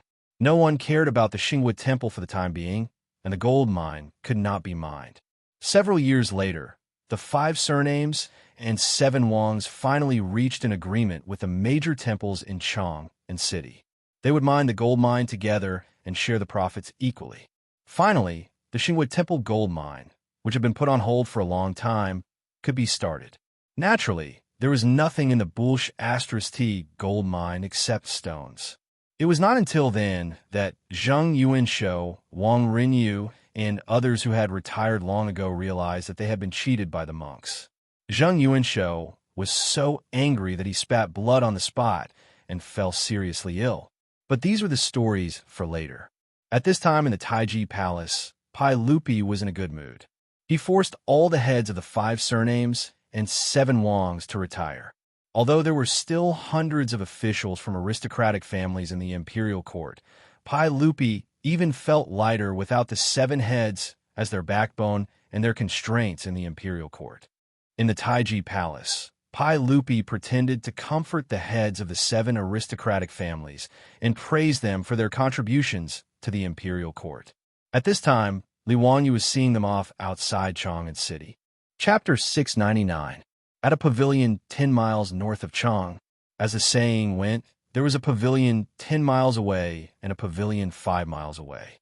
The pavilion was a place for travelers to rest and also a place for the Tangs to bid farewell to their friends and relatives. Today, Li Wanyu was here to bid farewell to the Qiuzi merchant by Moho, the monk Wen Zai who was preparing to go west to catch up with Master Xuanzang, and his disciple Lin Dainiu. Bai Macho's injuries from being tortured by the gangsters that day had already recovered. His throat that had been burnt by the medicine, after Sun Simiao's treatment. Although he could now speak, he could only speak in a low and hoarse voice. Li Wanyu bowed to Bai Mohu and said, "Lao Bai, you were almost imprisoned because of me and suffered such a serious injury. It's all my fault. Please accept my bow as an apology." Bai Mohu quickly bowed back and replied with a hoarse voice, "Please don't say that again. I don't deserve it. How can I blame you? It's all because of those bad guys. On the contrary, I should thank you for your help. Otherwise, I wouldn't be able to see the light of day again." Li Wanyu smiled and said, "Let's stop bowing here and there. Lao Bai, when you return to Chang'an next spring, I'll invite you to drink again." Bai Mohu smiled and pointed at the wine sacks hanging on the hunchback. "Count Hu, the wine you gave me is enough to make me drunk." On his return journey, he did not bring any goods except for the sorghum wine on the backs of more than 100 camels. Li Wanyu gave him thousands of pounds of Shadaozi wine. Bai Mohu would be able to earn a lot when he returned to Qiuzi this time. It was comparable to his business income from several trips to Chang'an. "Haha, it's nothing." Li Wanyu laughed. After the two chatted for a while, Li Wanyu looked at the monk Wen Zai and said, "Master, this journey to the west to seek scriptures will be difficult. Please be careful." Monk Wen Zai and his disciple Lin Dainiu were going west to India. Li Wanyu wanted to persuade them to give up, but he could not say it. He didn't have a good impression of Buddhism. The temples of the Tang dynasty didn't produce anything and only relied on worshippers. The monks did not pay taxes, nor did they submit to the corvée. Instead, They owned countless temple properties and drove a large number of good people to work for the temple. They even set up a fragrant kitchen with a high interest rate. Buddhist temples were as beautiful as palaces and extremely luxurious. From Li Wanyo's point of view, it was no wonder that Emperor Wuzong of Tang would order the annihilation of Buddhism 100 years later. These monks were too greedy and naturally had a way to die. Therefore, Li Wanyu felt that there was no point in going to India to obtain the scriptures. Even if Xuanzang spent 14 years to retrieve the scriptures from India, what could he change? Moreover, since he had not seen this monk's name in the history books, it was obvious that his journey to the west this time did not bode well. Even though Li Wanyu had obtained the document for him to exit, it didn't have much use. Following by Macho's caravan, they could only reach Xianxia, and there was still a long journey of tens of thousands of miles. Although Li Wanyu did not like Buddhism, he admired monk Wenzai quite a bit. This monk who knew how to cheat was definitely an extraordinary person. This time, monk Wenzai was able to pull down the 7 family heads of the 5 surnames and 7 hopes. Li Wanyu's suggestion to give him a large amount of gold and let him cultivate in the Tang dynasty was rejected by monk Wenzai. Following Xuanzang's footsteps to the west was Wenzai's unwavering belief. Regarding this, Li Wanyu could not persuade him. He could only wish this monk a safe journey in his heart. Ba, thank you, County Count Hu. Monk Wenzai smiled and returned the greeting. Li Wanyu gestured to Niu Wu beside him and gave him a package. Master, here is 100 taels of gold for your travel expenses. Please do not refuse. Monk Wenzai still shook his head and refused with a smile. To be able to travel with Benefactor Bai's caravan to Xianxia has already saved poor monk a lot of energy. Also, the document sent by County Count Hu made poor monk very grateful. How could he dare to ask for more? County Count Hu, please take back the gold. This poor monk has a bowl of food and a ladle of wine. Li Wanyu persuaded again and again, but this stubborn monk still refused to accept the gold. He could only give up. In that case, please take care. I look forward to meeting you again in Chang'an. Monk Wenzai said, Ba. County Count Hu, please take care. Poor monk is leaving. Everyone stepped onto the hunchback lying on the ground. Bai Mohu whistled, and the camel stood up. It slowly moved along the official road to the west. In the sound of the camel bell, Bai Mohu waved goodbye to Li Wanyu. Looking at the figures of the people slowly disappearing, a melancholy feeling came to his heart without any reason. Li Wanyu suddenly thought of a song and opened his mouth to sing loudly. Outside the pavilion, by the ancient road, the fragrant grass reaches the sky. This was Li Shutong's farewell. It was sad and feminine. All banquets must come to an end. After parting here, no one knew when they would meet again. Although the tune of Li Wanyu's farewell was very strange in the ears of the Tangs, the meaning of farewell and yearning in the song was obvious. The horizon of the sky, the corner of the earth, half of my friends are gone. In the song, Monk Wenzai turned around slightly. On the hunchback, he bowed to Li Wanyu with one hand. After the farewell was sung, the camel team gradually disappeared on the official road. Li Wanyu sighed deeply and calmed down. He called Niu Wu and the team behind him to return to Chang'an. Monk Wenzai's insistence on going west made Li Wanyu sigh with emotion. Limited time and endless dust. Let fate take its course. When they passed by the East Market, Li Wanyu remembered that Kong Ingda's restaurant was not far from here. He happened to want a drink, so he led Niu Wu and the others directly to the Kong family's restaurant. After getting off the horse in front of the restaurant, the doctor recognized Li Wanyu at a glance. He hurried to greet him and led him to the VIP room on the 3rd floor to take a seat. Li Wanyu asked the doctor to prepare food and wine for him. In the VIP room, except for Niu Wu who stayed to accompany him, Li Wanyu sent the rest of the team to drink and eat by themselves. He did not need to care about him. He planned to get drunk today. He did not know where his melancholy came from. Speaking of which, whether it was by Mohu or Monk Wenzai, he did not have a deep relationship with them. But looking at the camel team leaving today, he thought that Monk Wenzai and Lin Daniu might not return. He felt uncomfortable and only wanted a drink. The doctor of the restaurant quickly delivered food and wine. Li Wanyu also summoned a female singer to play the zither and sing for them to liven things up. He and Yo Wu sat facing each other by the window. They listened to the singer's soft and gentle melody and drank to their heart's content. After a few cups of wine, the alcohol kicked in and made him forget about the sadness brought about by the farewell at the pavilion. Thinking about how he and his beautiful superior not only swindled a huge amount of gold from the hands of the 5 families and 7 nobles, but also vented the anger in his heart. He cleaned up the heads of the 7 aristocratic families and chased them out of the imperial court. Li Wanyu felt very proud and carefree. Thinking of this, he could not help but look towards the northwest and toast to Monk Wenzai. At this moment, he heard the doctor of the restaurant invite a guest to sit in the VIP room next door. Soon, the voices of the few people talking could be heard. The VIP room of the restaurant was only separated by a screen. Naturally, it was not soundproof. Even if he and Yo Wu did not want to hear the conversation next door, they could still hear it very clearly. Li Wanyu had just picked up a cup of wine and poured it into his mouth. When he heard the conversation in the VIP room next door, he almost spat out all the wine in his mouth. Chapter 700. In the private room, next door was a group of scholars. After instructing the restaurant's doctor to bring them food and wine, they began to talk loudly. Brothers, speaking of the restaurant where we're drinking today, there's an interesting story. Do you know about it? Ha, brother Fan, it's not like you don't know. We're all students participating in the spring examination.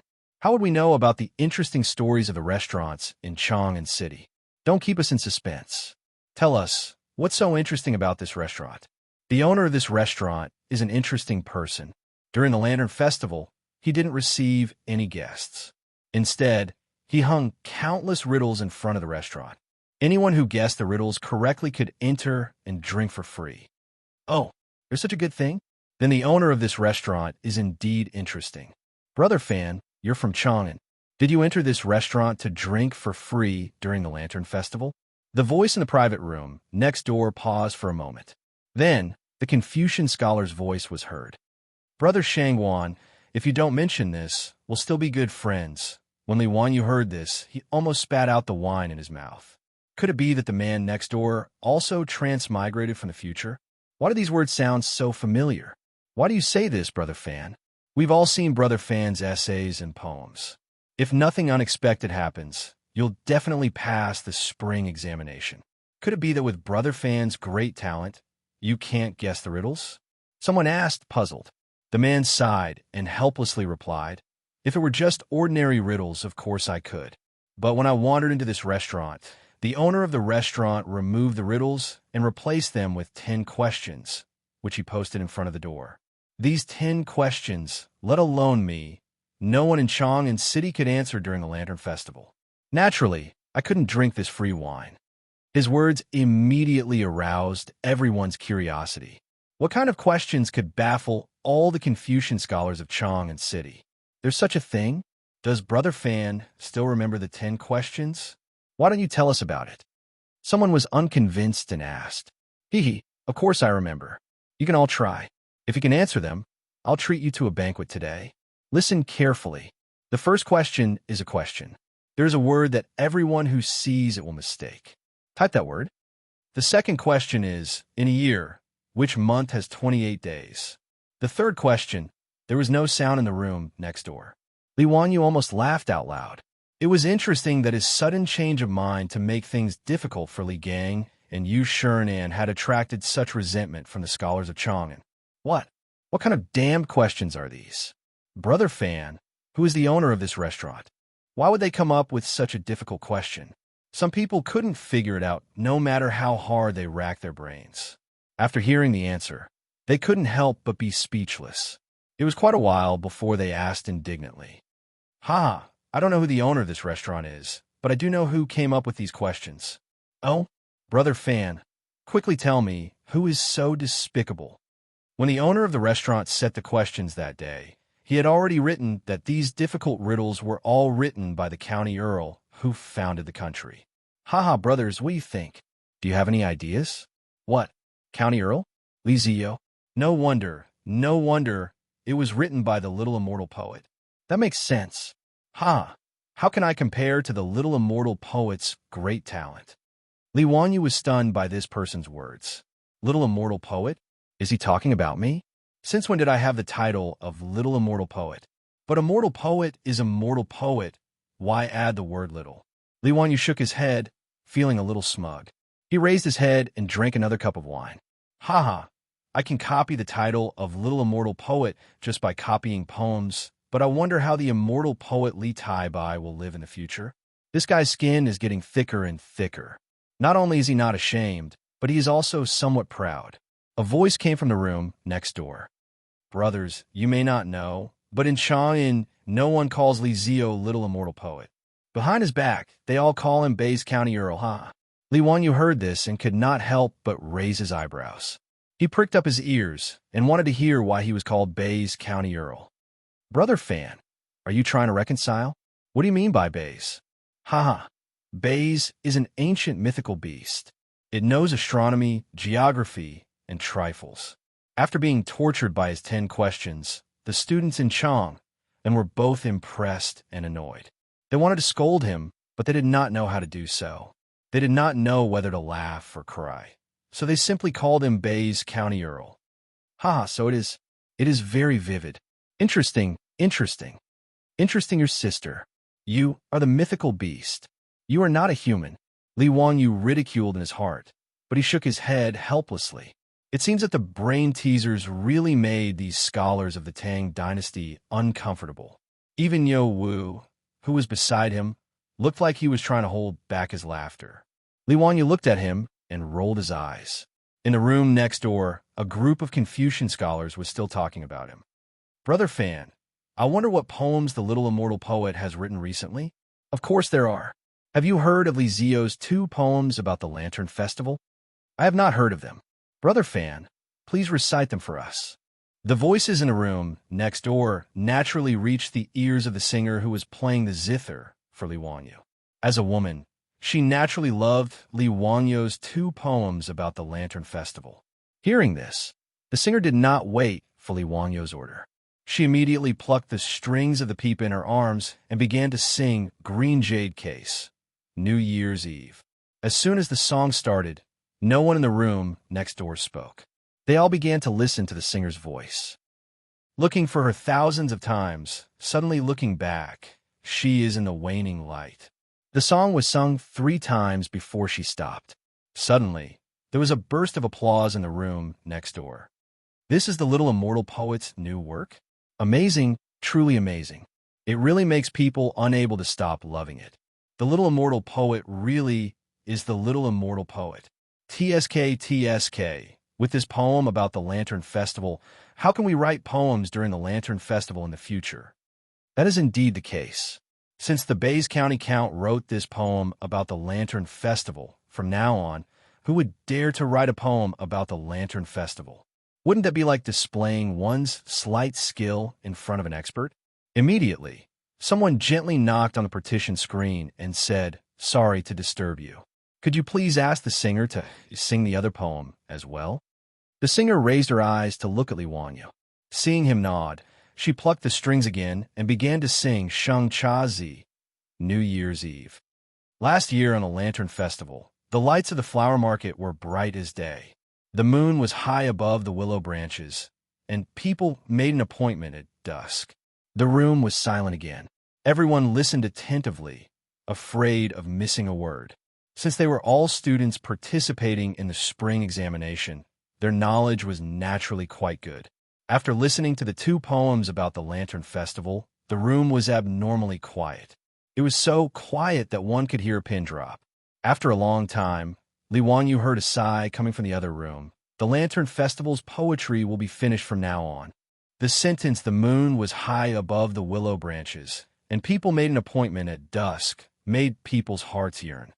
The little immortal poet really lives up to her name. In the field of poetry, Li Zio should be called teacher. Since ancient times, the word teacher was extraordinary. It meant that the one who reached the top was the teacher. The scholar was the elder, so he was called teacher. Li Wanyu was 17 years old. For these scholars to be willing to call him teacher, one could see his current position in their hearts. Chapter 701. When Yo Wu heard the words from the room next door, he could not help but wink at Li Wanyu. Li Wanyu pretended to be calm, putting on a straight face and coughing lightly. He looked like he did not care, but he was actually feeling really good inside. Naturally, he felt really good hearing someone praise him in secret, but he still put on an act. Niuwu knew his Longjuan's temperament, so he just grinned and did not expose him. On the other hand, the songstress looked at the master and servant pair weirdly. The Confucians next door were praising County Earl Hu. So what was the meaning of their expressions? Another voice came from the room next door. I heard that the imperial court is preparing to attack the Turks again. Do you know about this? When Li Wanyu heard this, he frowned. He didn't know about this matter. In the 8th month of the 3rd year of Jingguan, Pai Lupi ordered Minister of War Li Jing as the general manager and Zhang Gongjin as the deputy general manager to attack the Turks. It was also in this battle that Pai Lupi finally took revenge for the humiliation of being forced by Jelly Khan to sign the Wei River Alliance, destroying the Turks in one fell swoop. However, Wanyu did not know about this matter from Pai Lupi, Cheng Yaojin, or Li Jing. He only knew about it from history books. How did these Confucians know about such a secret of the imperial court? It had only been 3 months, and the matter of attacking the Turks had already caused such an uproar. We do not know about this matter. So how did Brother Shangwan know? Brother Zhu, have you forgotten that Brother Lu and I are both from Hunan? When the two of us left for Chong, and the Jitsong House of Hunan had already started to recruit soldiers and was preparing to move to Longyu. As such, I believe that they're going to attack the grassland. When Li Wanyu heard this, he understood why this Confucian scholar could guess this matter. This Confucian scholar, surnamed Shangwan, was smart to be able to guess that the imperial court was going to attack the Turks. During the early Tang dynasty, the soldiers were farmers who cultivated the land. They trained during the farm breaks and joined the army during wartime. Since they were going to use soldiers against the Turks, the imperial army in Chong and was clearly not enough, so they had to recruit soldiers from the various prefectures. Due to the current traffic situation in the Tang dynasty, it would take up to a year to prepare for the deployment of troops. Therefore, it was normal for Hebei province to begin recruiting troops after receiving the order. Naturally, such a large-scale conscription of prefectural soldiers could not be hidden from the world. In ancient times, it was a joke to try to keep it a secret before a large-scale war. Li Wanyu knew that he had thought wrongly before, so he was too lazy to pay attention to it and continued to drink his wine with Niuwu. The few Confucian scholars next door were discussing the matter of the imperial court dispatching troops to the grasslands, and the topic of conversation eventually came back to Li Wanyu. Speaking of the imperial court sending troops to the grasslands, I think of the poem Leaving the Fortress by the Little Immortal Poet. Speaking of which, it is quite strange. As far as I know, the Little Immortal Poet is only 17 years old this year. He has never been to the border and has no experience in the army. How could he write such a vigorous poem? Could it be that there are people in this world who are born with knowledge? Brother Lu, you're getting carried away. What kind of person is the Little Immortal Poem? How can he be mentioned in the same breath as others? He is the imperial tutor. Brother Lu, throughout history, has there been anyone like the Little Immortal Poet who is only 16 years old and could be the imperial tutor of the crown prince? Haha, Brother Shangwan is right. It's my fault. With the Little Immortal Poet's poem, Leaving the Fortress, is like 2 poems of the Spring Lantern Festival. How can the later generations write it? It is difficult to surpass such a classic work. That's true. The Little Immortal Poet is not giving the later generations a chance to write poems. Haha, come, everyone, let's drink to the Little Immortal Poet's Leaving the Fortress and to this masterpiece of a frontier poem. Frontier poems were the favorite subject of the Tang dynasty poets. Before the Tang dynasty, there were no more than 200 frontier poems collected. In the Tang dynasty, there were more than 2,000 frontier poems collected in the complete Tang dynasty poems alone. It could be seen that the Tang dynasty people loved frontier poems. Of course, the poem that Li Wanyu had plagiarized from Wang Chongling's Leaving the Fortress was indeed a representative work of frontier fortress poetry. It could be said to be one of the 7 masterpieces of the Tang dynasty. It was normal for the Confucian scholars to give it such a high evaluation. There was a burst of noisy drinking in the room next door. When Li Wanyu heard it, he couldn't help but laugh. At this time, Li Wanyu was already drunk. His brain was dizzy from the stimulation of alcohol. When he heard those Confucian scholars say that there were no classics in frontier poems, he couldn't help but want to show off. He didn't care whether he would scare others or not. He picked up his chopsticks, knocked on the bowl and plate, and loudly recited. The yellow river far away among the white clouds, a lonely city of 10,000 mountains. When these two lines of the poem came out, the room next door, which was noisy just now, suddenly became quiet again. These two lines describe the magnificent scenery of the frontier fortress in the northwest.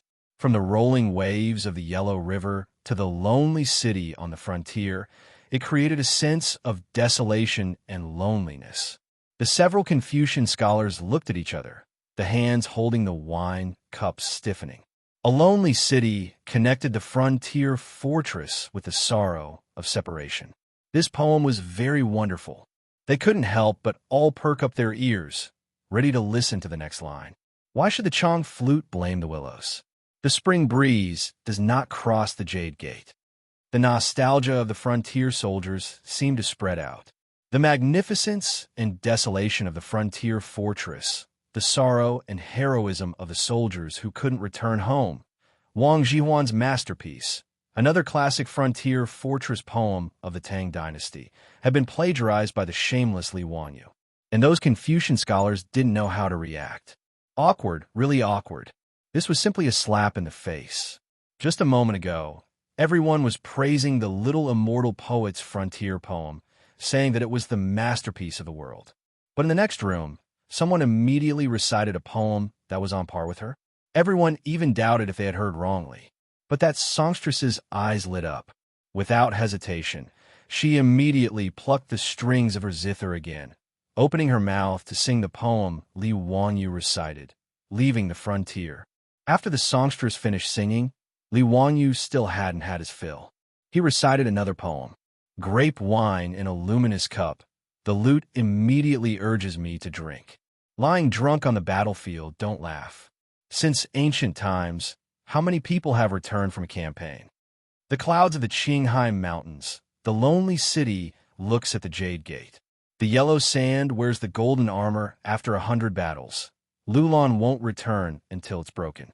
Today, he was sending off monk Wen Zai, so he was originally feeling melancholy.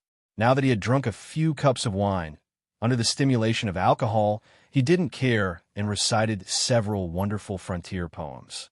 Li Wanyu felt good. The songstress was stunned. All the Confucian scholars were stunned. Separated by a screen, everyone could only hear the sound, but not see the person. At this moment, besides shock, there were only 10,000 alpacas galloping through their hearts. Damn it, when did frontier poems become a specialty in this field? And they were sold wholesale? They had only praised the little immortal poet's frontier poem, and now they were fighting? Moreover, every single one of them was actually so magnificent and full of ambition. All the Confucian scholars were sluggish for a long time. After carefully pondering over these frontier poems, they had to admit that these poems were on par with the little immortal poets leaving the frontier. Brothers, come, let's drink. I hope that all of you can pass this year's spring examination. Yes, let's drink. Haha, the taste of today's wine is really good. In the room, the Confucian scholars were stunned for a long time before someone interrupted. Everyone closed their mouths and didn't talk about the poem anymore. They greeted each other and drank, erasing the awkwardness from just now. Chapter 702. In the past, when they heard Li Wangyu's poems, they would come to meet the poet and make friends with him. But today, when they were flattering the goddess of poetry, they were directly slapped in the face by the unknown guy in the next room. Under such embarrassment, how could they have the nerve to make friends with him? Therefore, they could only persuade each other to drink and pretend that they didn't hear the poem. Of course, in everyone's hearts, these few poems were firmly engraved in their minds. They planned to find someone to ask who these few poems were later.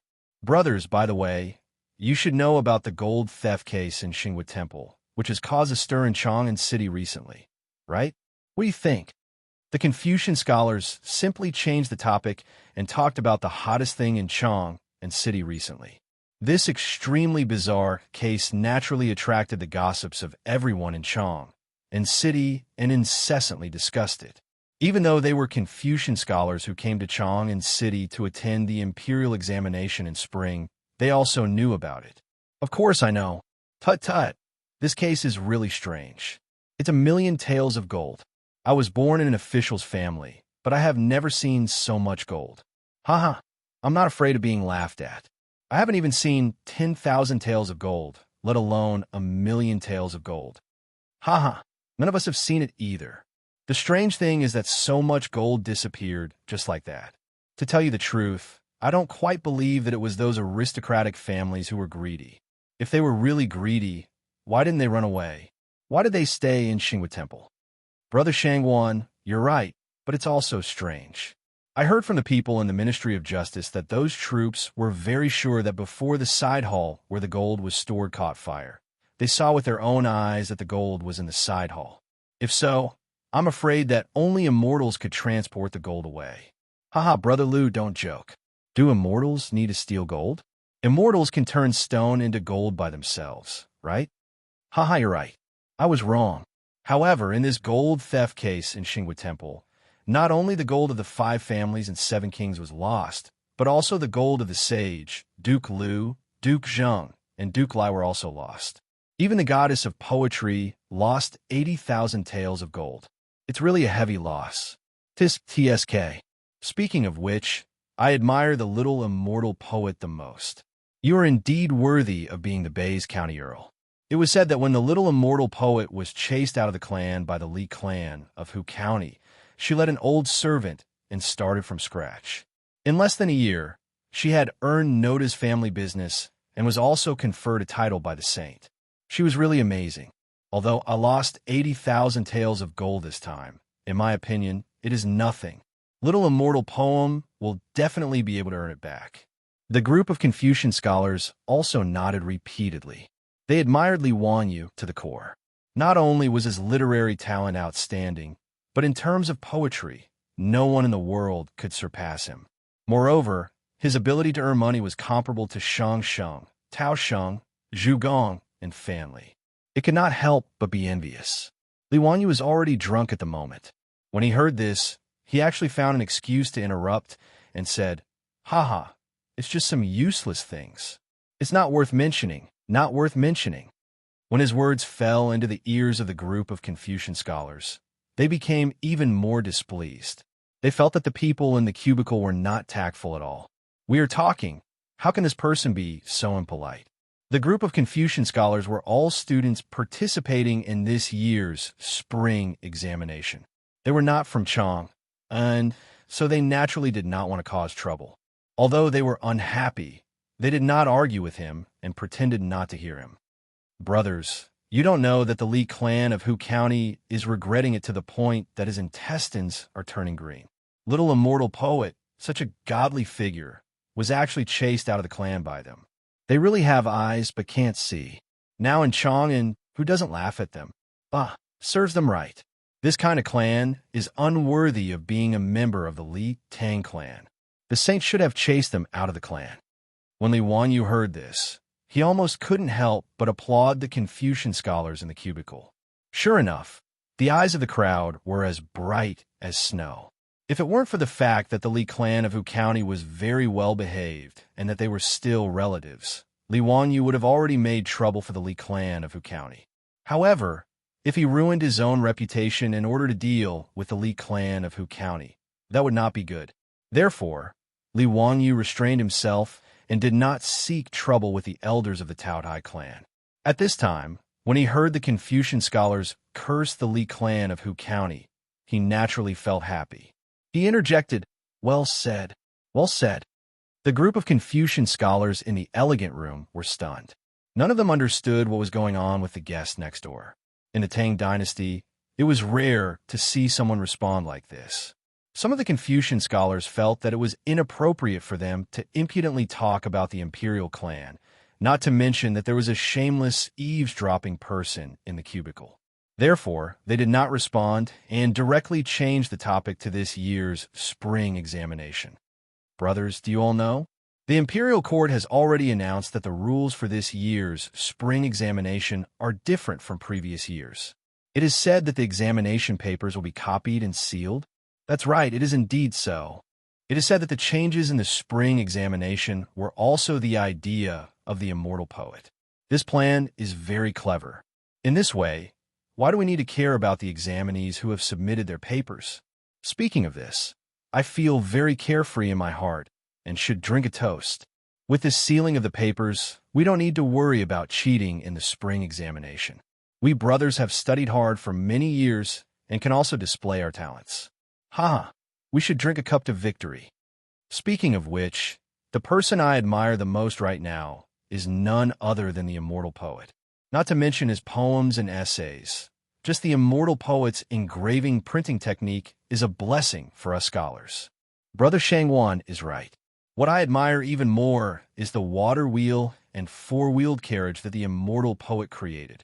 This is something that will benefit the country and the people for thousands of years. If I can learn from the immortal poet and benefit the people, then my years of study will not be in vain. If I can become the immortal poet's disciple, I would rather not take this year's spring examination. Brother Lu's words are exactly what I want to say. After the scholars surnamed Lu and Xianxia said these words, the crowd of Confucian scholars burst into laughter. Brother Lu and Brother Xianxia, don't joke like this. Why don't you see who the immortal poet's disciples are? Not to mention the Crown Prince and His Highness King Yu. Even Junior Supervisor Yin and Imperial Censor Ma. One is a 4th-rank Imperial Censor, and the other is a 6th-rank Imperial Censor. It is not easy for Brother Lu and Brother Xianxia to become the immortal poet's disciple. Passing the spring examination is easy, but becoming the immortal poet's disciple is too difficult. Brother Lu and Brother Xianxia, do you still have the extravagant hope of becoming classmates with the Crown Prince and His Highness King Yu? Li Wanyu was dizzy when he heard the Confucian scholars next door dismissing the two of them. He couldn't help but laugh and say inarticulately, why not? You, the two of you. As long as you pass this year's spring examination, I will accept the two of you as my younger children. When his words fell into the ears of the group of Confucian scholars, they were first stunned and then became furious. What an arrogant guest! It was one thing to rudely interrupt time and time again, but now he actually dared to speak such drunken nonsense? Everyone could hear that the guest in the next room was very drunk and couldn't speak clearly.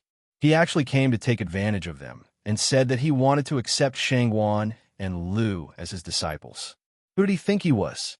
Did he really think that just because he drank a few cups of wine, he was a character like the immortal poet? At this time, the Confucian scholars couldn't care less. In a moment of anger, they directly pushed open the partition screen in the room, wanting to see what kind of crazy person was so rude. When Niu Wu saw the Confucian scholars angrily push open the partition, he quickly stood up and prepared to stop them. Just as he was making a ruckus, he heard a burst of noise from the back of the room. Wah! I told you that I didn't see wrong. Isn't the person sitting downstairs the middle of that brat Zio's residence? That bastard Zio must be drinking and making merry here. Let's find him and settle the score. Hearing these words, Li Wanyu, who was still dizzy a moment ago, suddenly quivered. Chapter 703. To be able to make such a sound that could make Li Wanyu tremble in fear other than Sheng Yaojin, there was only Cheng Chumo, that dandy. The group of dandy were carefully led to the 3rd floor by the restaurant's manager and doctor, who were smiling apologetically. They pushed open the door to Li Wanyu's private room. Seeing that it was indeed Li Wanyu and Niu Wu in the private room, the dandy laughed and scolded. Damn it, this kid is drinking and making merry here. He actually didn't call his brothers. He really deserves a beating. Ziyu, you bastard, you made us run around like donkeys, and you came to the restaurant to have fun. TSK, you even called a singer. Li Wanyu, you bastard, you've learned bad things. Everyone, don't talk nonsense with this kid.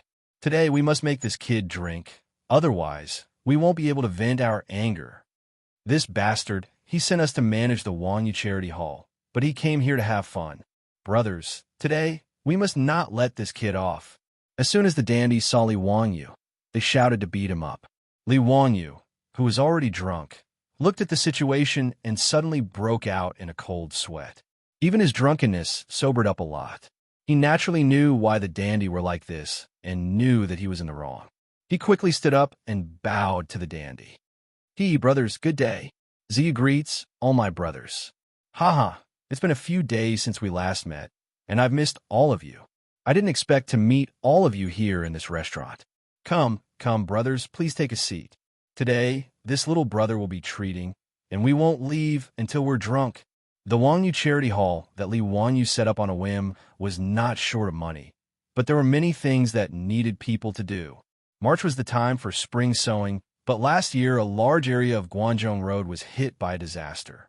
Even though Pai Lupi issued a decree to waive last year's rent, it was still a drop in the bucket, and the people were now crying for food. Although the government also provided disaster relief, it could only ensure that the people of Guangzhou Road did not starve to death. At this time, Wangyu Charity Hall, which was not short of money, could play a role. With the support of Emperor Xianxia and a group of top playboys in Chang'an, the Wangyu Charity Hall did not encounter any resistance in the Guangzhou circuit. But even if he had the money, it wasn't easy to run a charity hall. Whether it was counting the number of farmers affected by the disaster or distributing food, it was a very complicated matter. The debauches didn't understand this either. Although they had their own stewards to help them, they were still very busy. He sent someone to ask Li Wangyu for help, but at that time, Li Wangyu was busy digging a hole for the 5 surnames and 7 factions. How could he care about these things? He repeatedly said that he was not free and refused. Moreover, with his temperament, he didn't have the patience to do these things. He had always been the one who only cared about setting fires and not cleaning up. Li Wangyu did not expect that he would be caught red-handed by these foppish playboys when he came to this restaurant to relax after seeing Monk Wenzai off outside Chong in city and wanted to have a drink on the way back. Cheng Chumo ignored Li Wangyu and went forward to grab him by the collar and scolded jokingly. "Don't talk nonsense, Zio, you scoundrel. You left so many things to us. You tell us what to do." Niuwu knew that the debauches were joking with his Lang Jun and did not stop them. He just laughed and watched the fun. Li Wangyu saw that the debauches were coming at him aggressively and decided to play rogue. He spread his hands and said, "Brothers, this little brother's 50 kilograms is here. If you're not satisfied, then you can deal with me however you want." His shameless appearance made the debauches laugh. Fang Yai simply shouted, "Beat him!" Then the group of debauches rushed forward and pressed Li Wangyu to the floor and ravaged him for a while. The scene in the elegant room shocked the group of Confucian scholars. They had originally planned to denounce the person in the room and see who was constantly interrupting them. They didn't expect that before they could open their mouths, they would encounter such a scene. Although the Confucian scholars didn't know who the debauches were, they could see from their clothes and the precious jade ornaments on their waist that they were nobles that they couldn't afford to offend. The Confucian scholars were just about to return to their own elegant rooms when they heard the conversation between the debauches and Li Wangyu. They couldn't help but be surprised. Li Wangyu? Zio? The Confucian scholars looked at each other in disbelief. They were so excited that their bodies were trembling. Could this be the famous county count of Hu County that they had been discussing all this time? Li Wangyu? Li Zio? They thought back to the poem that the person in the room had recited. If it was said by the immortal poet herself, wouldn't it all make sense? No wonder. In this world, besides the immortal poet, who else could compose such a poem? The Confucian scholars suddenly felt that today was truly the blessing of the Tao ancestor. They had run over to this restaurant and were actually able to see the immortal poet herself. They were truly too happy. The Confucian scholars were all scholars. Although their eyes were constantly emitting a scorching light, they didn't scream like the fans of later generations would when they saw their idol. They could be considered to have excellent self-restraint.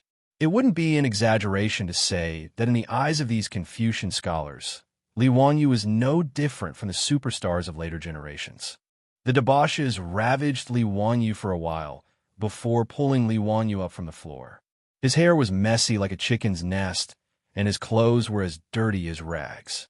Only after the crowd had finished laughing did they notice the group of Confucian scholars standing uneasily in the elegant room. Cheng Chumo couldn't help but curiously ask, "Zio, who are these people?" Li Wanyu looked over and couldn't help but smile. He naturally knew that these Confucian scholars were his fans in the elegant room just now. Li Wanyu said, "They are all students participating in this year's spring imperial examination." "Oh, that's right. I just chatted with you for a long time. I still don't know your names?" His last sentence was naturally directed at the group of Confucian scholars. Since this group of Confucian scholars had flattered him for a long time today, Li Wanyu was naturally willing to chat with them. "Greetings, sir. I am from Shanzhou of Hunan Province. My surname is Shangwan, and my given name is Yi." "Greetings, sir. I am from Bianzhou of Hunan Province. My surname is Liu, and my given name is Ren Gue." "Greetings, sir." The group of Confucian scholars immediately respectfully bowed to Li Wanyu and then reported their names one by one. The others didn't matter, but two of them made Li Wanyu feel slightly surprised. Shangwan Yi? Liu Ringue? Li Wanyu felt that it was really interesting. He came to the Kong family restaurant to drink today, and he could also meet two famous people in the history of the early Tang dynasty, the future prime minister of the Tang dynasty. Shangwan Yi himself was needless to say, but the key point was that he also had a granddaughter, the talented woman Shangwan Wan'er. Liu Ringue was a famous prime minister in the early Tang dynasty. During the period when he was guarding Beich, he rescued Xinlua and defeated the allied forces of Japan and Beich at the Battle of Baijiankou. Li Wanyu remembered that Shangwan Yi had become a monk in his early years and later became an official as a jinshi. Was he the jinshi who participated in the spring imperial examination in the third year of Zhengguan? After hearing the introduction of the Confucian scholars, Cheng Chumo and the others just nodded slightly, then turned their heads and ordered the manager of the restaurant to remove the previous wine and dishes and prepare a table of dishes. This group of foppish rich people didn't have the patience to know any Confucian scholars, and they had no interest in these candidates who were preparing to participate in the spring imperial examination. Li Wanyu didn't say anything. After all, he had been in the Tang dynasty for a long time. Speaking of his current status, he was much higher than Shangwan Yi and Liu Ringue.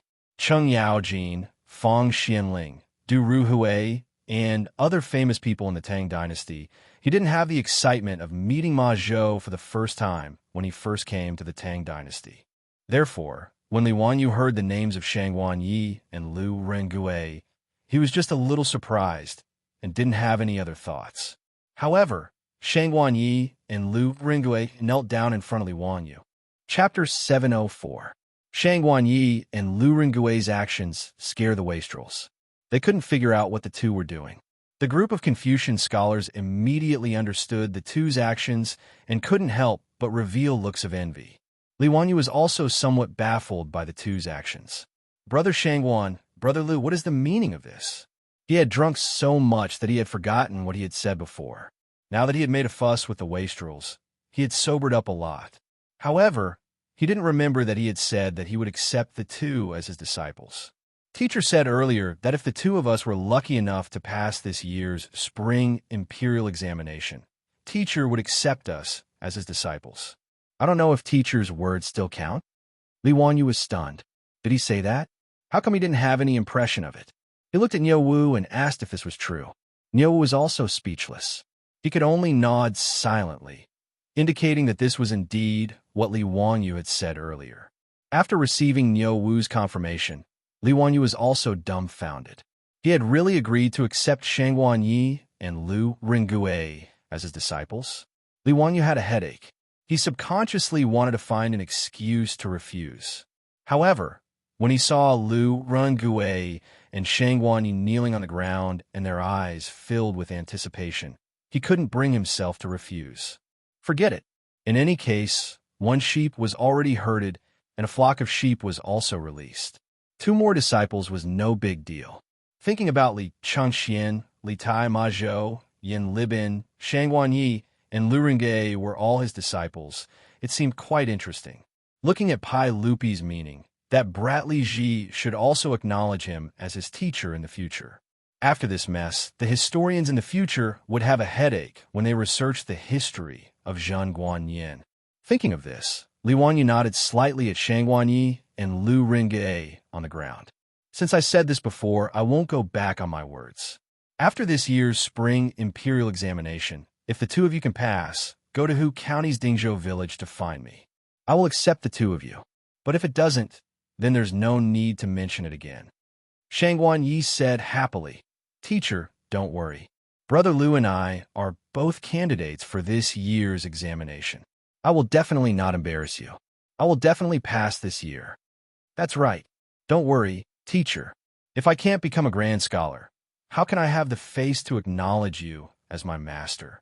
Brother Shangguan and I are confident that we can pass this year's spring quarter examination, Lu Ringue said without hesitation. Li Wanyu didn't doubt that the two of them could pass the imperial examinations. What a joke. If the two future prime ministers of the Tang dynasty couldn't even pass the spring imperial examination, who else could? After receiving Li Wanyu's confirmation, Shang Guanyi and Lu Ringue were overjoyed. As for the other Confucian scholars, they were all filled with envy.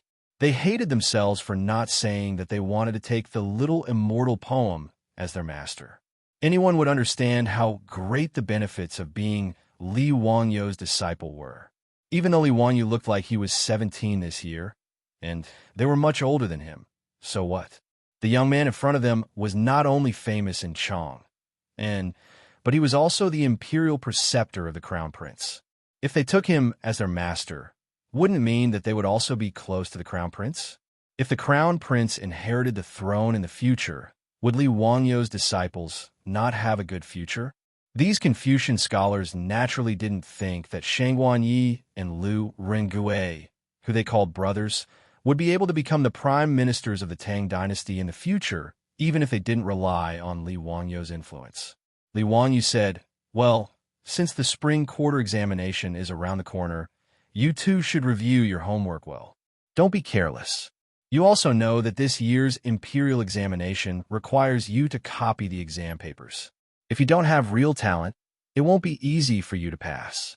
If you can't pass the imperial examinations, don't blame me for not opening the door for you too. Yes, teacher, you're right.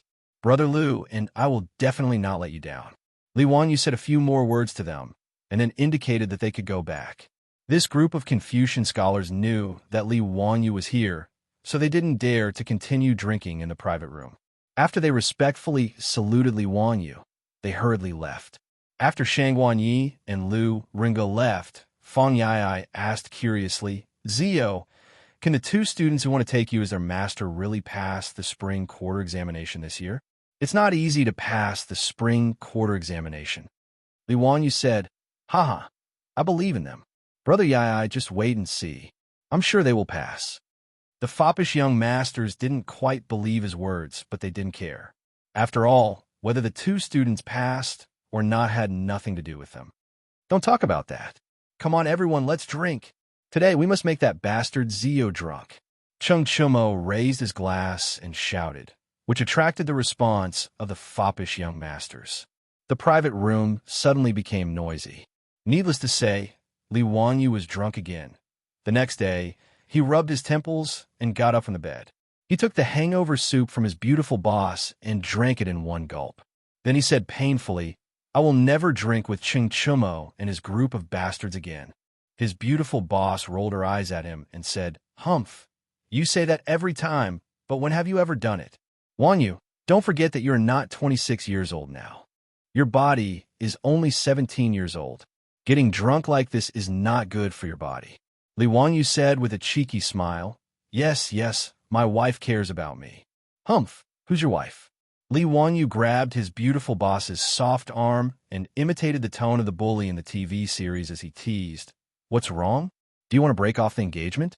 To tell you the truth, today you have to obey, even if you don't want to. The beautiful boss didn't bother to pay attention to him. She reached out and pinched his ribs. Li Wanyu was in so much pain that he immediately let go and said, It hurts. Chongqing, do you want to kill your husband? Stop pretending. Get up quickly. Chung Chumo and the others have been here for a long time. They are waiting for you in the restaurant downstairs. The beautiful boss smiled and pulled him up. Li Wanyu was speechless. He put his hand to his forehead and said, "My God, what are they doing here again? Are they going to ask me to drink again?" Chongqing, go and tell them that I'm sick. Well, I'm very sick and can't go out for a few days. The beautiful boss said, "Don't worry, they're not asking you to drink. They said that today the charity hall will go to the south of the city and give food and clothing to the poor families. You have the nerve to set up a charity hall and leave it all to Chung Chumo and the others? Hee hee, isn't it true that the able do more work? Besides, I am also very busy. Didn't I just earn 80,000 taels of gold for the family recently?" Li Wanyu was really lazy. He really didn't want to run out and do good deeds with the rich playboys. It was not that he didn't have a heart, but this guy felt that since he had spent the money, why couldn't he be the boss? He spent the money, and the rich playboys spent the effort. It was fair and reasonable. However, since Chung Chumo and the others had already come knocking on his door, Li Wanyu also knew that he would definitely not be able to escape today. He could only sigh and climb up from the bed. When his beautiful superior helped him change his clothes, this guy did not forget to take advantage of her, causing her to roll her eyes to almost reach the sky. The beautiful boss slapped away the soft hand on her chest and said in a coaxing tone, "Well, be good. Go early and come back early. I will wait for you to come back for dinner." After that, she kissed him on the face. Finally, this guy happily left the room and went to the restaurant. Chapter 705. Dingzhou Village, Huxing County. In the dining hall of the Lai Hot Manor, a group of playboys were eating all kinds of exquisite food served by Lai Hot's maidservants. They were complaining about Li Wanyu's dawdling. Li Wanyu, who had just walked into the hall, was almost angered to death. This group of animals. Yesterday he was drunk until he was unconscious and had not woken up since noon. They, on the other hand, were fine. Each of them looked lively and lively. Just looking at them made him angry. Moreover, before he passed out yesterday, he vaguely remembered that he had ordered Niu Wu to return to Dingzhou Village. He did not dare to stay in Chang and City because he was afraid that the playboys would drag him to do something about the charity. But this morning, not only did this group of playboys ride to Dingzhou Village, but they also came to his residence to eat breakfast. How hateful! Li Heng, there is no extra food in the residence. In the future, if there are any bad guests, don't give them any food. It's a waste of food. He purposely spoke in a loud voice so that the silk pants could hear him. What he got in response was 10 middle fingers in unison to show his disdain. The old housekeeper Li Heng naturally just laughed and did not take it seriously. He knew that his Lang Jun was just joking with the playboys. Li Wanyu snatched the soup dumplings in front of Fang Yai and put them into his mouth. He complained, "Brothers, do you have to be like this? Early in the morning, you came to my residence to block me. Those who know will say that we're doing good deeds. Those who don't know will think that I owe you a lot of money." Ching Chumo glared at him fiercely. "Ziyu, you bastard, if we did not block you today, would you have obediently followed us to do things? Let me ask you, since the establishment of this Wanyu Charity Hall, have you ever been to it? Do you know where the door of the hall is?" "That's right, this brat actually threw the matter to us. It's really hateful." The playboys echoed. Li Wanyu knew that he was in the wrong, so he didn't try to defend himself. Instead, he raised his hands in surrender. "I was wrong. Elder brothers, you are right. Today, I will follow your arrangements without any objections." Speaking of which, Li Wanyu also felt that it was strange. He originally thought that the hedonists were just in name for the charity hall. After all, the hedonists had their eyes on the good reputation that doing good deeds could bring. In Chang, and it was easy to talk about caring for the young, supporting the old, helping the poor, and alleviating the sick. However, this group of silk pants actually seemed to be addicted to it. Not only did they do it themselves, but they also enjoyed it. This attitude made Li Wanyu very confused. Were these still the same foppish young masters who had nothing better to do and would either go to P Square or the Hu People's Taverns to drink and have fun? Could it be that, like him, her soul had been replaced by someone else? Li Wanyu was a little confused. Could it be that doing good deeds could also be addictive? Okay, let's hurry up and finish eating. Today we're going to Peace Square and Yongyang Square to give cold clothes and food to the widows, and the disabled. Don't waste any more time. Chung Chumo clapped his hands and called out. Peace Square and Yongyang Square were west of the Dazhao baseball stadium, in the southwest corner of Chang and City. In the huge Chang and City, high officials and nobles had always lived in the north of the city. The west of the city was mostly inhabited by merchants and rich merchants. Most of the Hu people also lived there. There were also many merchants in the east of the city, plus the ordinary officials of the imperial court and the more affluent people. In Chang and City, the further south it was, the poorer it was. Many of the squares in the south of the city were more like villages outside the city. Not only were the walls of the square only made of yellow mud, but there were also large areas of farmland within the walls. The houses of the people were mostly made of yellow mud and thatch, just like Dingzhou village.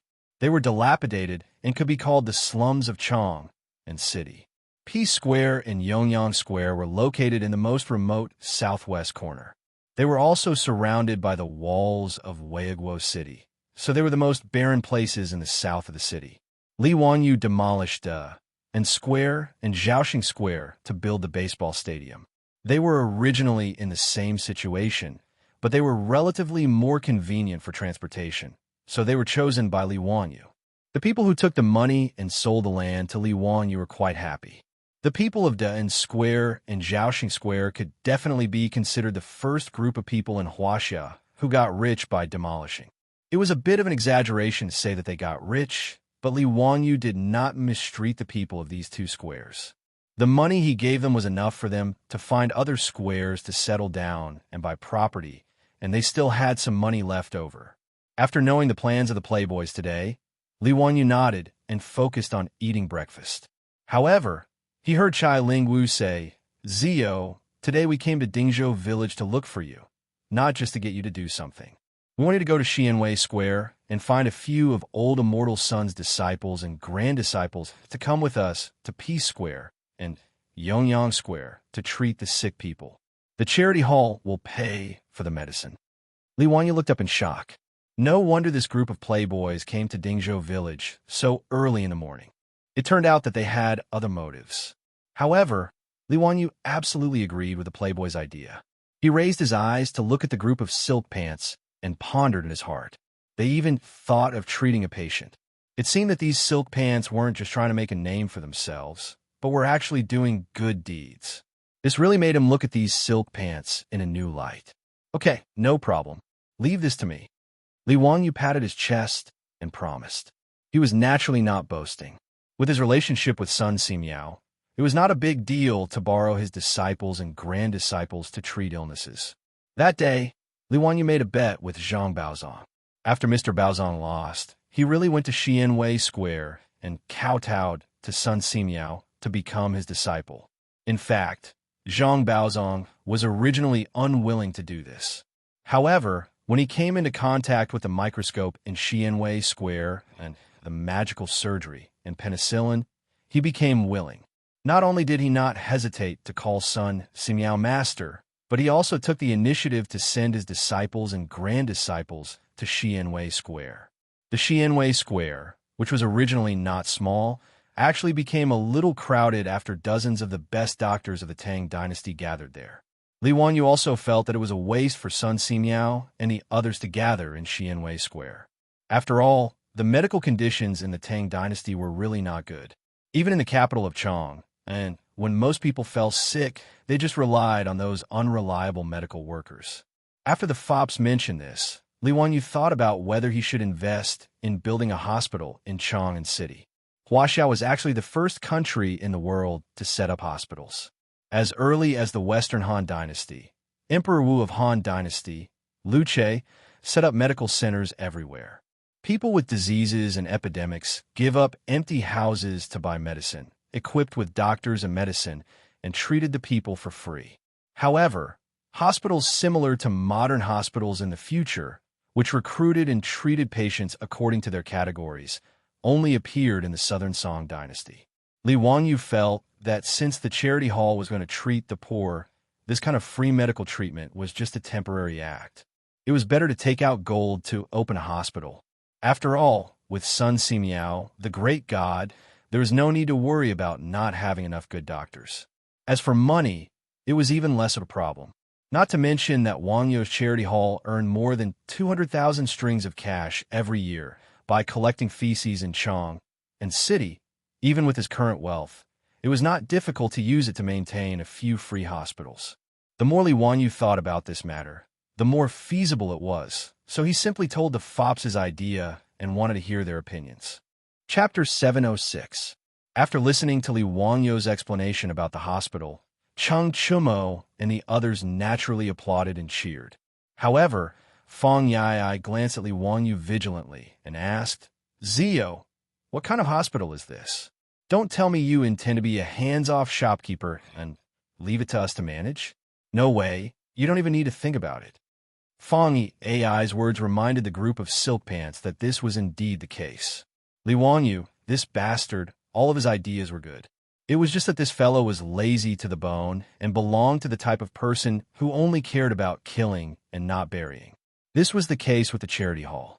Although the playboys also enjoyed it, when they thought about how they were running around outside every day while this guy was eating, drinking, and having fun in the manor, they couldn't help but feel angry.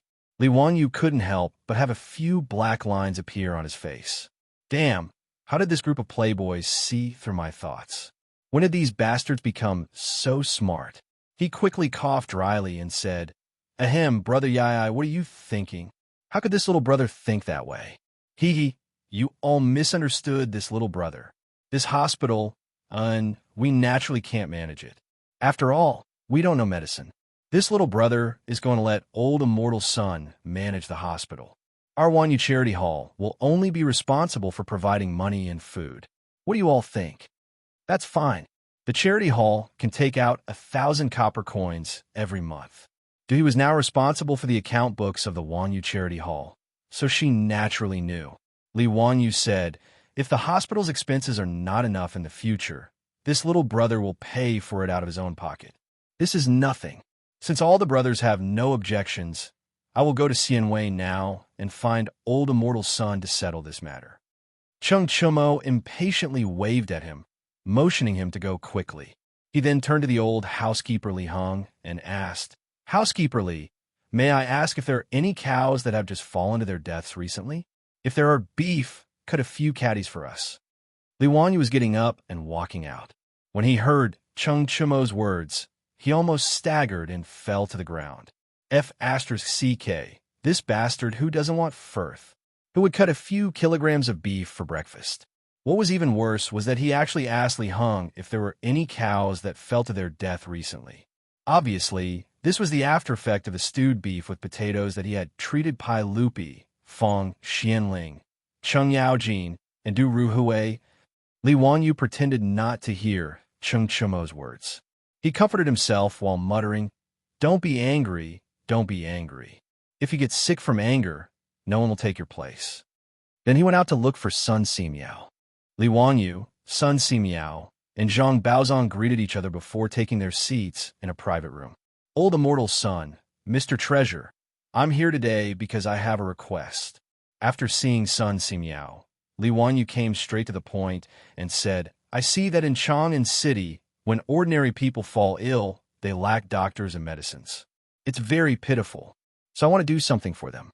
Sun Simiao and Zhang Baozong looked at each other.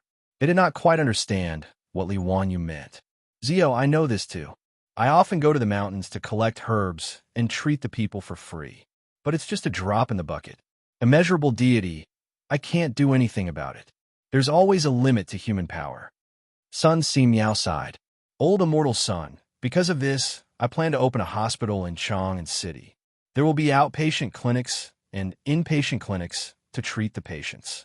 Outpatient clinics are where the patients come to see the doctor and get medicine.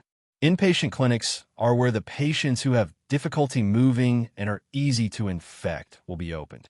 I'll pay for all the medical expenses and medical expenses of the ordinary people's families. Although I don't charge any money, I'll treat the patients and the medicine will be good. What do you think, old immortal son and Mr. Treasure? Oh, free consultation fees and medicine? Zio, you'll pay for it? That's not a small sum. Zio, are you really willing? Sun Simiao and Zhang Baozong did not expect Li Wanyu to be so generous. They could not help but be surprised. This was not something that could be done with a few thousand strings of cash or even tens of thousands of strings of cash.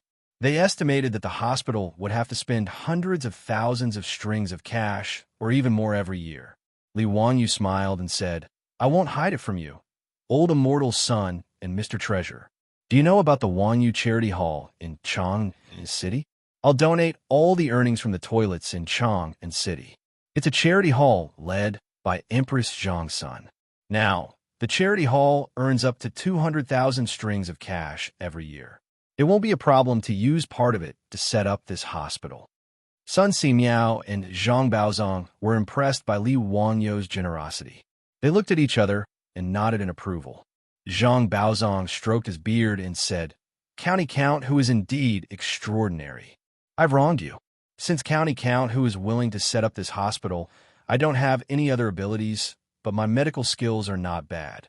If you need my help, County Count, who only has to ask. Sun Simiao said, Zio, if you're really willing to pay for the medicine for the people of Chang City, I'm naturally willing to help. However, I haven't been in the secular world for a long time and am unable to manage a hospital. Why don't I let Baozong manage it? If you have any difficult or complicated illnesses, you could come find me. Li Wanyu hurriedly looked at Zhang Baozong and said, If Mr. Treasure doesn't mind, why don't you take the position of director of the hospital? Zhang Baozong smiled and said, If County Count who trusts me, I'll cooperate. Li Wanyu said, With Mr. Treasure taking charge, there naturally won't be any problems. However, the scale of the hospital I plan to set up is not small. When the time comes, I'll have to ask old immortal son and Mr. Treasure to send some of your disciples to the hospital. Of course, no problem. Sun Simiao and Zhang Baozong both nodded in agreement. After the three of them discussed the details of setting up the hospital, Li Wanyu proposed that Sun Simiao send a few of his disciples with good medical skills to help out with the charity's preparations to go to Chang, in cities Ping'an City and Yongyang City's Fangyi City. Of course, Sun Simiao would not refuse. He immediately had the little Taoist boy in the temple call for a few disciples and had them follow Li Wanyu to Chang City. Li Wanyu led Sun Simiao's disciples and grand disciples to meet up with the foppish young masters. Then, they rode toward Chang City. Since Cheng Chumo and the foppish young masters wanted to do good deeds, Chang City naturally had to cooperate. When they arrived at Yongyang City's Fangyi City, the bailiffs of Chang City who came to maintain order were already waiting there. The Li Zheng of Yongyang City was also waiting there respectfully. What made Li Wanyu speechless was that Shui Zhua, the county magistrate of Chang City, was also waiting at the entrance of Yongyang City's Fangyi City. Li Wanyu did not know that in this period of time, Wanyu's charity hall had become famous in Chang City. Empress Zhangsun personally took the lead. Duke Zheng, Duke Lai, Duke Lu, and the other young masters of the Duke's Manors were personally in charge. Chang City and Wanyan City naturally had to cooperate fully with Wanyu's charity hall. Chui Zhua and Lu Deheng were not fools. As the two county magistrates of Chang City, how could they let go of this opportunity to improve their reputation and flatter Chang City's Fangyi City? Knowing that a group of young masters were coming to Yongyang City and Ping City to give food and clothing, Chui Zhua did not even care about his official duties. He personally came to Yongyang City to wait. He was prepared to accompany the playboys to help the poor. Today, the clothes and food used to help the people of the two cities would naturally be delivered by the charity hall's steward. These things did not need the playboys to personally take care of. When Chui Zhua saw that Li Wanyu had also come today, he quickly went forward to greet him. Greetings to the county magistrate. Today, the county magistrate has actually come to Yongyang City to help the poor. I am very impressed. Thank you for your trouble, Ming House. Li Wanyu politely returned the greeting.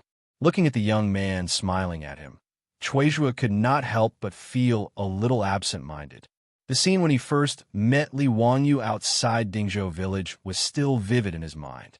Who would have thought that this young man, who was chased out of the clan by the Li clan of Hu County, would become a county magistrate of the founding dynasty within a year, a level 4 official. And he was still the level 6 county magistrate of Chang and City. Chuizhua could not help but feel that he had lived for so long in vain. Chapter 707. Let's not talk about Chuizhua, the county magistrate of Chang County. Li Wanyu and the foppish sons were carefully escorted by the Li Zheng of Yongyang Lane. Behind them were several carriages piled with grain sacks, salt, clothes, and other supplies. Whether it was in the future or the Tang dynasty, Li Wanyu had never personally done such a thing to help the poor. He had seen a lot of it on television in the future. The general idea was to distribute the food and other supplies to each household and then say a few words of comfort. Actually, Li Wanyu did not agree with this method of giving people fish to feed the poor. Even the poverty alleviation in the future was not so simple. Simply giving the poor people some money and food could only relieve them of their poverty for a while. It could not change their poor lives. Continuously giving them money and food would only raise lazy people. It would not help at all. The poverty alleviation in the future of Wuxia was more about helping the poor find jobs, providing them with vocational training and jobs. This was the reason why it was better to teach a man to fish than to give him fish. But now, Wanyu's charity was only blood transfusion. It did not have the effect of creating blood. Li Wanyu could not help but shake his head when he thought of this. But the wastrels were in high spirits. It could be seen that this group of wastrels was sincerely doing good deeds. Even though the clothes of the people in Yongyang Lane were shabby and dirty, Cheng Chumo and this group of wastrels who were used to living like princes did not mind. They even personally carried bags of food from the carriages and sent them to the people's homes. Sun Simiao's disciples also began to treat the illnesses of the people in the homes. Yongyang Lane was very lively at this time. The streets and alleys of the lane were filled with children running around. There were also voices of people bowing and thanking the wastrels. There were even some who were so excited that they directly knelt down in front of the wastrels and knocked their heads against the stone slabs. This scene fell into Li Wanyu's eyes, but he was silent. Fang Yai had just personally delivered the food to the two families and was sweating profusely. However, it could be seen that he was in extremely good mood at the moment. Not only was Fang Yai like this, but Cheng Chuimo and the others were also like this. Amidst the constant thanks and gratefulness of the common people in the square, the debauches were all flushed with excitement, their spirits high. Li Wanyu now understood why the silk pants were so concerned about doing good deeds. This group of playboys used to run amok in Chang and City. Although they were not as bastards as Wang Ziqiao and Zheng Kongbua, they often caused trouble and fought. They were full of playboys. The commoners feared them, but they did not have any respect for them. Since this group of playboys began to run the Wanyu Charity Hall and learned how to be kind to the young, the elderly, the poor, and the sick in Chang and City, they naturally won the heartfelt respect and gratitude of the people. To put it bluntly, it was a sense of satisfaction that they had never felt before. Li Wanyu naturally knew that Cheng Chuimo and the others were not saints. Their ability to do good deeds was also for the sake of reputation, and they had a strong utilitarian heart. But just like what he said to Pai Lupi in Dingzhou village, Zi Lu receives cows. Doing good deeds with a utilitarian heart was not a problem and should even be encouraged. He just felt that the way the silk pants did good deeds was not appropriate. Fang Yai strode back to the carriage, picked up the water bag, and gulped down a few mouthfuls of water. He wiped the water stains on his lower lip and the sweat on his forehead, and then slapped Li Wanyu's shoulder heavily. Haha, Zio, your decision to run the charity hall that day was indeed very correct. Doing good deeds and helping the poor really makes one feel happy. The silk pants at this time also leaned against the carriage and took water to drink. It was obvious that everyone had put in a lot of effort. Cheng Chuimo pointed at Li Wanyu and scolded with a smile. That rascal, Zio really knows how to be lazy. We are all sweating, but this rascal is actually hiding on the side to watch the fun. That's true. This rascal really is very tired. It was Duhi who was more careful and saw that Li Wanyu did not seem to be in a good mood. She could not help but say, Zio, why don't I see you smile? Could it be that you were distressed about the copper coins that you spent?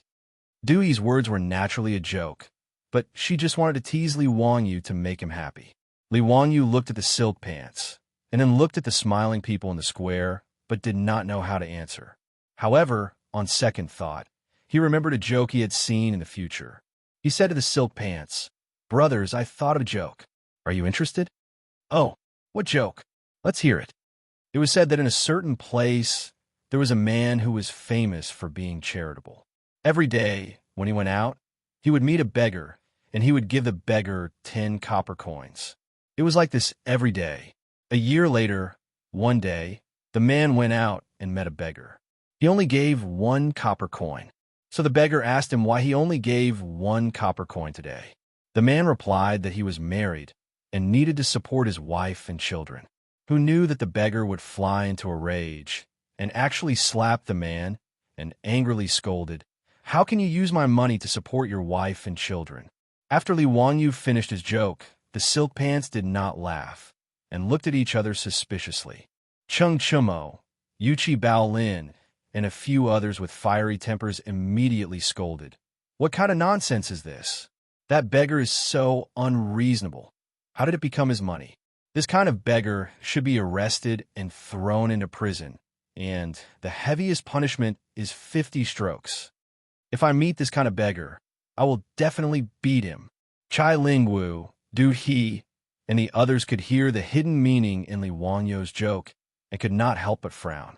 After a long time, Chai Lingwu asked uncertainly, Zio, do you mean that what we're doing now is the same as that man?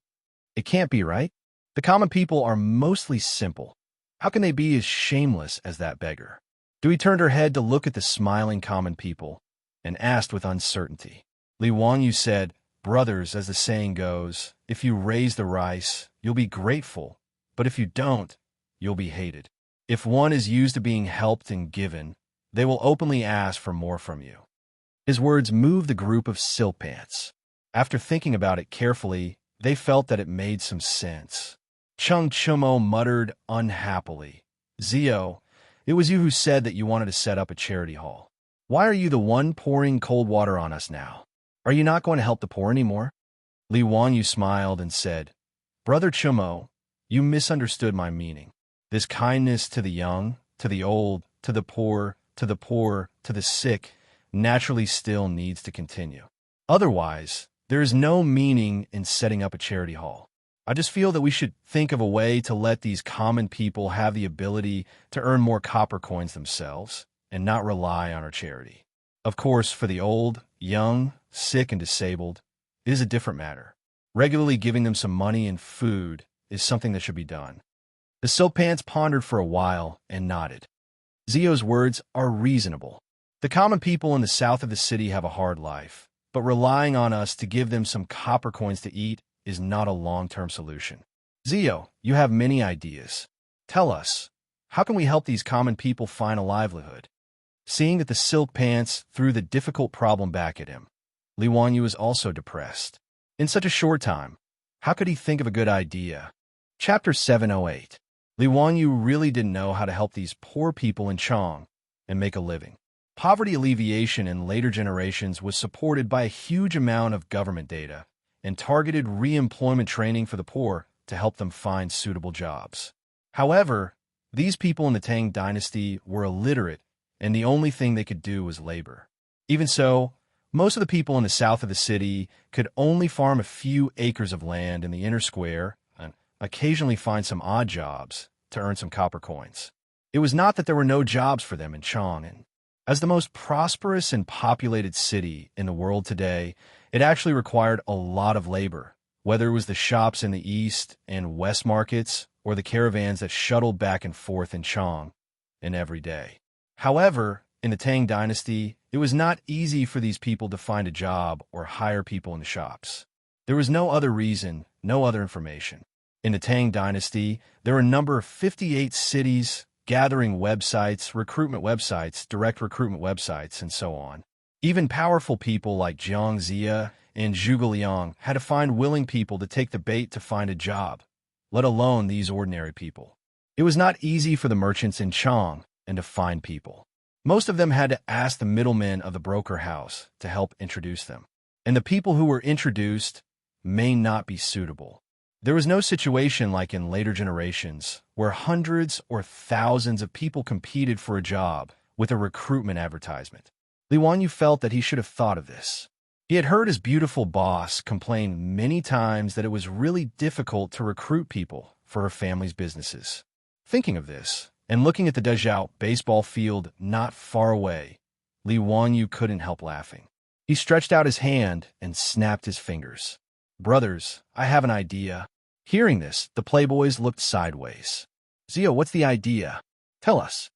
Li Wanyu pointed to the Dezhao baseball field and said with a smile, "The idea lies in the baseball field." The playboys were stunned and then shook their heads. "How many people can you use in your baseball field?" "It's just more than 100 people." "Zio, don't joke." Li Wanyu said, "Brothers, have you forgotten about the Ball newspaper? Now, every issue of the Globe could sell tens of thousands of copies in Chang and City. Since that was the case, why not help these people publish information in the global newspaper? I'll just create a job search column. In this way, whether it was merchants or shops, when they needed people, they would be able to follow the map. Since we can help these people find a source of livelihood and also solve the needs of the merchants, why not?" Job search column? Every word Li Wanyu said was understood by the rich kids, but when put together, they were completely dumbfounded. They didn't understand what he meant. "Zio, why is there a job hunting column?" "Haha, it's simple. Just gather the information of these people, such as their name, age, where they live, what specialties they have, and so on. Then, publish this information on the global newspaper. Now, everyone in Chang would read this newspaper, including the merchants and shopkeepers of the eastern and western cities. If they need help in their shop, they can choose from among them. Isn't this the best of both worlds?" When the Silk Pants heard this, they more or less understood what Li Wanyu meant. Dewey pondered for a moment, but shook her head. No. "Zio, do you know that there are tens of thousands of people in the southern part of the city? How can a small globe publish all of them?" Li Wanyu was stunned. This seemed to be a problem. However, looking at the smiling Chang and County Magistrate Chuizhua, Li Wanyu smiled again. "Brothers, this is simple. We'll have to trouble Chui Ming House with this matter. Why don't we ask Chui Ming House and Lu Ming House of Wanyan County to send out their scribes to gather the information of the people in the two counties in detail and compile it into a book. We'll publish the information on the Globe and let the merchants who need help go to Chang and Wanyan counties to inquire. Then, we'll let the county magistrate bring the people that the merchants have taken a fancy to the county magistrate. Both sides can meet face to face. Isn't that enough?" Li Wanyu's idea came out of his mouth. The fancy pants nodded in agreement with his words, but Chuizhua's expression did not look so good. If the county magistrate did as Li Wanyu said, wouldn't it become a middleman? What kind of scandal would that be? Moreover, how many people would the county magistrate need to do such a thing? If Chuizhua nodded and agreed, wouldn't he be scolded to death by the scribes and bailiffs in the county magistrate? However, Li Wanyu, the county magistrate who founded the country, said these words, and a group of nobles stared at him. Although Chuizhua was unwilling, he couldn't say a word for a long time. Li Wanyu saw Chuizhua's constipated expression and immediately understood what he was struggling with. He couldn't help but laugh. "Chui Ming House, don't think it's troublesome. This is actually a good thing." Chuizhua's expression was bitter. He cupped his hands toward Li Wanyu and said, "Please advise me, county magistrate who?" Li Wanyu said, "The people under the Ming House's rule have a stable livelihood. I think it's also good for the Ming House, right?" Chuizhua naturally nodded. These words were not wrong. For a county magistrate like him, the people under his rule could live and work in peace and contentment. Whether it was his political achievements or his reputation, it was a good thing. I naturally understand what county magistrate who is saying. However, if we want to manage this matter, we need a lot of people. I'm afraid that the bailiffs and scribes and the county magistrate will have many complaints. Li Wanyu said, The county magistrate can make a lot of money from this matter. I think it should be enough to dispel the people in the county magistrate's complaints. Chuizhua couldn't help but ask curiously, what are the benefits? Please advise me. County magistrate who? Li Wanyu said, simple, collect money. Collect money? Chuizhua and the other playboys were all confused. Yes, collect money. Since the middlemen can collect money, why can't the county magistrate take money? The county magistrate has calculated the data. If the merchants want to hire people, they naturally have to pay. The Chui Ming House can collect copper coins from the merchants based on the number of people they hire.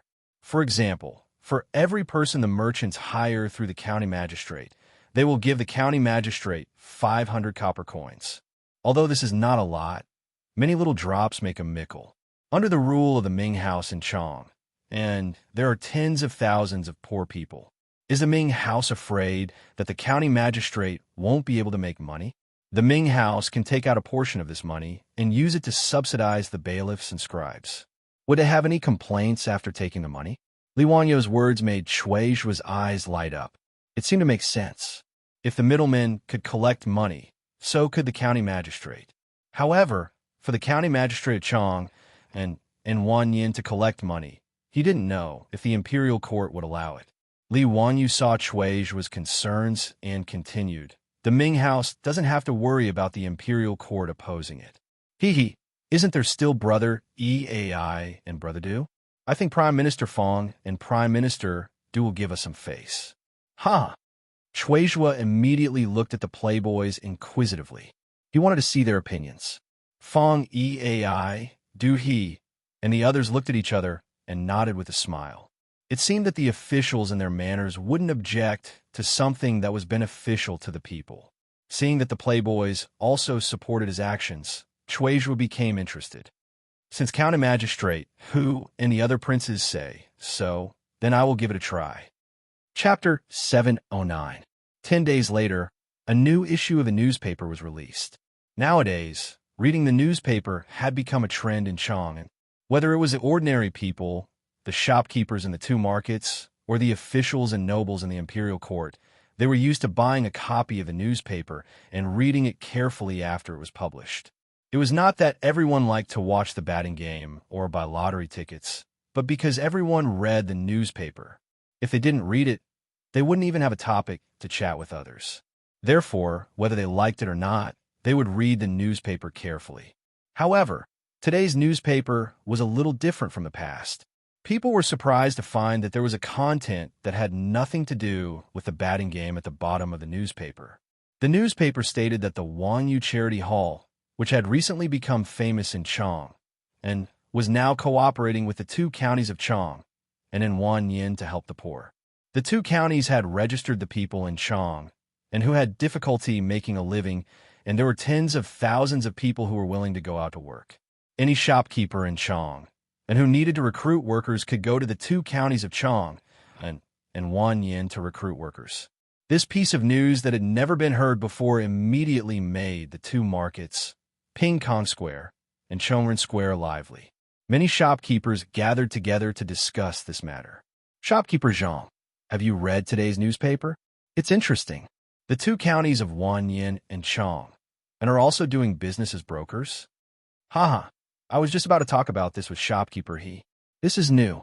Not to mention the Tang dynasty, even the previous dynasty, there was no such thing as a broker. Tut. It also said that the government doesn't do it for free.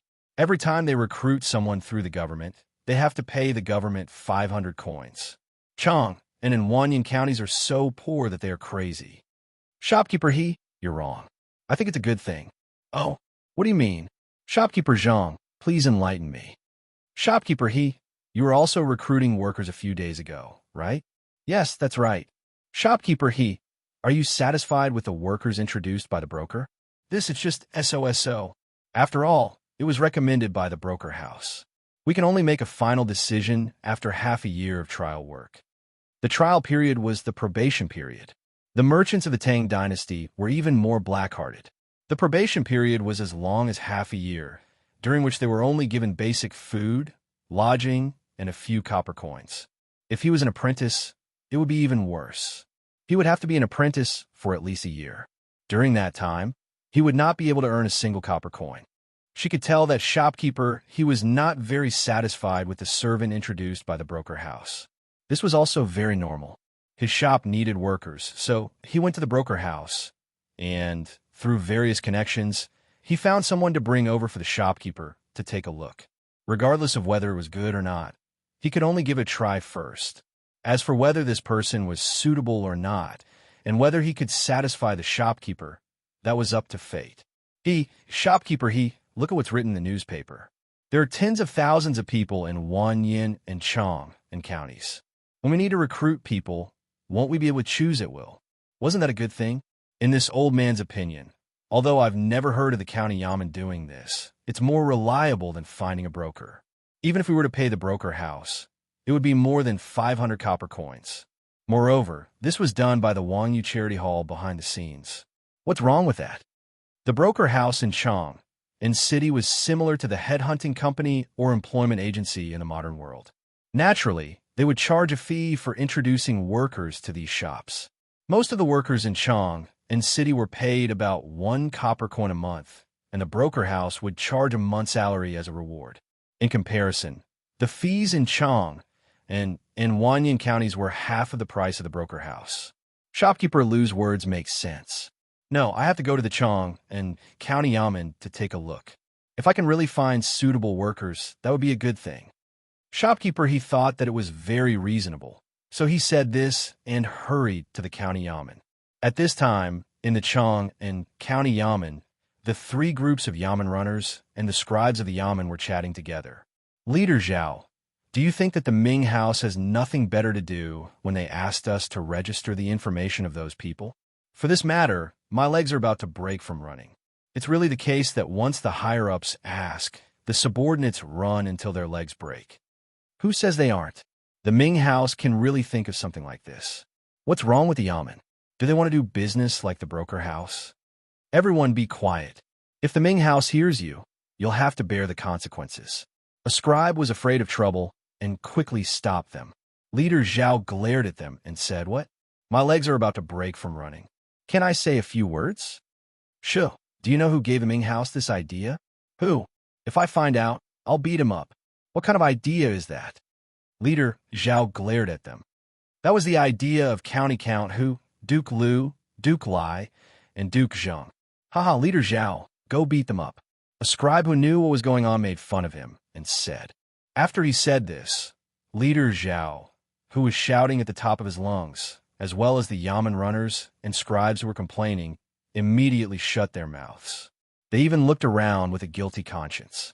After making sure that no one was paying attention to them, Leader Zhao lowered his voice and said, "Even if it's County Count Hu, he can't make fun of us like this." Someone laughed out loud. "I say, Leader Zhao, aren't you always very bold? How come you're even calling him County Count Hu? County Count Hu hasn't been born yet and has just turned 17. Ha! Don't those scholars say that those who are more accomplished are more important? Aren't I just respecting County Count Hu?" Although Leader Zhao was an unreasonable person, he still knew who he could provoke and who he couldn't. The Ming House said that there are benefits to helping those merchants recruit people. They'll charge us 500 copper coins per person. The Ming House said that they'll reward us with half of the money. Leader Zhao wasn't happy and glared. "Nonsense. Even if it's 250 copper coins, how much can you get? Don't forget that our Chang and county has 3 groups of Yamen runners and scribes. There are over 100 people. Do you think that you'll get 2 or 3 copper coins per person? But we've registered tens of thousands of people in the past few days. If we introduce all of them, we'll get a lot of money." A scribe argued. 10,000 people. If each person received 500 copper coins from the merchants, that would be 5,000 strings of copper coins. If half of the money was given to the Yamen runners and scribes, each person would get around 20 strings of copper coins. This wasn't a small amount. It was equivalent to a year's salary for the Yamen runners and scribes. Leader Zhao's face was filled with disdain. "Come on, you believe that? The Yamen has a lot of information about the people, but it's not enough to introduce them. This county government isn't a broker house. How can there be so many merchants coming to the county government to recruit people? If you don't believe me, Let's make a bet.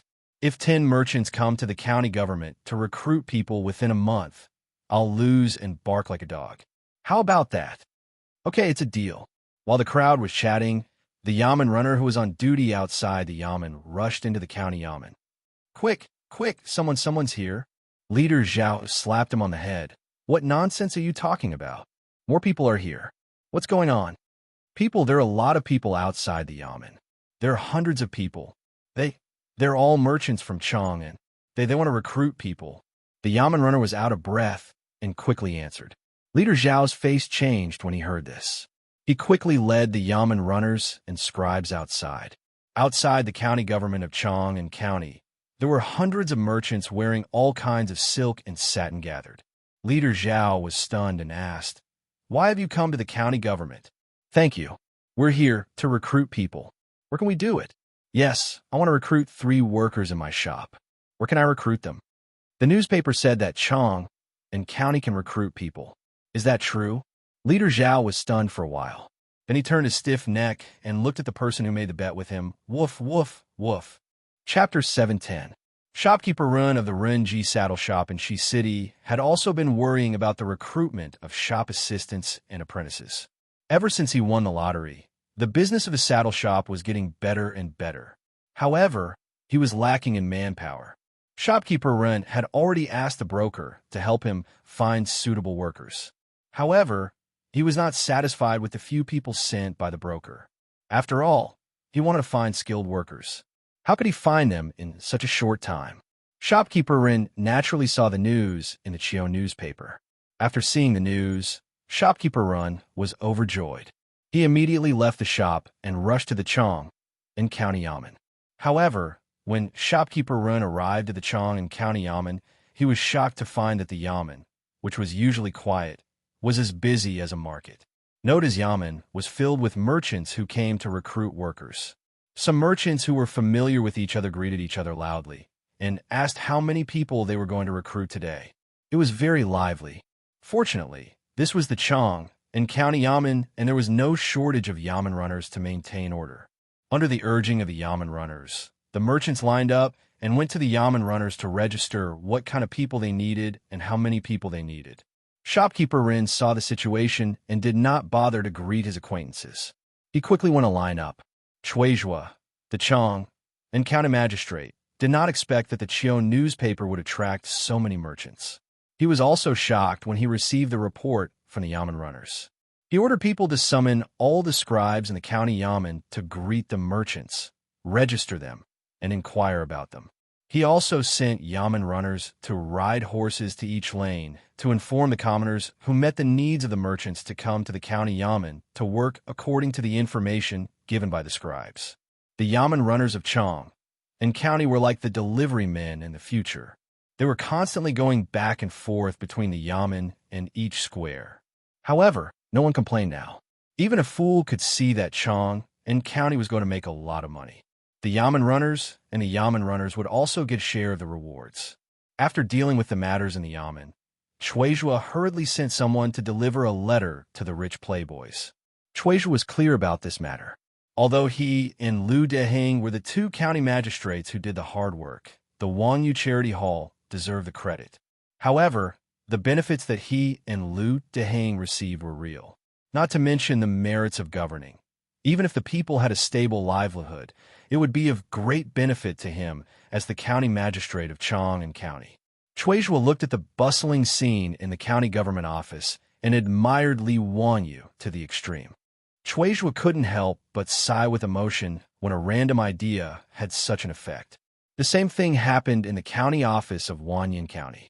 The scene of the 2 counties in Chang, and that had lasted for 10,000 years, had even spread throughout the city. The Tangs had never seen any job fairs, much less hundreds of merchants running to the county Yamen to recruit workers. As a result, countless people who were bored and wanted to watch the fun also rushed to Chang and in Wanyan counties to join the fun. The Changshu Square and Xianyang Square, where Chang and Wanyan counties were located, were crowded. It was even livelier than during the Lantern Festival. Today's job fairs in the 2 counties were obviously successful. Many merchants, including Shopkeeper Run, had found suitable workers. In just one day, more than 1,000 people in Chang and in Wanyan counties had found jobs. In the eyes of the Tangs, this was simply a legend. For this reason, even the big shots like Fang Xianling and Du Ruhui solemnly submitted a memorial to Pai Lupi the next day in the Chang, an imperial court to commend the two county magistrates, Chui Zhua and Lu Deheng. Wanyu Charity Hall also became famous in the hearts of the people because of this. In addition to the merchants who were stomping their feet and cursing in the streets, nearly 1 million people in Chang and almost praised Li Wanyu and the rich playboys to the skies. In this regard, the rich playboys naturally became more excited and more diligent in managing the affairs of the charity hall. Li Wanyu didn't feel very happy. Since the day he and the rich playboys went to Yongyang and Hepping Square to help the poor, he had been thinking about something and frowning every day. Seeing him like this, the beautiful boss couldn't help but be curious. Wanyu, why had you been so worried recently? What were you thinking about? Li Wanyu sighed deeply and pulled the beautiful boss to sit beside him. Changqing, recently I've been thinking about why God sent us back to the Tang dynasty. The beautiful boss seemed to understand his meaning, but she didn't say anything. She just quietly looked at the little man in front of her and waited for him to continue. In fact, when I first came to the Tang dynasty, I'm not afraid of being laughed at by you. My idea was very simple. I just wanted to be a small landlord. My family had good land, thousands of beautiful concubines. When he said this, he felt a pain in his waist. Li Wanyu knew that he had said something wrong and hurriedly begged for mercy. It hurts, it hurts. I was wrong. I was just thinking about it. Humph, pig trotter, don't even think about it. The beautiful boss said angrily. Li Wanyu quickly grabbed her soft hand and gently stroked it. He continued to say, Yes, I don't want to. Listen to me and don't interrupt me. I originally just wanted to live a leisurely life in the Tang dynasty. I didn't have to worry about food and clothing. I really didn't have any ideals or ambitions. You see, I can't be like those pig trotters in time travel novels and usurp the throne. I can't deal with that old man Lishimin. He laughed self-deprecatingly. Changqing, you also know that I'm not an engineering student. I'm just a bad student. I don't even know how to make steel, let alone make a steam engine in the Tang dynasty. So, I can't start an industrial revolution, right? The Tang dynasty is so powerful. You and I both know the following history. The rule of Jingguan, the prosperous Tang dynasty. As for the Lushan rebellion, there's still more than 100 years. I guess no matter how hard I work, I won't be able to live until then. It has nothing to do with us. Li Wanyu stood up and paced back and forth with a slightly irritated mood. Changqing, you see, we have money and a house now, but I'm confused and don't know what to do next. Do I really have to live like this in the Tang dynasty for the rest of my life? It's ironic. In my previous life, I envied those rich second generations the most. I thought that they didn't have to do anything every day and were happy to indulge in wine and women. But now that my soul has traveled to the Tang dynasty and I've become a rich first generation, I don't seem to be so happy. Originally, I wanted to do something for the Tang dynasty, so I spent money to do good deeds, thinking that at least I could change the fate of some people. But this time, after going to help the poor with Cheng Chumo and the others, I felt that even if I gave the people some money and food and helped them find a job, it didn't seem to change anything. So I feel more and more irritated.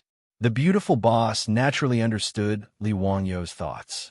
To put it simply, he couldn't find a goal in life. She didn't know how to enlighten Li Wanyu. After all, even she was still confused. The two looked at each other speechlessly. Su Changqing suddenly burst out laughing. Hey, pig trotter, don't you think we're a bit pretentious?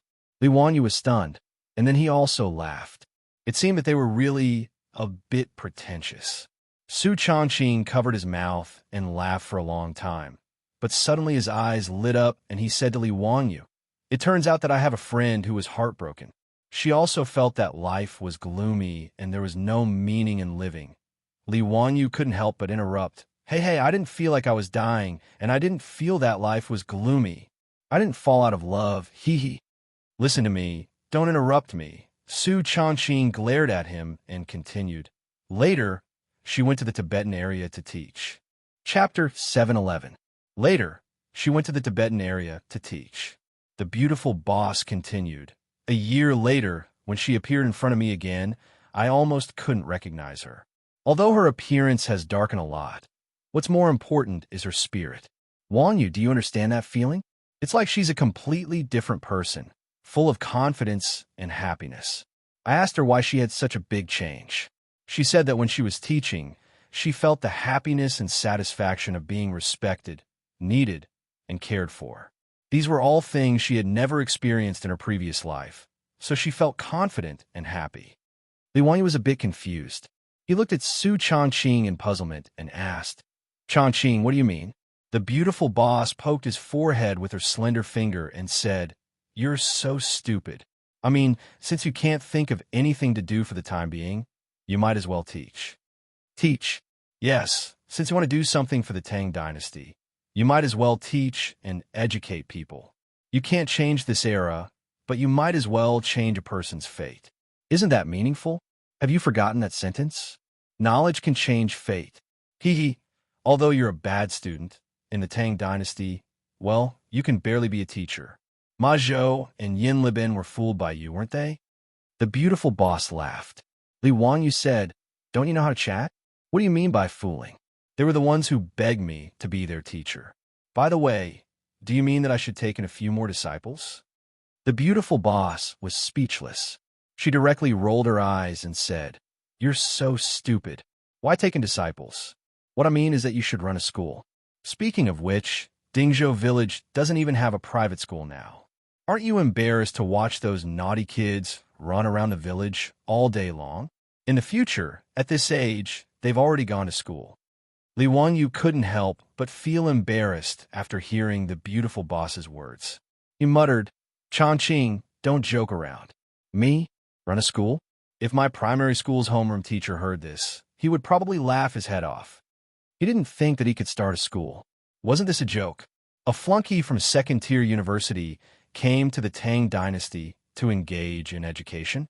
The beautiful boss glared at him. Why not? Don't forget that Li Chengxian and Li Tai are all learning from you, as well as Ma Zhou and Yin Libin. Since that's the case, what's wrong with being a teacher for those brats? Li Wanyu was speechless. He raised his head and stared at the ceiling for a long time before finally nodding. All right, then let's give it a try. It's just misleading the students. Anyway, illiterate people were everywhere in the Tang dynasty. Since he dared to be the emperor's tutor, teaching a bunch of brats shouldn't be a big deal. Li Wanyu also agreed with the beautiful boss's words. Since knowledge could change one's fate, he might as well try and see if he could change the fate of some brats. Since we're going to open a school, why don't we just waive all the fees? I'll take care of the students' food, clothing, housing, and transportation. Let those naughty kids in the village go to school as well. It'll be a dormitory system, and they'll go home every 10 days. What do you think? Li Wanyu thought for a while and discussed with his beautiful boss. Of course. How many students are you going to recruit? Li Wanyu said, "Let's recruit 100 people first. We'll see how it goes." The beautiful boss asked again, "Where are you going to set up the school?" Li Wanyu remembered that he had asked Pai Lupi for the land on both sides of the Gan River. He couldn't help but smile and said, "Let's set it up next to Dingzhou village. Some time ago, because of the potato incident, Li Shimin rewarded me with 10,000 mu of land. It's right next to the Gan River. I'll take out 100 mu of land to build the school first. If the school wants to expand in the future, there will be enough land." The beautiful boss naturally had no objection to this. After confirming that they were going to build a school, both of them became interested. They immediately found a pen and paper and began to write and draw on it, thinking about how to build the school. Sports field, track, canteen, dormitory, teaching building, swimming pool, horse racing field, archery range, auditorium, lake, lawn. It was as if the two of them had found a fun toy. They were constantly drawing on the paper according to their imagination and intentions. Li Wanyu had just swindled more than 100,000 taels of gold from the aristocratic families. He didn't treat money as money. He could design the school's blueprint however he wanted. Li Wanyu and Su Changqing began to plan the school's blueprint at noon. They were actually in high spirits all the way until it was time to light the lamps. Li Wanyu stretched his body with satisfaction. He looked at the sketch that was beginning to take shape in front of him. His heart was filled with satisfaction. The beautiful boss looked at the sketch, but suddenly burst into laughter. Changqing, what are you laughing at? Hee. I remember you said you were only going to recruit 100 students? Huh? What's wrong? The beautiful boss pointed to the sketch and asked, look at how big the school we designed is. Let alone 100 students. I'm afraid it can accommodate 10 times more, right? Isn't this a bit too exaggerated? Li Wanyu was also stunned. It seemed to be true. If the school was built according to this sketch, thousands of acres of land might not be enough. It seemed too exaggerated. The scale was comparable to the scale of the universities in the later generations. But looking at the sketch, he was reluctant to modify it because it was his and the beautiful boss's painstaking efforts. Li Wanyu touched his nose and couldn't help but laugh. Let be big. Anyway, we have plenty of land and money. Maybe we can recruit more students in the future. The beautiful boss asked, what about the teachers? How are you going to solve it? Li Wanyu didn't think about the teachers. He was stunned for a while before he replied with uncertainty. Recruit from Chang City. Pay more. You can recruit some people, right? The beautiful boss glanced at him. Are you going to find some old masters to teach those students? What's the difference between that and a private school? Why spend so much money to build this school? Li Wanyu couldn't help but be speechless. What the beautiful boss said was right, but there was no solution. He couldn't go back to the later generations and recruit a group of teachers to work in the Tang dynasty. Could he? It was even more impossible for him to teach so many students alone. He couldn't do it even if he died of exhaustion. Li Wanyu couldn't think of a solution even if he scratched his head. He simply acted shamelessly and spread his hands. Changqing, what do you say? I'll listen to you. You're so stupid. You see, the spring imperial examination is just around the corner. There are so many scholars in Chang City. These people can't all pass the examination, right? Li Wanyu nodded. Of course. Although the Tang dynasty's imperial examination wasn't as crazy as the Ming and Qing dynasties, only 30 to 40% could pass the examination. You mean I should recruit those students who failed to pass the examination to be teachers? But aren't they the same? Do you expect these scholars to teach the students we imagined? The beautiful boss laughed. Have you forgotten what was the first thing you did when you just graduated from university? Huh? What was it? Li Wanyu was at a loss. Then he realized. You mean the vocational training before the job? Bingo, congratulations. You got it right. Chapter 712. Before Li Wanyu could complete his plan for the construction of the school, he was summoned to Chang City by the palace eunuch sent by Pai Lupi. The reason was that the imperial examination in the third year of Jingguan had begun. Originally, the imperial examination in spring had nothing to do with Li Wanyu. However, he had been rude and had shown off the imperial examination system in front of Pai Lupi, Feng Xianling, and Du Ruhui. What he had said, such as copying the names, sealing the examination room, searching for smugglers, and forbidding the examiners and assistant from contacting the outside world during the examination, made Pai Lupi and Feng Xianling take his words as the golden rule. It couldn't be helped. Who asked the imperial examination to not be a very strict thing during the early Tang dynasty? Because the examination was not copied and the names were not covered, the examinees could even write their names on the examination paper. The fairness of the examination could be imagined. As for the internal ranking of the examination paper, there were countless cases. The most famous one in history was Wang Wei, a poet in the early Tang dynasty. When Wang Wei participated in the imperial examination and won the first place, he relied on the merit of the examination paper. Therefore, in the early Tang dynasty, the imperial examination was actually a test of connections and connections. As long as the connections were strong, there was no one who could not pass the imperial examination. Among them, the biggest beneficiaries were the aristocratic families. Therefore, Pai Lupi was quite resentful of them. Therefore, when Li Wanyu and Pai Lupi talked about the measures to prevent cheating in the imperial examination, Pai Lupi was wild with joy. At that time, He ordered Fang Xianling and Du Ruhui to follow suit and cut off the hands of the aristocratic families and courtiers that stretched out to the imperial examination system. Now that the imperial examination in spring had begun, Pai Lupi was still worried. So he ordered the eunuch to summon Li Wanyu back to Chang and city and let him accompany him to inspect the examination room. Originally, the examination room of the imperial examination in the Tang dynasty was in the square in front of the Ministry of Rites. Rows of seats were placed in order, and the examinees sat in the open air to take the examination. The examination time was not long, only 1 day, so it was not a torture. In this kind of examination room environment, there was naturally no need for strict confidentiality. After Li Wanyu's suggestion, the examination venue for this year's spring imperial examination was changed. The Ministry of Rites specially vacated a courtyard in Noda for the imperial examination. Under Pai Lupi's orders, Cheng Yaojin dispatched the imperial army of the Golden Guards to surround the examination venue.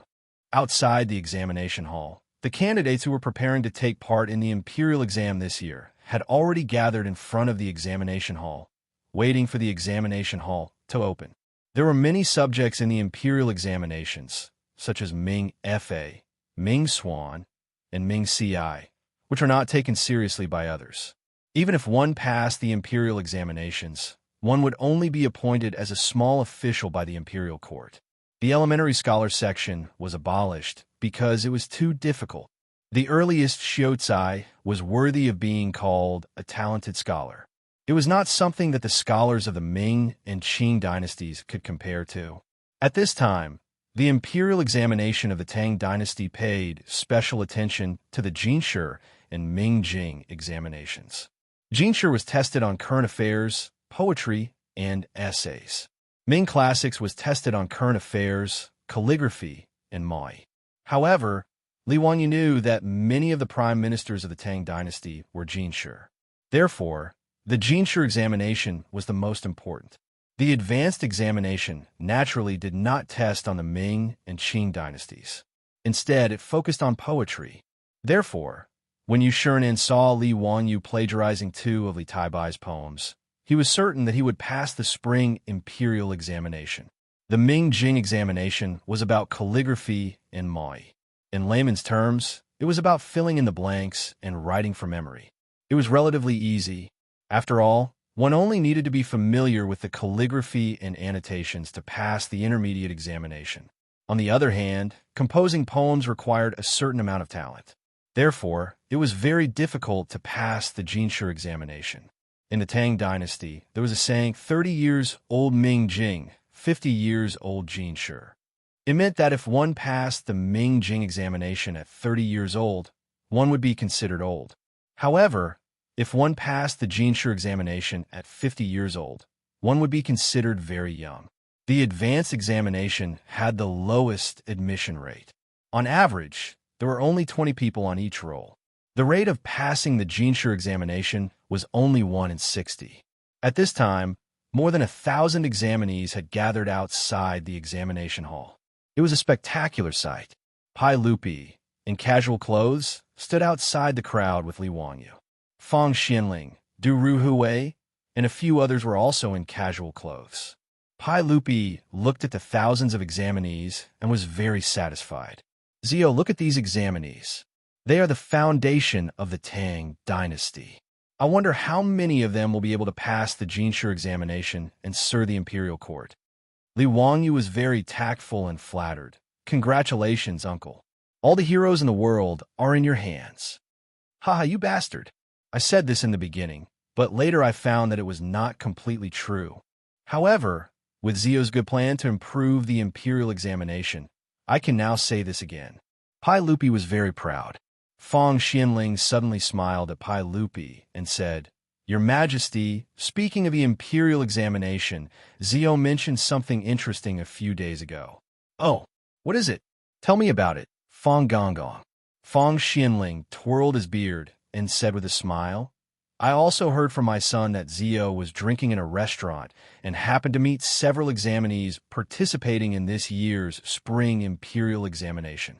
2 of the examinees wanted to be Zio's disciples, But Zio told them to go to your residence to be Zio's disciples after passing the Xianxia examination.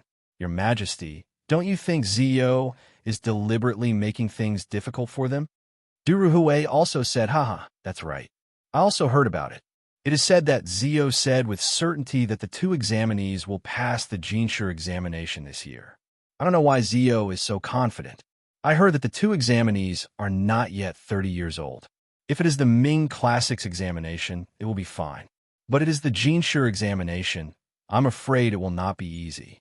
Pai Lupi was interested and asked Li Wanyu, "Oh, is there really such a thing? Ziyu, you rascal, you're too wicked.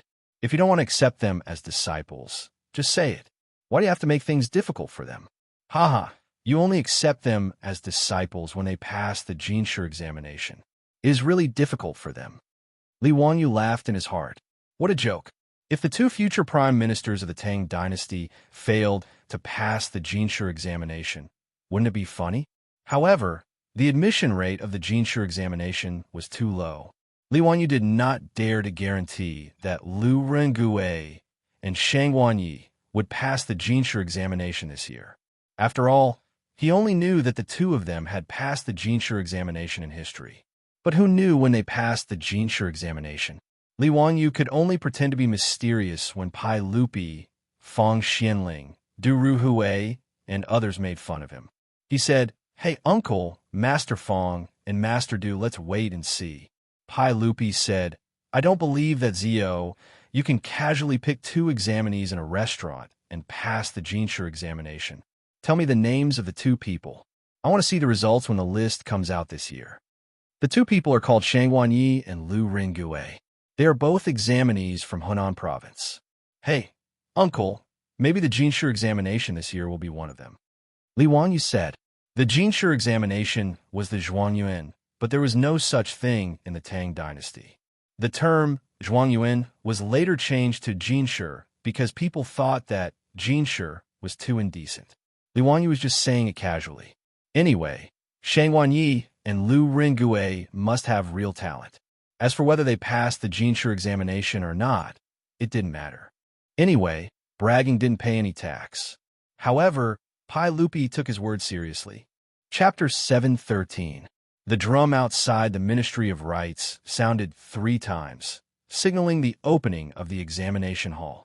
The examinees waiting at the examination hall began to line up and prepare to enter. However, when they entered, some unpleasantness occurred.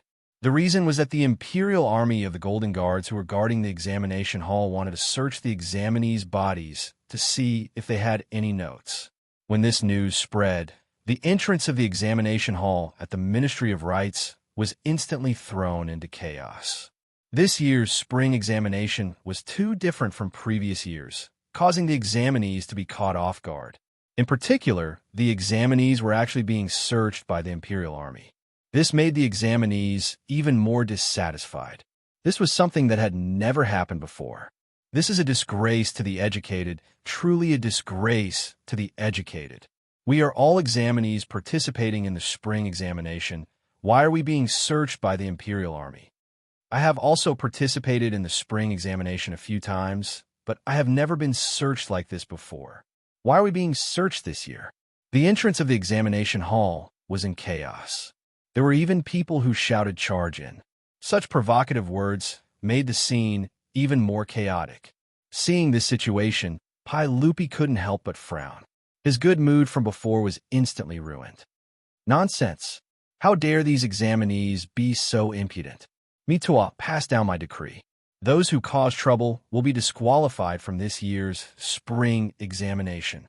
Pai Lupi ordered Mitua, who was serving behind him. Yes, Mitua replied. He turned around and prepared to pass down the decree to the Imperial Army, but he was stopped by Li Wanyu. Uncle, let's give them a chance. These rules have just been implemented this year. These examinees don't have it easy, so let them off, Li Wanyu persuaded. Speaking of which, he also held some responsibility for the commotion in front of the examination hall at the Ministry of Rites. After all, he was the one who suggested the rules for the spring examination to Pai Lupi. If many examinees couldn't participate in this year's spring examination and wasted a year's worth of time, Li Wanyu would feel apologetic. Although Pai Lupi was displeased, he didn't continue to insist on Li Wanyu's words. Since you are pleading for the examinees, I will let them off this time. But now that things have turned out like this, what kind of scandal is this? Li Wanyu could only brace himself and say, "Let me persuade them." Pai Lupi nodded slightly in agreement. With Pai Lupi's permission, Li Wanyu quickly walked towards the entrance of the Ministry of Rites. Niu Wu was afraid that the examinees would bump into him, so he wanted to lead his troops forward to protect him, but he was stopped by Li Wanyu. At this time, it was better not to add fuel to the fire. If he led a group of troops to appear, it would be easy to make the examinees feel disgusted. Anyway, they were just some weak scholars. There was nothing to worry about. Li Wanyu squeezed through the crowd and walked to the entrance of the examination hall in 2 or 3 steps, leading a group of golden guards to guard the entrance of the examination hall. The one who was currently arguing with the impulsive examinees was a lieutenant of the golden guards. Li Wanyu stepped forward and was about to reveal his identity to the captain and show him his goldfish talisman when he saw the captain bow to him. "Greetings, County Earl of Huizhou," Li Wanyu curiously asked. "Oh, you know me?" The captain smiled and said, "When County Earl of Huizhou and the young dukes were practicing at the Golden Guards, it was this lowly official who led them to practice with County Earl of Huizhou." Only after he said this did Li Wanyu realize that this captain was very familiar. It turned out that when he and Cheng Chumo were practicing at the Golden Guards barracks, Cheng Yaojin had called him over to be their practice partner. Since he was an acquaintance, this matter was easy to handle. Li Wanyu smiled and whispered into his ear, "The sage is watching, so don't let these examinees continue to cause trouble. Have them quiet down. I want to say a few words to them." Hearing that Pai Lupi was also here, the captain did not dare to hesitate and immediately nodded in agreement. "Yes." He called over several golden guards and gave them a few orders. Then he stood on the stone steps in front of the Ministry of Rites and loudly shouted at the crowd below, "Silence. Everyone be silent. If there is any more noise, you will be severely punished." The soldiers of the Golden Guards also shouted in unison. Everyone shouted in unison, and their voices were quite loud. Very quickly, those noisy examinees were suppressed. Out of the thousands of people present, no one said anything. Seeing that the crowd had finally quieted down, the captain invited Li Wanyu to the steps and then shouted at the examinees, "This is County Earl of Huizhou. He has a few words to say to all of you. All living beings must be silent." When the captain's words reached the ears of the examinees below, they naturally caused a buzz of discussion. How could these examinees not know who Li Wanyu was? They were all examinees participating in the advancement examination, so poetry was the most important thing to them. And in Chang, and who did not know that County Earl of Huizhou, Li Wanyu, was the famous immortal poet? These examinees had carefully analyzed the poems that Li Wanyu had spread out countless times. The name Li Wanyu was a celestial figure in their hearts, an idol among idols. When they heard that the young man standing on the steps of the Ministry of Rites was County Earl of Huizhou, Li Wanyu, all of the examinees were extremely excited. "Greetings, teacher. Greetings, County Earl of Huizhou. Greetings, immortal poet." The 1,000 examinees on the field all bowed to Li Wanyu in unison, and all sorts of names came out of their mouths. Li Wanyu, this outwardly passionate man, hadn't thought that he would have such a high status in the hearts of these scholars. He couldn't help but feel somewhat proud. He hurriedly returned the greetings, then stood up straight. Gathering his chi in his dantian, he loudly shouted, "Everyone, I know that many people are dissatisfied with the change in the rules of this year's spring examination. I won't hide it from everyone. In truth, these ideas were suggested by this one to the saint." Li Wanyu's words caused another round of discussion below. The lieutenant could only shout for silence once more before the examinees quieted down. "Everyone, the reason I asked the saint and the imperial court to ban this topic and change the spring examination was for everyone's sake. In the past spring examinations, names were not masked, scrolls were not copied, and bodies were not searched. If someone cheated, Wouldn't all of your years of hard work have been wasted by these black sheep? The imperial court selects scholars, and naturally selects the best of the best. How can we tolerate those who cheat for personal gain? Everyone, are you willing to let these cheaters ruin all of your years of hard work? The examinees who had caused a ruckus earlier all fell silent after hearing Li Wangyu's words. The Grand Scholar examination was already extremely difficult, not to mention that there was a tendency to throw in papers.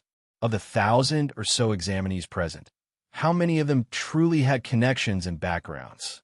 The vast majority of the examinees naturally hoped for a fair chance to compete. They didn't want the spring examinations rankings to be decided before they even stepped into the examination grounds. Teacher, we naturally don't want to. Teacher, we only want to rely on our years of hard work to become a grand scholar. We never thought of cheating. Count who we were wrong. Li Wanyu was quite satisfied with the examinees' reactions. He continued, today, whoever incited the examinees to cause a ruckus must be the cheaters. Everyone, open your eyes wide. Do not associate yourself with such people. After he finished speaking, the examinees who had been shouting insults all shut their mouths. Regardless of whether they had connections or not, how could they bring this matter to the table? As a result, the entrance of the Board of Rights examination hall became much more orderly. Chapter 714. Pai Lupi, Fong Xianling, Duru Hui, and the other officials nodded in satisfaction when they saw that Li Wanyu was able to subdue the thousands of troublemakers with just a few words. Fong Xianling smiled at Pai Lupi and said, Your Majesty, although Zio is young, he is very methodical in his actions. He is so steady that he doesn't seem like a 17-year-old boy. In the future, this boy will definitely be the right-hand man of the Tang dynasty and Her Majesty's right-hand man. Pai Lupi was naturally happy when he heard this, but he still pretended to be angry and said with a straight face, This boy has always liked to cause trouble. He still needs to be taught more. Since ancient times, Wuxia was particular about the country and the world. Li Wanyu and Pai Lupi were uncle and nephew, so they were naturally close. Moreover, someone as excellent as Li Wanyu was, Pai Lupi, as the head of the Li Tang clan, was naturally proud that the Li clan could produce such a talent like Li Wanyu. Fong Xianling and Duru Hui were both shrewd people. How could they not see the pride in Pai Lupi's heart, but they didn't point it out? They just smiled and didn't say anything. In front of the examination hall of the Ministry of Rights, Li Wanyu ordered the captain of the Jinwu guards to find a black curtain and encircle a passage in front of the examination hall. Everyone was confused and looked at Li Wanyu, wanting to know what he meant. Li Wanyu stood on the stone steps of the examination hall and shouted to the crowd, Everyone will enter the examination hall after passing through this curtain. Before entering the examination hall and being searched, if anyone carries something that they shouldn't have, they can throw it away in this curtain. Everyone has studied hard for many years. Whether or not you can pass the examination depends on today. Everyone, please don't make a mistake. If someone is found to be carrying a cheat sheet, then it is really a self-inflicted evil. You can't blame others. Am I right?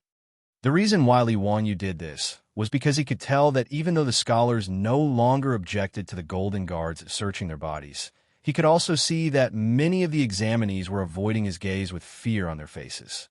Clearly, they were carrying something that they shouldn't be carrying.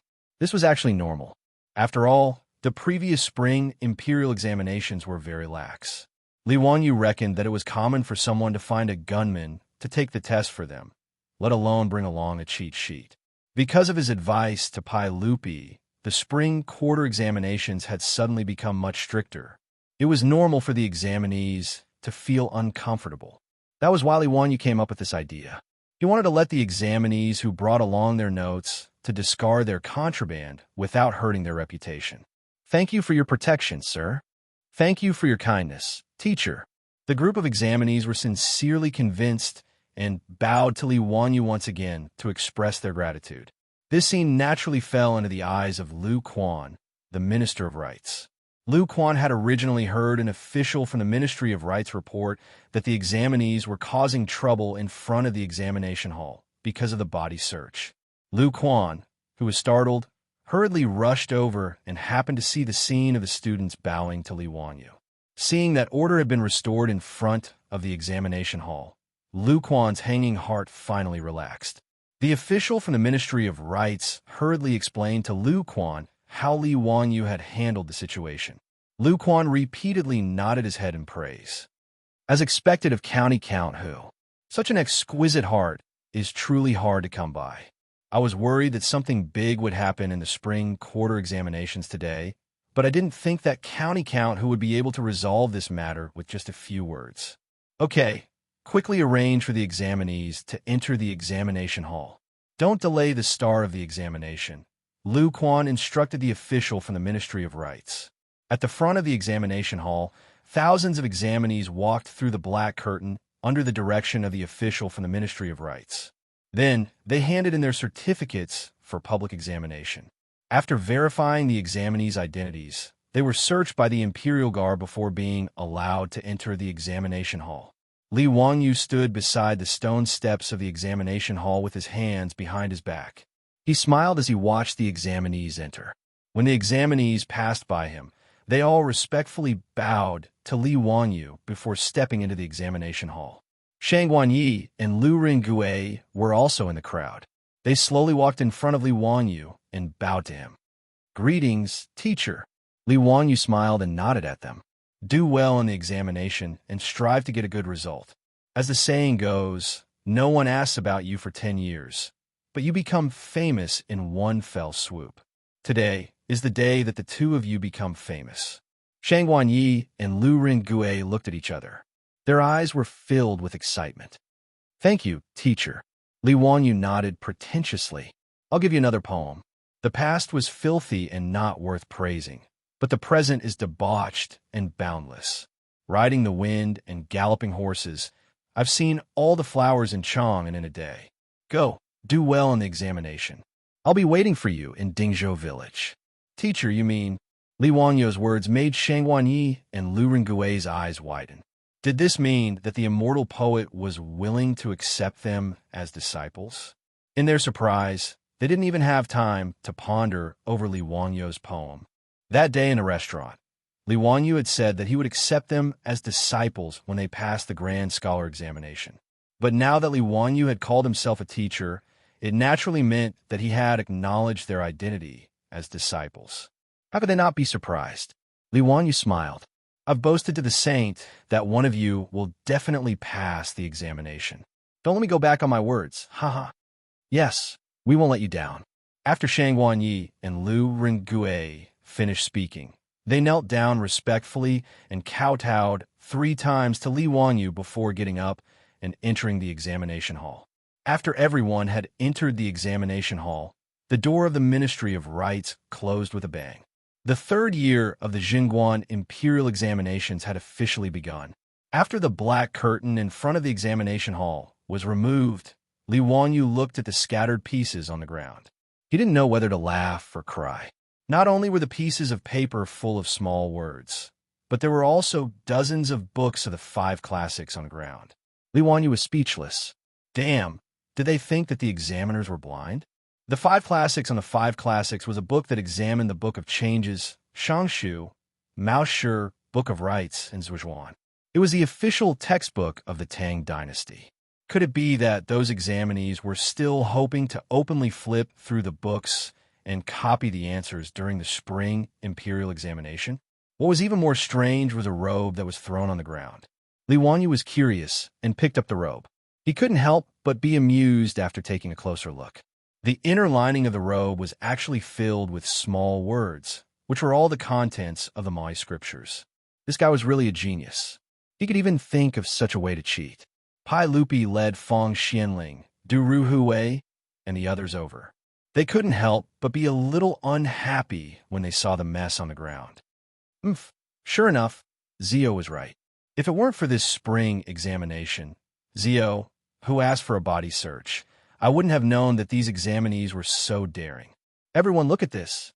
What do you think of this? Fong Xianling and the others looked at the various cheating tools on the ground and couldn't help but shake their heads and smile bitterly. Li Wanyu felt that the examinees couldn't be blamed for this. Speaking of cheating, In fact, he had done it a lot when he was in school. Cheating and anti-cheating had always been the time when the underachievers were most willing to compete with the teachers. So many people were ready to cheat. It could only be said that the spring examination back then was too lenient.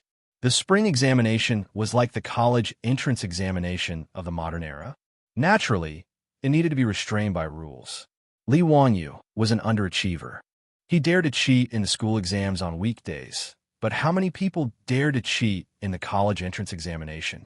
Therefore, to prevent cheating, it should rely on the system, not the self-awareness of the examinees. However, he couldn't refute Pai Lupi's words.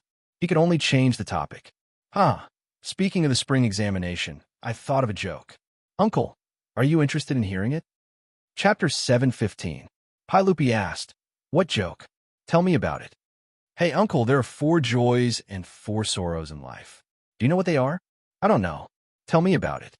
Li Wanyu smiled and said, "The 4 joys of life are the sweet dew after a long sweat, meeting an old friend in a foreign land, the wedding night, and the nomination for the imperial examination." These 4 sentences came from the Southern Song Dynasty's poem of joy and disappointment. It was a very appropriate summary. Pai Lupi and Fong Xinling thought about it and nodded with a smile. Yes, these are indeed the 4 joys. What are the 4 sorrows? Du Ruhui said, "Is it a widow crying with her son, a general being captured by the enemy, losing the face of the Lord, and losing the support of the imperial examination?" Li Wanyu shook his head. What Mr. Du said is sad, but it is not the 4 sorrows of life. Pai Lupi asked, "Then what are the 4 sorrows? Don't keep us in suspense." Li Wanyu coughed softly and said, "There are 4 sorrows in life. A drop of sweet dew after a long drought, meeting an old friend in a foreign land, a creditor on the wedding night, next door, on the imperial examination, the same name." After he finished speaking, Pai Lupi, Fong Xinling, and Du Ruhui were all stunned. Then, everyone burst into laughter. Sure enough, these were the 4 sorrows of life. After a long drought, it finally rained, but it only rained a drop. Meeting an old friend in a foreign land, but meeting the creditor that you don't want to see the most. On the wedding night, it was the neighbor's family. The worst was when you got the imperial examination, you were happy for nothing. It was just the same name. Wasn't the most tragic thing in life to be happy for nothing? After Pai Lupi and the others figured it out, they laughed until tears came out. "Zio, you bastard, you are too mischievous." "Ha! Interesting, interesting." Pai Lupi laughed. After being interrupted by Li Wanyu's words, Pai Lupi forgot about his unhappiness. Everyone chatted for a while before heading back to the examination hall of the Ministry of Rites. Pai Lupi planned to personally inspect today's examination. The entrance exam was divided into 3 subjects. First was the most basic, which was the scriptures. In other words, he had to fill in the blanks from memory.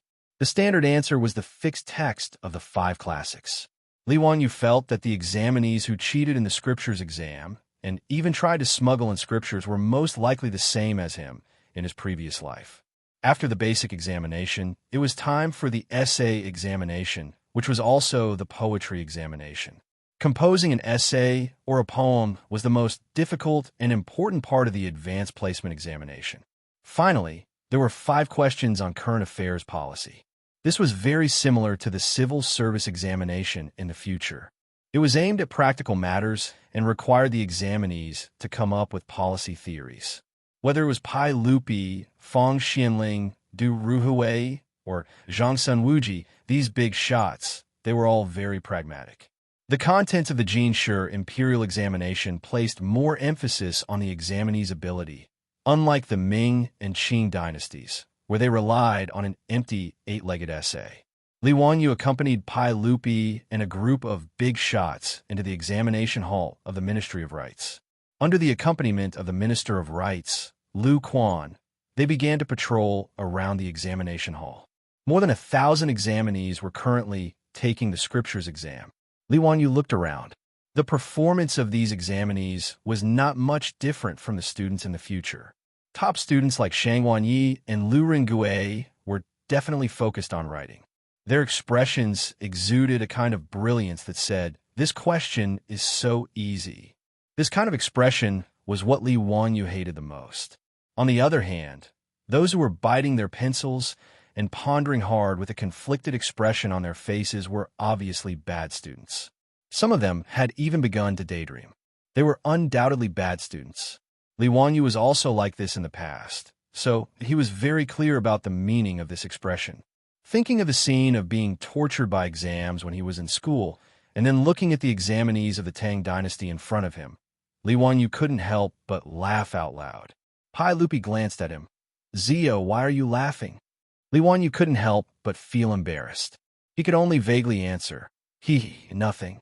It's just that some of the examinees seem to be a little interesting." "Oh, what's so interesting about them?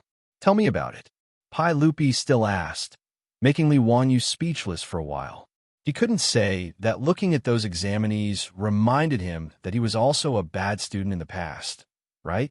Li Wanyu could only point to those bad students and say, "Uncle, look at those examinees. They are gnashing their teeth. You know that they are thinking hard, but if you don't know, you will think that they have a grudge against this exam paper." I found it interesting, so I laughed. Pai Lupi looked in the direction of his finger. Sure enough, there were a few examinees with abnormally ferocious expressions on their faces. Pai Lupi couldn't help but smile. What do you mean by thinking hard? It seems to me that you have been studying in the past and haven't been paying attention. Now you're scratching your ears and cheeks, thinking about how to answer." Li Wanyu said, This is what it means to regret not having enough knowledge when you need it. You don't know how difficult it is until you experience it." He said this casually, but it made Pai Lupi, Fong Xianling, and the others nod their heads. Zio's words are wonderful. Endless charm. It's true that you only regret not having enough knowledge when you need it. Pai Lupi looked at those examinees and said to Li Wanyu, "Zio, as a teacher, you must seriously supervise Xianxia and Xianxia's studies. You must not be like those examinees who only regret not having enough knowledge when they need it." Li Wanyu hurriedly nodded. "Yes, uncle, don't worry. I will definitely supervise the two of them to study hard and improve every day." Pai Lupi laughed. "Zio's words are interesting, huh? What a good study hard and improve every day. Yes, this is how studying should be." Fong Xianling also laughed. "Looking at what Zio said today, your words are concise and profound, and every sentence is a gem. Zio, have you been writing again recently? Why don't you read it to me?" Li Wanyu's head was full of sweat. He had just said it casually. Especially studying hard and improving every day. This was the catchphrase of the teachers and parents of the later generations. How could Pai Lupi and Fong Xianling see so many profound meanings? However, Li Wanyu remembered after Fong Xuanling's words that the two sentences he had just said seemed to have come from Han Yu's ancient and modern literature, encouraging study. In the later generations, the phrase studying hard and improving every day was famous in China because the chairman wrote the inscription for a primary school student. However, the original source was Han Yu's article in the Tang dynasty. When Li Wanyu was studying Han Yu's encouraging study, every time he read the phrase studying hard and improving every day, he always felt a sense of disharmony. It felt like the modern slogan had been transmigrated to the Tang dynasty. It seemed that after taking advantage of Han Yu's teachings of teachers, it was inevitable that he would steal the ancient and modern virtuous literature, encouraging learning as well. After Li Wanyu silently apologized to Han Yu in his heart, he calmly nodded at Fong Xianling and said, "Fong Gonggong, I recently wrote an article called Persuasion." Fong Yai clapped his hands and applauded. "Ha! As expected, I guess correctly. I haven't heard Zio's article in a long time. Zio's Love Lotus, Epigraph of My Shack, Teachings of Teachers, and The Oil Cellar. I can't put them down and study them every day. It seems that I have another masterpiece to go with wine today." Du Ruhui and Lu Quan also looked expectant. "Yes, that's right. Zio, quickly read it. If it's the same as your previous articles, I'll invite you to a restaurant to drink." Chapter 716. Li Wanyu coughed pretentiously, once again apologizing to Han Yu in his heart. Only then did he open his mouth and recite, "A withered tree sprouts again in the spring. No one can be young twice. If the young don't work hard, the old will be sad. Study hard and make progress every day." There are 360 professions, and every profession has its own master. When it's time to learn, one will regret not having enough knowledge. There's a path to the mountain of books and a boat to the sea of learning. The teacher leads the way, but one's own cultivation depends on oneself. Practice makes perfect, and hard work makes perfect. Li Er, Fong Xianling, and the others began to ponder the meaning of the 200 words, ancient and modern literature, persuasion to learn. Han Yu's article couldn't be said to be very beautiful, but as Fong Xianling had said before, it was concise and profound, and every sentence was a gem. Li Wanyu only learned many of the famous sayings in the future after learning this article. It turned out that they all came from this 200-word article. Something like, if the young don't work hard, the old will be sad. The new generation excels the old. There's a path to the mountain of books and a boat to the sea of learning. Almost every sentence was familiar to the later generations. An article that could be passed down for thousands of years was extraordinary. Pai Lupi couldn't help but nod and clap his hands in praise of this article. Fong Xianling and Duru Hui immediately said, "Ziyu's article is really thought-provoking, and every word is a gem. When it comes to persuasion, there's no other article that can compare. Your Majesty, I ask your Majesty to issue an imperial edict to publish Ziyu's article to the world so that everyone can read and recite it." Lu Quan was even more excited. He bowed to Pai Lupi and said, "Your Majesty, I have a presumptuous request. Could your Majesty please write down this article in your own handwriting? I want to ask the craftsman to carve it into a stone tablet and place it outside the examination hall of the Ministry of Rites, so that all students can remember this article in their hearts and remind themselves at all times." Pai Lupi naturally smiled and nodded in agreement. Lu Quan immediately motioned for an official from the Ministry of Rites to bring over a brush, ink, paper, and inkstone. He then asked Pai Lupi to paint. Li Wanyu did not feel the slightest bit ashamed of being praised by the crowd.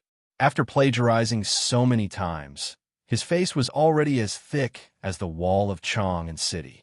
Today, coincidentally, Li Wanyu took advantage of Pai Lupi's good mood and said, "Uncle, I'm planning to build a school next to Dingzhou Village.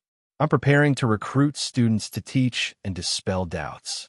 I wonder if Uncle will allow this nephew to ask the craftsman from the Ministry of Works to help this nephew with the construction?" "Oh, Ziyu, why do you want to build this school? Imparting the Tao and dispelling doubts? But a private school? It's just a private school, and you have the nerve to ask the Ministry of Works for help?" Pai Lupi asked, puzzled. In his opinion, how big could a private school be? It was just a small courtyard.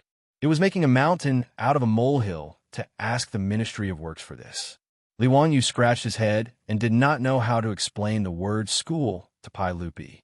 In ancient times, educational institutions were called xiang, su, shui, shu, and so on. However, the word school only appeared in the Republic of China. In the late Qing dynasty, modern educational institutions were called schools. In the Republic of China, they were called schools. Pai Lupi and Fong Xianling naturally did not understand, but they could roughly guess the meaning of the two words school and study. Li Wanyu touched his nose and said with a smile, "Hey, Uncle, it's not a private school. The school I'm planning to build is actually an academy." In the history of Wuxia, the earliest academy was the Lijing Academy, founded by Pai Lupi's great-grandson, Li Longji of Tang Xuanzhou. However, Pai Lupi and the others understood the word academy. Even if it's an academy, Zio, you don't need to ask the Ministry of Works to help you build it, right? Li Wanyu shook his head and said, "No, Uncle. My academy covers a large area. Hey, to tell you the truth, in my plan, the academy covers an area of nearly 1,000 acres. There are dozens of buildings, lakes, pavilions, and so on. The amount of work required is huge. That's why I want to ask the officials and craftsmen of the Ministry of Works to help me build it." "Uncle, don't worry. I'll pay for all the expenses myself. His words shocked Pai Lupi, Fong Xianling, Duruhui, and the others. An academy covering an area of more than 1,000 acres? Was this an international joke? The Imperial College, the Hongwen School, and the Chongwen School together covered an area of less than 100 acres. Li Wanyu actually wanted to build an academy covering an area of more than 1,000 acres. Pai Lupi thought he had misheard. He stared at Li Wanyu and asked, Zio, say it again. How big is the academy? 1,000 acres. After confirming that he didn't mishear, Pai Lupi couldn't help but take a deep breath. You scoundrel, what's wrong with you? Do you know how much gold it will cost to build such a big academy? Your Dingzhou village only has a few dozen children. Why do you need to build such a big academy? Fong Xinling also tried to persuade him. Zio, it's good that you're willing to build an academy, but you don't need to build it so big, right? Li Wanyu smiled indifferently and said, Hey uncle, Fong Gonggong, didn't I just make a fortune? No problem, this cost is nothing. In front of Lu Quan, Li Wanyu naturally couldn't say it out loud. However, Pai Lupi, Fong Xinling, and Du Ruhui naturally understood what he meant. They couldn't help but be speechless. This time, the 5 families and 7 kings lost their pants, and each of them earned more than 100,000 taels of gold. Since Li Wanyu was willing to use part of it to build an academy, it really didn't matter. Pai Lupi still shook his head and said, Zio, tell me clearly, why does it need to be so big to build an academy? Li Wanyu knew that he was going to meet Pai Lupi today, so he was prepared to bring up this matter. Therefore, he always carried the sketch of the academy with him. When faced with Pai Lupi's question, he immediately took out the sketch. Uncle, everyone, please look, this is the sketch of the academy that I'm going to build. Li Wanyu pointed at the sketch and introduced it to Pai Lupi and the others. The academy that I'm going to build is unprecedented. It includes all kinds of libraries, classrooms, dormitories, cafeterias, sports fields, horse racing fields, kuju courts, and baseball fields. Hey, so it's going to take up a lot of space. Pai Lupi and the others carefully looked at the sketch of the academy and shook their heads. Li Wanyu's generosity was unheard of. Fong Xianling asked curiously, Zio, how many students do you plan to enroll? It's such a big academy. Are you going to compete with the directorate for students? Li Wanyu shook his head and said, Master Fong, the students I plan to teach are not the same as the scholars today. That's why I'm only going to enroll children who are under the age of 10. Pai Lupi and the others were even more speechless. Thousands of acres of land might cost tens of thousands of taels of gold, but the academy was only going to enroll children? In everyone's eyes, it was simply wasteful to the extreme. Although the money was not his own, Pai Lupi still felt the pinch for Li Wanyu. He asked puzzledly, Zio, it's not worth it to spend so much just to teach some children. Li Wanyu said, Uncle, what I want to teach is not the scholars of the Tang dynasty today. I'm going to open courses for the children in the academy. In addition to learning the 5 classics, they also need to learn arithmetic, calligraphy, painting, musical instruments, archery, batting, riding, sword dancing, military tactics, and so on. After a child enters the academy, I'm going to divide them into 3 stages: primary school, middle school, and university. It will take about 10 years to teach a child to become a pillar of the country. Hey, so this 1,000 acres of land is not a lot. I'm going to continue to expand in the future. The 10,000 acres of land that you gave me last time may all be used to build the academy in the future. His words shocked Pai Lupi, Fong Xianling, and the others. Chapter 717. Speaking of which, the education system of the Tang dynasty was also very developed.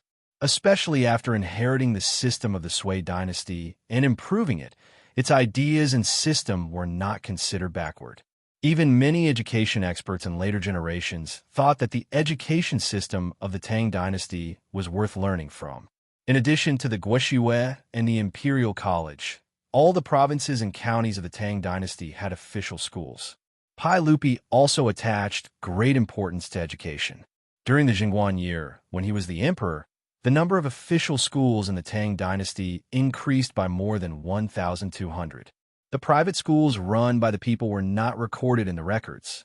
The Tang dynasty also encouraged the existence of these private schools. However, no matter how advanced the education system of the Tang dynasty was, no one had ever heard of the idea of modern schools proposed by Li Wangyu. When Pai Lupi and the others heard that Li Wangyu was also planning to recruit children from poor families in Chang and city and let them enter the school for free, they were even more shocked and speechless. When Li Wangyu told them his idea, Pai Lupi, Fang Xianling, and the others were silent. They were each thinking about the differences between this school and the official schools and the private schools of the Tang dynasty, and comparing the advantages and disadvantages. It seemed that spending 10 years to systematically teach a young child like Li Wangyu's idea was an unprecedented initiative. If a young child could systematically learn the lessons that Li Wangyu mentioned from a young age, what would happen when he became an adult? Thinking of this, Pai Lupi looked at the examination hall and the examinees who were immersed in answering questions. He couldn't help but think about what would happen if the students of Li Wangyu's school came to the examination hall of the Ministry of Rites to participate in the spring examination 10 years later. Pai Lupi suddenly turned to Li Wangyu and said, "Zio, the Ministry of Works will naturally send people to help you build the school. However, including Chengxian and Xianxia, my princes will also have to enter the school." He now had a total of 9 princes, including Li Ji. Prince Jiang Li Yun, Prince Yu Li Zhen, and Prince Jin Li Ji were still young, while Prince Chu Li Quan had died early. Other than Li Chengxian and Li Tai, there were also King of Wu, King of Qi, Li Wangyu, and King of Shu, Li Gui. Li Wangyu seemed rather troubled. "Uncle, your nephew's academy has a dormitory system. All of the students live in the academy, and they only have 1 day off every 10 years. Are you willing to let Chengxian study in the academy?" The other princes were fine, but Li Wangyu was the crown prince. Li Wangyu wasn't sure if Pai Lupi and Emperor Xianxia would be willing to let him study at the academy. Furthermore, the Eastern Palace had the crown prince's left Shu son and other officials in charge of teaching and assisting the crown prince. Even Li Gang had just been recruited by Pai Lupi to be the crown prince's grand tutor. It seemed unreliable to let Li Chengxian study at the academy at this time. Pai Lupi nodded. "Zio, didn't you say so just now?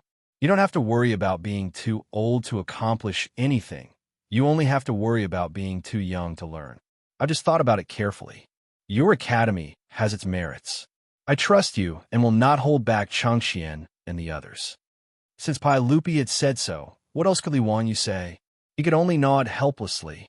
However, in his opinion, there were benefits to letting Pai Lupi and the other princes study at the academy. Letting those little fellows stay away from the palace and interact with people of the same age every day. Perhaps Pai Lupi's unfilial descendants would be less likely to commit treason and suicide in the future. Fang Xianling also said, "Since that's the case, after Zio's academy is built, I will also send my 3rd and 4th sons' legacies to study at the academy. Zio, are you willing?"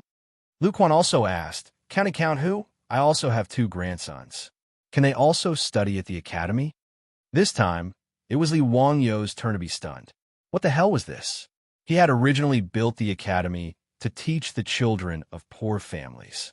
Why did they want to send their children and grandchildren to study at the academy after just talking to Pai Lupi and the others? If this news were to spread, wouldn't those officials and nobles all want to send their children and grandchildren to study at the academy? At that time, wouldn't his academy become a replica of the Hongwen school and the Chongwen school? He then looked at Du Ru Hui, who actually had a regretful expression. He only had 2 sons, Du He and Du Go, and they were almost 20 years old. Obviously, they couldn't study at the academy. No, he couldn't go through the back door.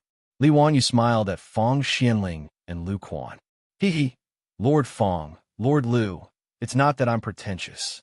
It's just that there are rules for entering the academy. You have to take an exam. Only after passing the exam can you enter the academy.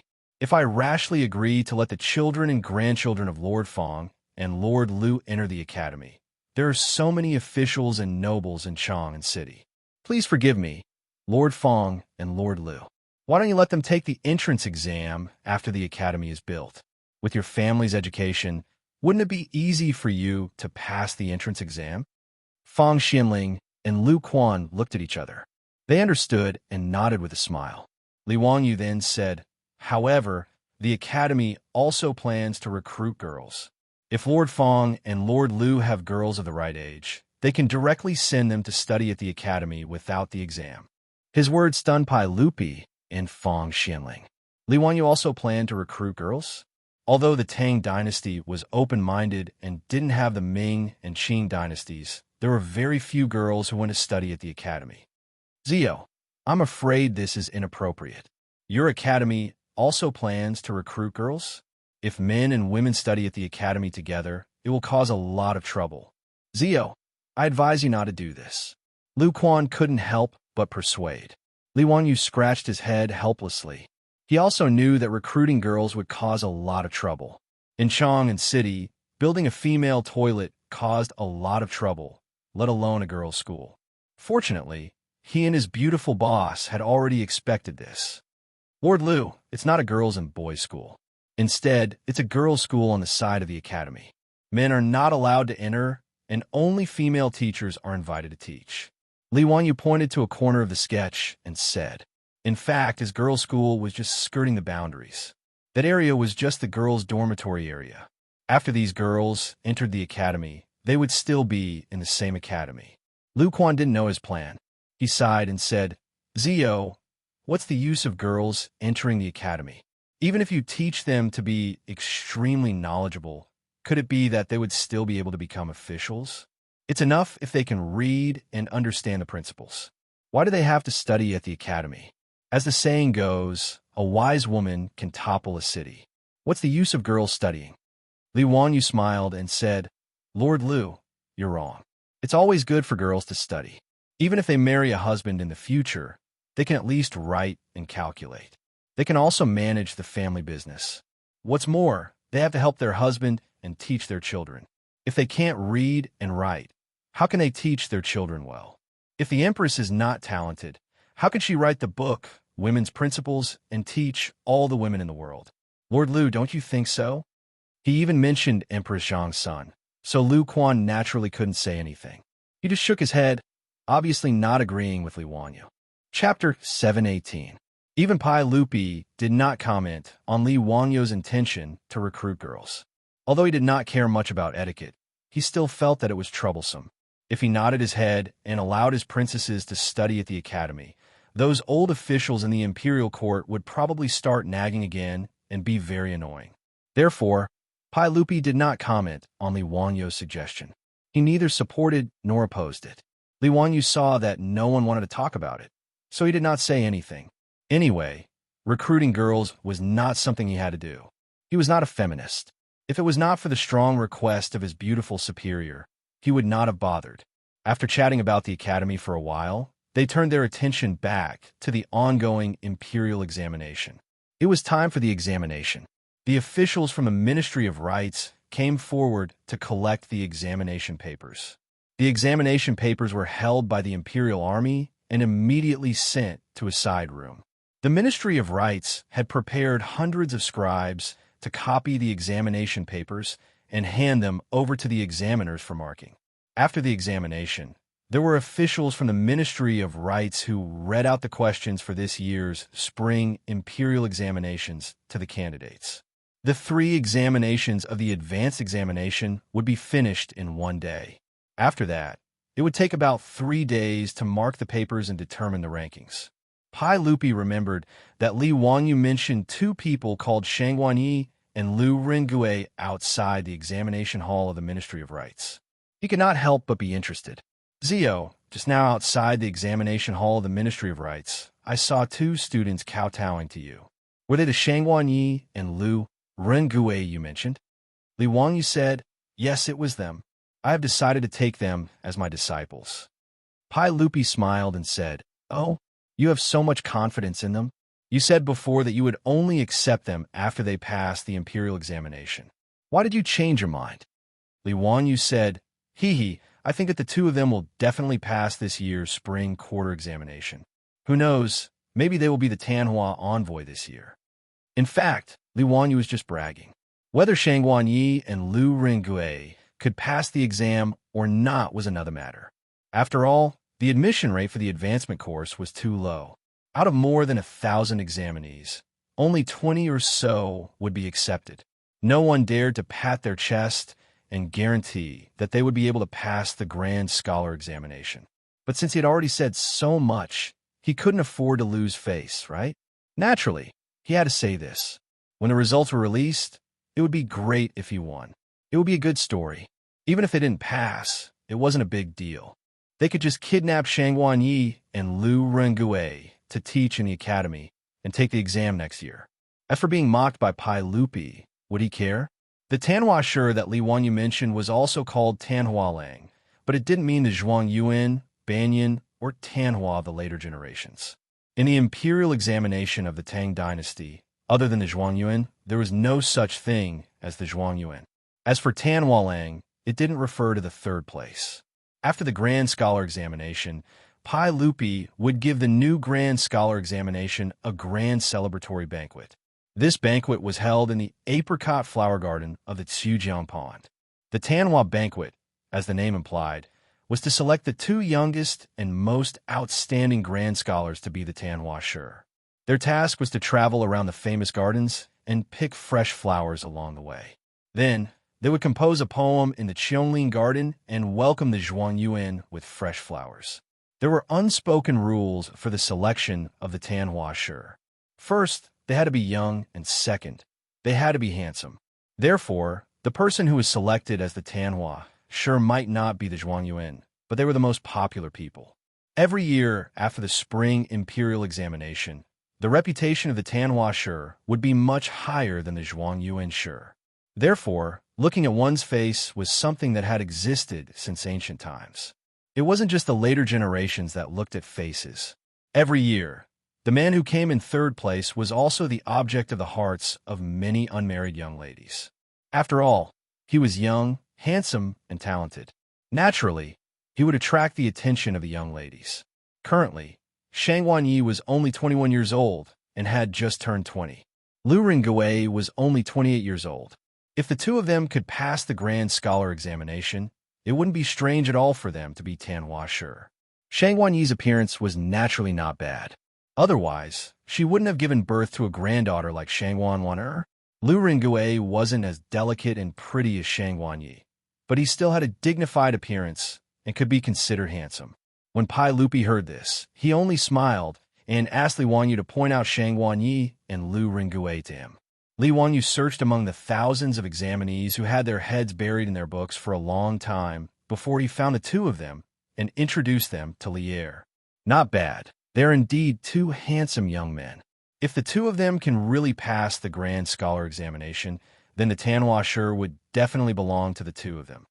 Pai Lupi remembered Shang Guanyi and Lu Ringgui in his heart. If the two of them could really pass the Grand Scholar examination, he could ask Zhang's son Wuji to arrange an official position for them to see their abilities. With regards to Li Wanyu's foresight, Pai Lupi was very certain. Not mentioning Yinlibin, Ma Zhou, as an imperial censor, did a good job, which made Pai Lupi very satisfied. Since his nephew was willing to take the two of them as disciples, then they must be extraordinary. If they could be like Ma Zhou, then it would be a good thing for the imperial court. The spring imperial examination of the Tang dynasty was different from the Ming and Qing dynasties. After passing the Grand Scholar examination, one would not become an official. It only represented that one had the qualifications to become an official and could not directly become an official. If one wanted to become an official, they would need to pass the Ministry of Personnel's examination. The Ministry of Personnel selection criteria had 4 criteria. First, body, great appearance. Second, speech, eloquence. Third, calligraphy and calligraphy. Fourth, literature. The Tang dynasty had very high requirements for the basic qualities of an official. Morals, appearance, language, calligraphy, and writing were all indispensable. After touring the Ministry of Rites examination hall, Pai Lupi went to check the situation of the examination papers before returning to the palace with satisfaction. However, Li Wanyu did not leave. After leaving the Ministry of Rites examination hall, he waited with Niu Wu and the others in a restaurant near the examination hall. When this year's spring imperial examination ended, the examination hall's door opened again. Thousands of examinees came out of the examination hall, either excited or depressed. The Li family's troops, who had been waiting in front of the examination hall, found Shang Wanyi and Lu Ringui and led them to the elegant room of the restaurant. Li Wanyu invited the two to sit down and personally poured wine for them. Then he asked with a smile, "Shang Wanyi, Lu Ringui, how did you do in the examination today? Are you confident?" Shang Wanyi and Lu Ringui were obviously the type of top students who were excited. The two of them looked at each other and nodded. "Teacher, today's examination was not bad. However, whether or not I can pass the Grand Scholar examination will depend on the results released in 3 days." "Ah, that's good. I have confidence in you. In fact, even if you don't pass the examination this year, it's not a big deal. You can continue to take the examination next year. You two are still young. Didn't you say that you will pass the Grand Scholar examination in your 50s? Don't worry, don't worry. I've been waiting for you here today because I need your help with something." Li Wanyu's words stunned Shang Wanyi and Lu Ringui at first. Then, they immediately bowed down and said, "Teacher, please instruct us. We won't dare to disobey. It's not difficult. It's not that serious." Li Wanyu smiled and waved his hand. "You two should be familiar with the examinees who participated in this year's spring imperial examination, right?" Shang Wanyi said, "Yes. Although I don't dare to say that I know all the examinees, I know many of them." "Teacher, do you need to find these examinees?" Li Wanyu said, "Yes, that's right." Chapter 719. In the Tang dynasty, the spring imperial examination did not only consist of advancement and Ming Jing. There were also more than 50 subjects, such as Ming Shu, Ming Fa, Ming Ci, and Ming Swan. The imperial examination was divided into common and composition. Common was an imperial examination held at a fixed time every year, while composition was an imperial examination held by the emperor. Although the subjects of mathematics, and calligraphy were not valued, they were still channels to become officials. Therefore, the number of people who participated was not small. The total number of examinees for these 50-plus subjects was in the tens of thousands. Most of the students who participated in the imperial examination lived in the area around Chongren Lane. Of course, there were also poor people who lived in the southern part of the city. After all, the housing there was much cheaper than near Chongren Lane. The spring imperial examination was the last and most important exam of the imperial examination every year. After today's exam, most of the students rushed to the restaurants in Chongren Lane and the brothels in Pingkong Lane to relax. Anyway, whether they passed or not would be revealed in 3 days. Even if they did not pass, most of them would take the exam next year. However, after working hard for a year, they had to reward themselves. However, only a small number of students went to Pingkong Lane to relax. Not everyone was a gentleman, but they did not have enough money. After all, the cost of a night in Pingkong Lane was not low. Even students from well-off families could not bear to spend a few hundred won or even a copper coin to get close to it. Therefore, most of the students only found a restaurant near the hostel and ordered a table to drink and have fun. In each restaurant, almost all of the students who came to the spring imperial examination were sitting there. It was very lively. In the restaurant, a student suddenly said loudly, "Everyone, I wonder if you have heard? In today's imperial examination, the immortal poet wrote another essay called Persuasion to Study. I was fortunate enough to read it, and I really admire it. The immortal poet is really a learned person. She is not an ordinary person." His words immediately attracted the attention of all the students in the restaurant. Someone immediately stood up and asked, "I wonder if this brother can recite it for us? Let us listen to the teacher's teachings." That's right. I'll have to trouble you to recite it for us." The surrounding students chimed in one after another. "That's no problem at all. Everyone listen carefully. A withered tree sprouts again in the spring. No one can be young twice." The student immediately cupped his hands in salute and loudly recited Li Wangyou's persuasion to study. After the 200-word essay was recited, the originally noisy restaurant suddenly became quiet. All the students began to recite the essay in their mouths. "Sir, you are indeed a great talent. Wonderful, truly wonderful. Although the little immortal poet is young, she is indeed very knowledgeable. She is a great sage of the present age." Someone even said in an envious tone, "Speaking of which, Mr. took in 2 more disciples before the Board of Rites examination today. It really makes me envious. How lucky are those 2 to have Mr. as their master?" "That's right, I know about this matter. Those 2 students are called Xianxia and Lu Rengue. They are the examinees of this year's advanced examination." Originally, teacher had said that if the 2 of them could pass the grand scholar examination, he would accept them as his disciples.